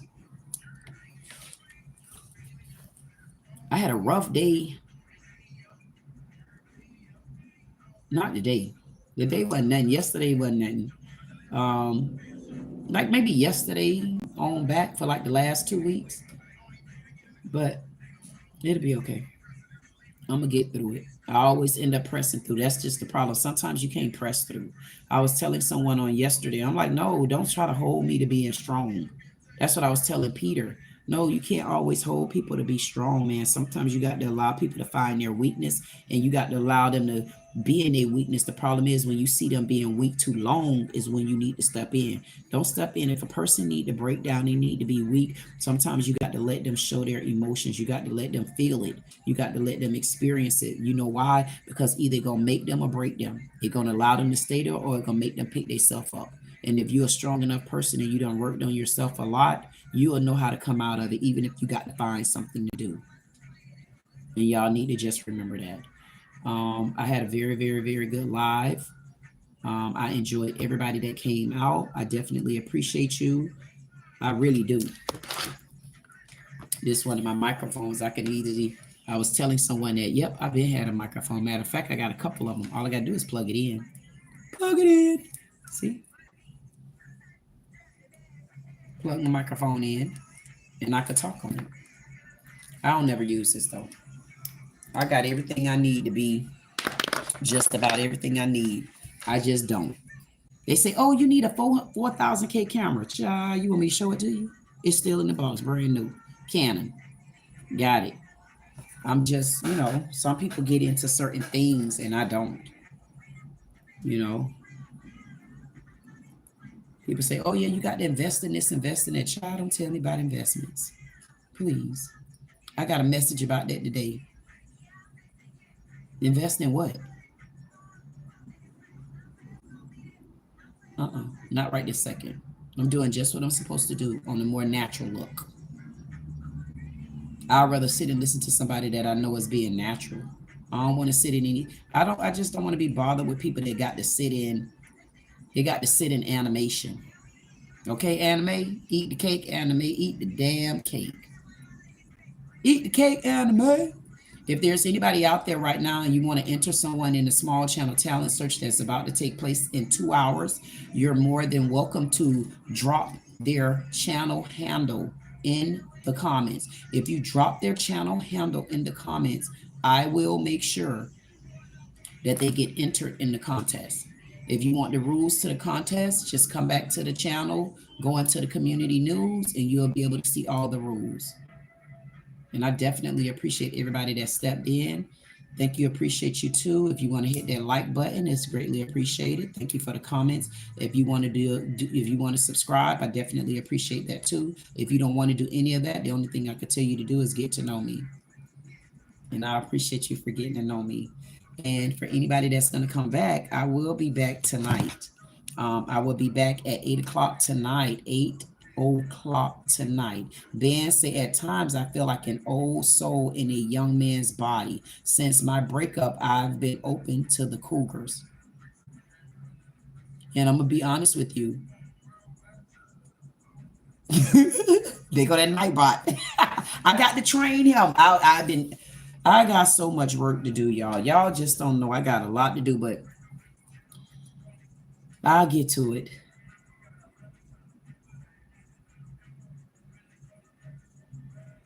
Small channel talent search contest, 8 p.m. Come show your channel to the panel. That's right.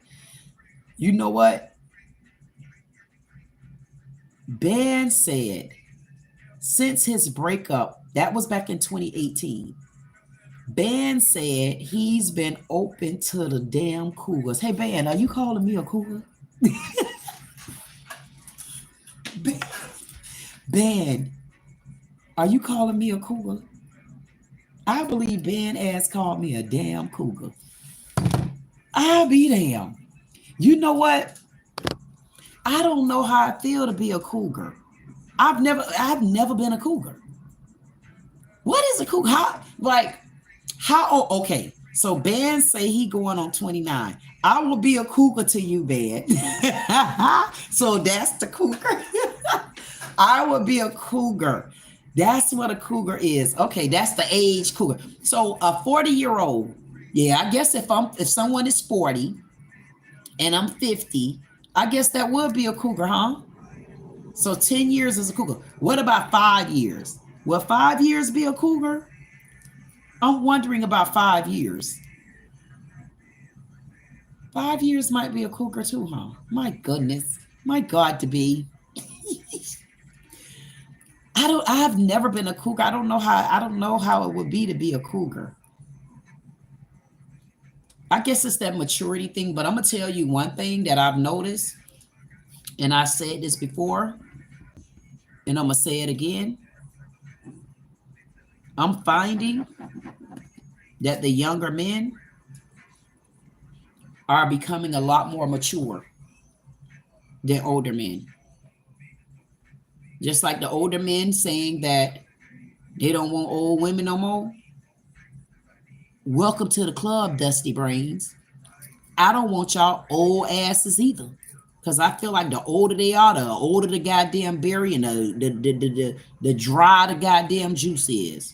Now sit your asses down somewhere and act like y'all got some age on you. Okay? Okay? Because guess what?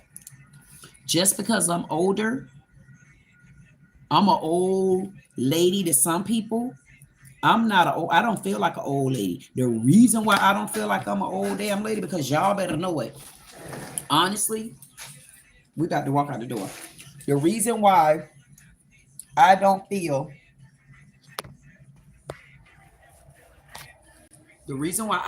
like an old lady is because I'm not. Now just look at my cleavage while I walk out the door.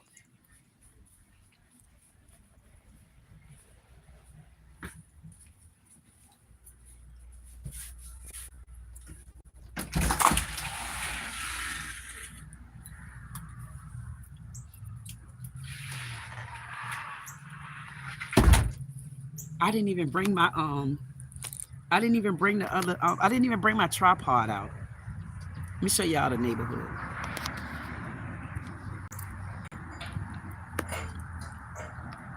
I need my grass cut, I know. That right there, that tree, let me see if I can show you. This tree right here, that's a mango tree.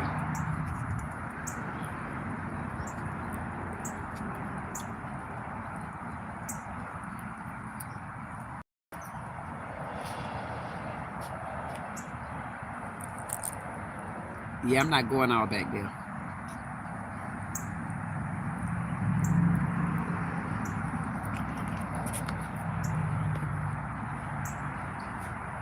I just brought y'all out the door for a second. I got tired of being in the house. Let me see. I didn't bring my okay. Yeah, I didn't bring my tripod. And listen, and I cannot see no parts of this chat. I can't see any parts of it. So if y'all chatting up something, you better know I cannot see it. That's 50. Okay? And guess what? Where these men say, oh, I don't want these old women no more. I want these men to know that, honestly, it's a lot of us women that honestly don't want y'all either. And we okay. I don't know why men feel that women can't be by themselves. We can. Just like men can be by themselves. And if you want to be by yourself, there's nothing wrong with that. And if you feel like you got some growing up to do, you feel like you got some things that you need to do within, hey, take time to yourself. There's absolutely nothing in the hell wrong with that. Take time to yourself, find yourself, and don't allow like the wrong women to come in. Just like women, you don't allow the wrong men to come in. And people, oh, like they say, oh, you 50 years old. This man stalked me so bad. He was such a stalker. I feel like I know who it is too. That's why I don't answer my phone no more. And they try to change up their names and accounts and stuff like that. Child, please wait till I go to training them claw dogs the right way. I'm gonna start getting all their ass when y'all run up on me like that. I'm gonna find just who you are, because I can find who you are now if I really wanted to. But anyway,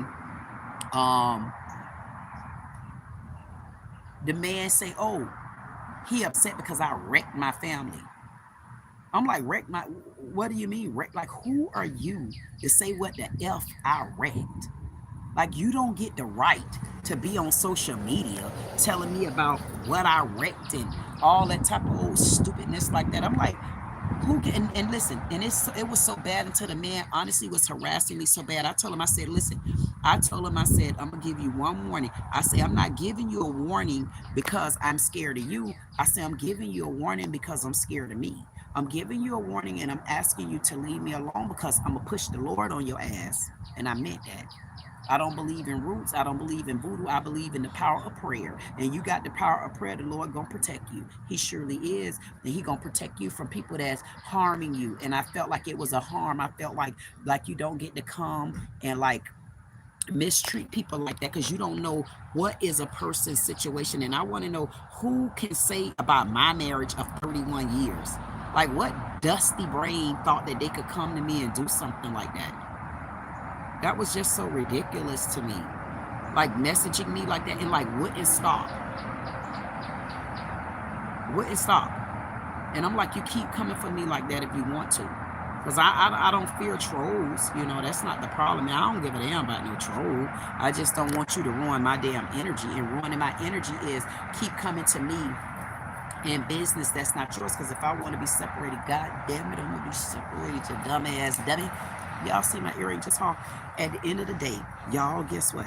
I got this talent search tonight, and I will hope that I will see you there. I need the judges. I need the channels. But if you do come or if you don't come, I'm going to tell you one thing. It's going to be okay anyway, because that talent search is still going to go on. And it's going to go on without incident. Is this a thief in my neighborhood? What the? Oh, is this a... I done caught some... I got to go, y'all. I'll see y'all later. I got some thieves. I need to go and trace back these tags. This your girl, Queen Dee Dee, with Dee Dee said it. I say like, share, comment, subscribe. If you don't do anything else, I say get to know me. I'll see you tonight.